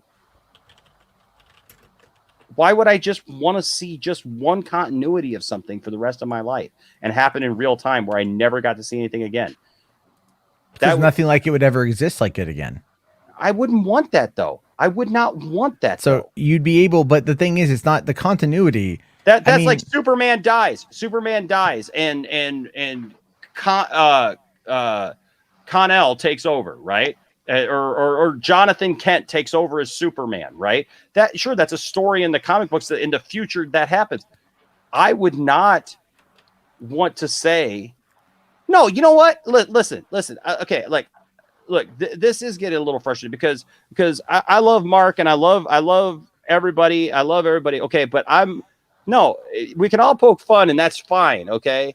But I ain't going to be here 15 years from now saying restore the Snyderverse, okay? I believe what I believe, and you don't have to believe what I believe, okay? You don't have to agree with me. That's fine. But I believe what I believe about the Snyderverse right now because I want to, and I've made it very clear my point about the Snyderverse. I don't want to see the Snyderverse go on forever. I don't want that. I literally want to see 2 movies, and you know what? If Ben Affleck wants to do his Batman thing, because I feel that it's a travesty that Ben Affleck is not going to get his solo Batman film, and he's probably the best Batman that there's ever been. But I don't need the Snyderverse, nor do I want the Snyderverse to continue indefinitely for the rest of my life. Who would want that? Why would you want that? Why would you want to kill off? Are you going to tell me so because it's Snyderverse then? And Zack Snyder says that Dick Grayson is the Robin that died. I never get to see Dick Grayson in a movie. Well, at the rate they're Why going, would I you want that? Probably won't. Well, that's another story though. That's a whole other thing. Oh, they can make prequel movies or something. But by that logic, then Titans shouldn't exist because everything's got to be one continuity, and they're only making one live action of anything. So every live action TV show then is all of a sudden canon to this one thing. Because all the MCU shows are based off of the movies, which are spawning these TV shows now. So that means you don't get a Titans, you don't get a Superman and Lois, you don't get any different versions of these characters. You only get the one thing that happened, and if you liked it, great. If you didn't like it, I guess, whatever. So you never get to see Tony Stark again because Tony Stark lived back in the mid 2000, late 2000, going up to whenever that movie came out. You know what I mean? So like that doesn't make any sense. Like, why would anybody want that? In real life. I mean, that's why I like DC's approach because I like having the different interpretations of the characters. That's what hooks me with DC. I totally get where you're coming from in that regard, for sure. So what if another tragedy happens and another main character that you love, and God forbid this happen, but like literally, what if? Because listen, things happen. So like somebody gets sick, somebody just decides they don't want to play it anymore. Somebody gets fat. Somebody just like ages out of the role. Like, and we're just going to say that, like, well, we can't have that character anymore. Tom Holland decides he gets married and he quits acting. He has an existential something or another, finds a weird religion, and he goes off and he leaves the role. No more Spider-Man, because Spider-Man was back then and we ain't bringing him back. Like, you know what I mean? Like, I hope you got somebody ready to play Miles Morales, but you're never getting Peter Parker again. Well, isn't that why they have the multiverse though? Isn't that why they're interested in the multiverse? Well, I'm just saying, like, couldn't they like get another version of Peter Parker if that was the case? Well, I mean, here's the thing, though, guys, and I do have to go because I'm like my pill is kicked the hell in. This is such nerd stuff. I love it. Yeah, but this is such nerd stuff to talk about that stuff is. Here's the thing, though, but for beyond us, even when nothing has ever done that. Okay. Well, if the money is there, it's going to live beyond us 100%. That's just how these things operate. Disney may not even be Disney 50 years from now. They might. Who knows? Who knows what might happen? You know, Right. They could I mean, get a couple sold years to some telecom company on the moon. Last year, I mean, people were talking about the fact that really, I mean, if Apple really wanted to do it, if they had any interest at all in actually having theme parks, they could have bought a majority stakehold in Disney last year. So, you know, I don't know, man. I just, you know, it just seems we're poking fun here, and I just hope everybody realizes I'm poking fun. Like, I'm not mad at anybody. No, like, we're all cool. It's just blowing my mind though that there's people who actually love the MCU that much that they literally think, not that we hope, not that like, oh yeah, I'd like to see it even, but like you literally think that it's going to last for another 30, 40 years. Well, in that case, I'd say it's a testament to what they built then, to where people feel that way. Look, when people want it, that's one thing. But to say that it's going to just be, that's a whole other thing, though. What does Hans think about this? Hans has been sitting there quiet in the corner. I feel bad for Hans. I don't know. Oh no, I'm just listening. This is great.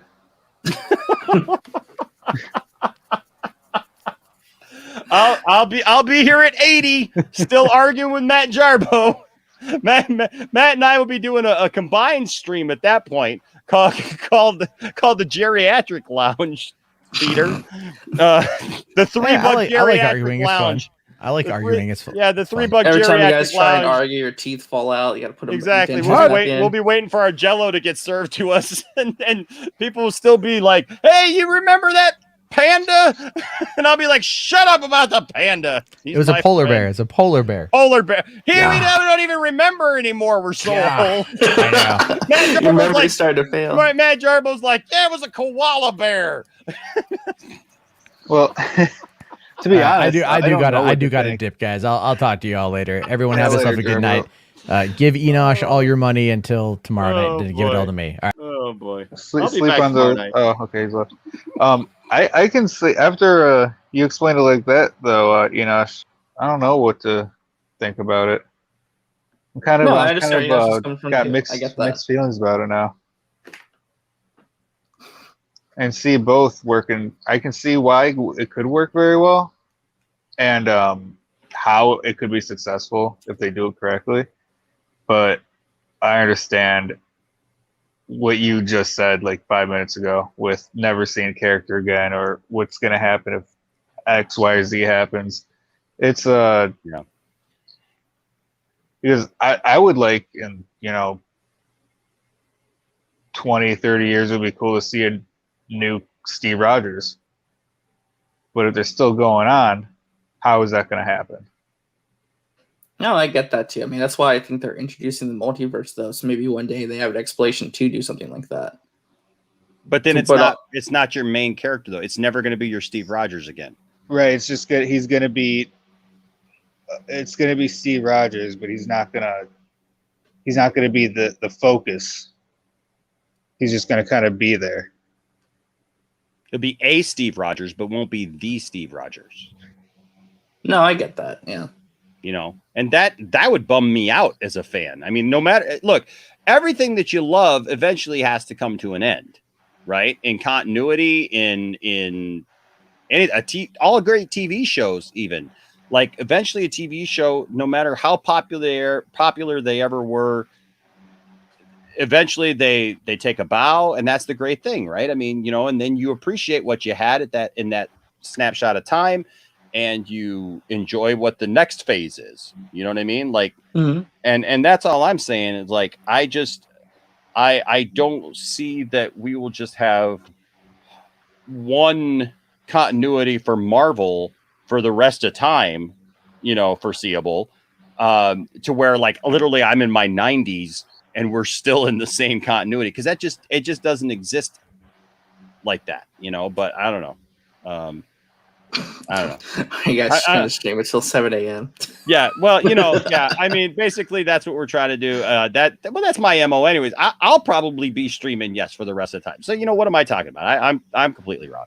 And just so everyone knows, we're not mad at each other. We're just having a passionate discussion. I'm pissed off at you, RJ. I know so you mad. are, Hans. It's okay. It's just funny because listen, and it's not that I can't take people poking fun at me, but the thing is, like, when people start talking about like because I do defend the Snyderverse, and I do see ways that the Snyderverse can continue, but that's not to say that I want the Snyderverse to just continue indefinitely. I don't. My whole thing, and I've said it repeatedly here on streams, is that, look, Zack Snyder had 5 films, right? He even had a foreseeable start and end to his movies. That was one of the things that Marvel or that WB had a problem with, was because they didn't want a definitive. They wanted, the 20, 30 movies, whatever, that Marvel was doing, because they were trying to copy Marvel. And I don't think that they should try to copy Marvel, right? Well, everyone who's tried has failed. I don't think DC copying Marvel works for like the kind of movies DC should be anyway. They don't. No. And so the thing is like, for me, I don't want to see like the Snyderverse just continue on. Like I've said it, I don't want the Snyderverse to just become the main thing and that's all we get going forward. Like screw all this other stuff Warner Brothers doing. I never want to see any of that stuff again. Like, let's just make one continuity. It's got to be Snyder's, and that's all that I can ever like, because I've said many times, I love it all. I love all these different shows. I love these cartoons. I love the animated movies that they make. I love I like Superman and Lois. I mean, I poked a little fun at it earlier, but I like Superman and Lois. The costume gets a little on my nerves, but it's about that time, isn't it, RJ? The train's coming. Here you go, RJ. This is for you then.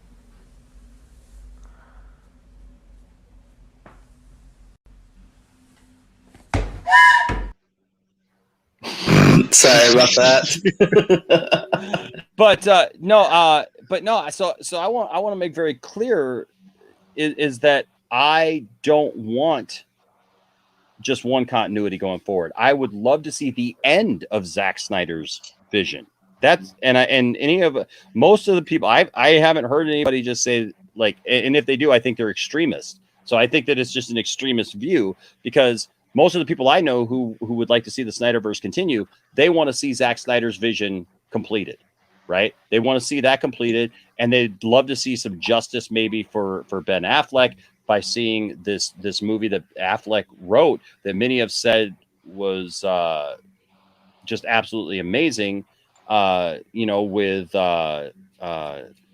Deathstroke, And so I that's what I would love to see. Anything beyond that would just be, some icing on the cake. But I don't want to be sitting around here. I'm not going to be sitting around here at 60 years old going, oh, come on, guys. The Snyderverse is still going to continue. Like, come on. Let's be realistic. That's what I'm trying to be realistic. Yeah, I don't think anyone should throw that in your face either. Like you've clarified that so many times. Like, and I'm not saying they're throwing it in my face. It's just that like I could take a joke. It's just that like when we're sitting here having this discussion, and then it's like the Snyderverse stuff comes up. It's like, no, it's not the same for me. Like, and I would feel the exact same way. If the Snyderverse was going on for 30, 40 years, like. You're going to tell me that so Gal Gadot's Wonder Woman dies, so you replace her with a different Wonder Woman, but I never get to see Diana again because Gal Gadot was Diana. So I never get to see that. Sure, there's a Wonder Woman, and that's great. And generations to come may have a Wonder Woman that they like, right? Mm-hmm. That's fine. And in the comics, they do this a lot. Like every once in a while, right? They've gotten rid of Bruce Wayne and somebody else comes in and plays Batman. But what always ends up happening? It always goes back. Even Steve Rogers there for a minute, left. And that's how you got these storylines that now they're starting to flesh out a little bit, in these. That happens all the time, right? I mean, they've killed off Clark Kent a few times in the comics. Now Yeah, where's they just did. going to be Superman, you know, and like, but it comes back. It resets. It has these ebbs and flows to it. And that's why they're able to continue it, because they never truly get rid of what people love. There's a storyline that goes forward, but then it gets to a certain point and you're like, okay, but now we got to move on to the next thing, you know? And that's all I'm saying. I just, No, you're right. Yeah. Okay. You know what? Yeah. Okay. But just saying multiverse doesn't make it, you're in the comics. Yes, you could say multiverse. You know why? Because, but even multiverse Wonder Woman does not work because it's never going to be Diana again. Even in the comics, if you just said, well, yeah, look at what they did with Kara, with Kara Zor-El, right? They killed off both Kara and they killed off Barry Allen. I remember that. That was in Crisis, wasn't it? In Crisis on Infinite Earths, right? But over time, like, and it took a long time to reboot that, right? And to bring back Kara and to also bring back Barry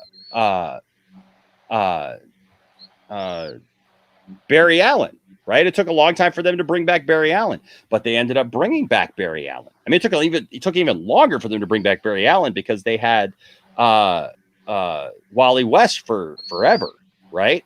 And so that's all good and everything. But when you're talking live action, just saying multiverse Wonder Woman, that doesn't solve the problem, because there's not a real multiverse where you're going to pull another Gal Gadot, you know?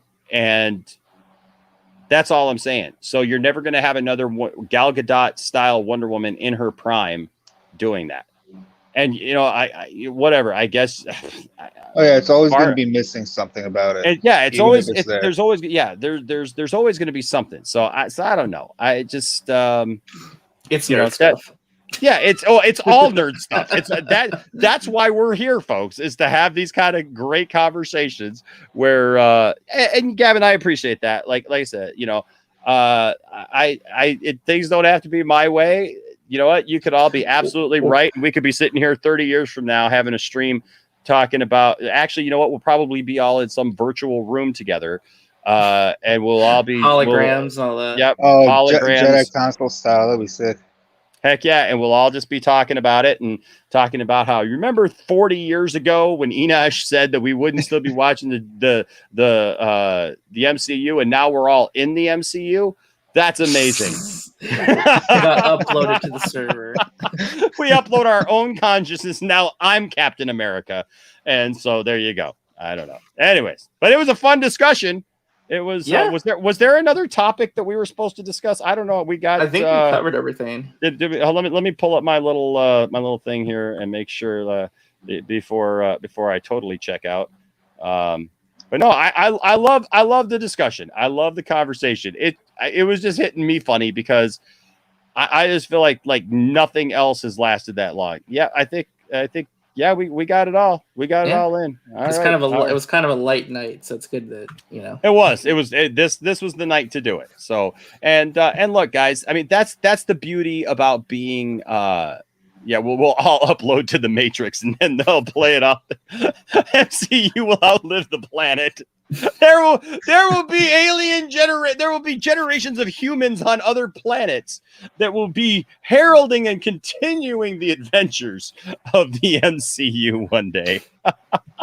They'll just get the action figures. They'll find the leftover Marvel figures on the destroyed Earth and just film it with the toys. Oh my gosh. But folks, that's why we're here. That's what the beauty of the lounge is. We can disagree without being mad at each other. We're not Doomcock and Ryan Kinnell, for God's sake. I mean, maybe we should hold on though. Maybe we should pretend to have like some EB, that we can get some views and super chats. That's gonna be our Lord of the Rings stream, RJ. There you go. Yeah, I know. Yeah, me and Hans are gonna do a Lord of the Rings stream eventually.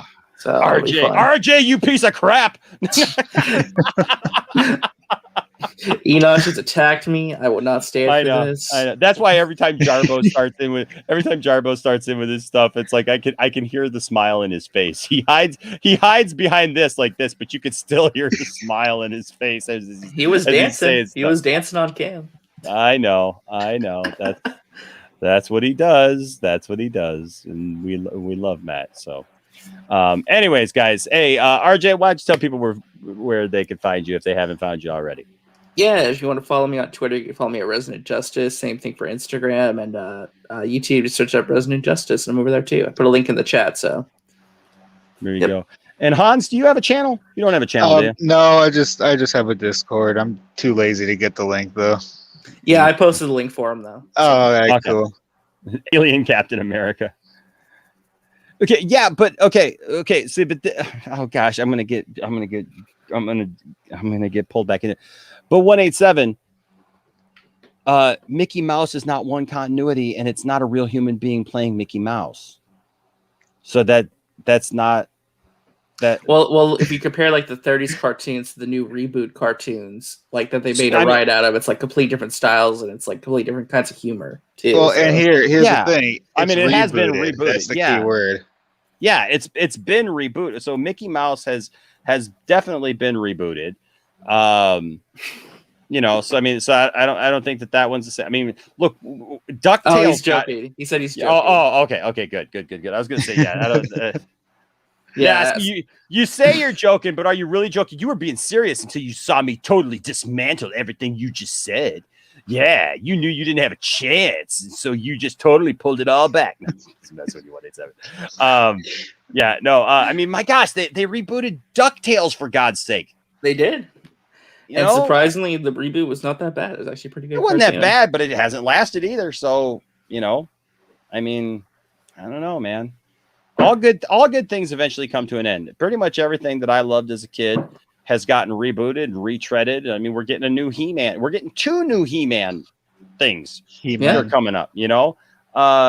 Stuff changes, man. Has there been like a new Knight Rider reboot? I feel like that's coming too. Oh dear God! Shut up, RJ. There was one, yes, and it was awful.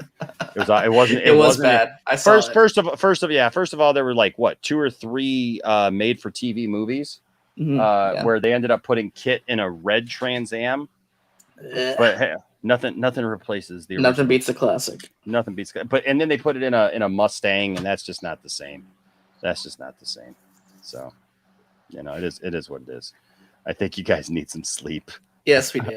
Yes, we all need some sleep. So we're gonna go to sleep. But hey, guys, thanks for sticking around. Thanks for being here. Thanks to everybody who was here tonight. This was a fun stream.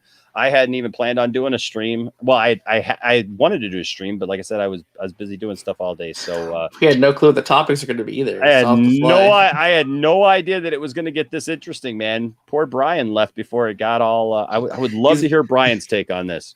He's gonna watch the stream and say I played softball again. So you always play softball. There you go. Well, you know what? I don't play softball. I as Larry Bird, I play basketball. Over the Grand Canyon, off your face, through the window, off the floor, nothing but net. So there you go. Right in your face. All right, guys. Thank you so much for being here. Remember, don't let anybody. The DuckTales reboot was a new universe. Oh, I love you guys. I love this community. I love you guys. Thank you guys so much for your support and for always showing up here at the lounge. You guys are awesome. Thanks to everybody who was on tonight. Remember, don't let anybody tell you that your fandom doesn't matter, even if you think that the MCU is going to last for another 100 years. I don't care.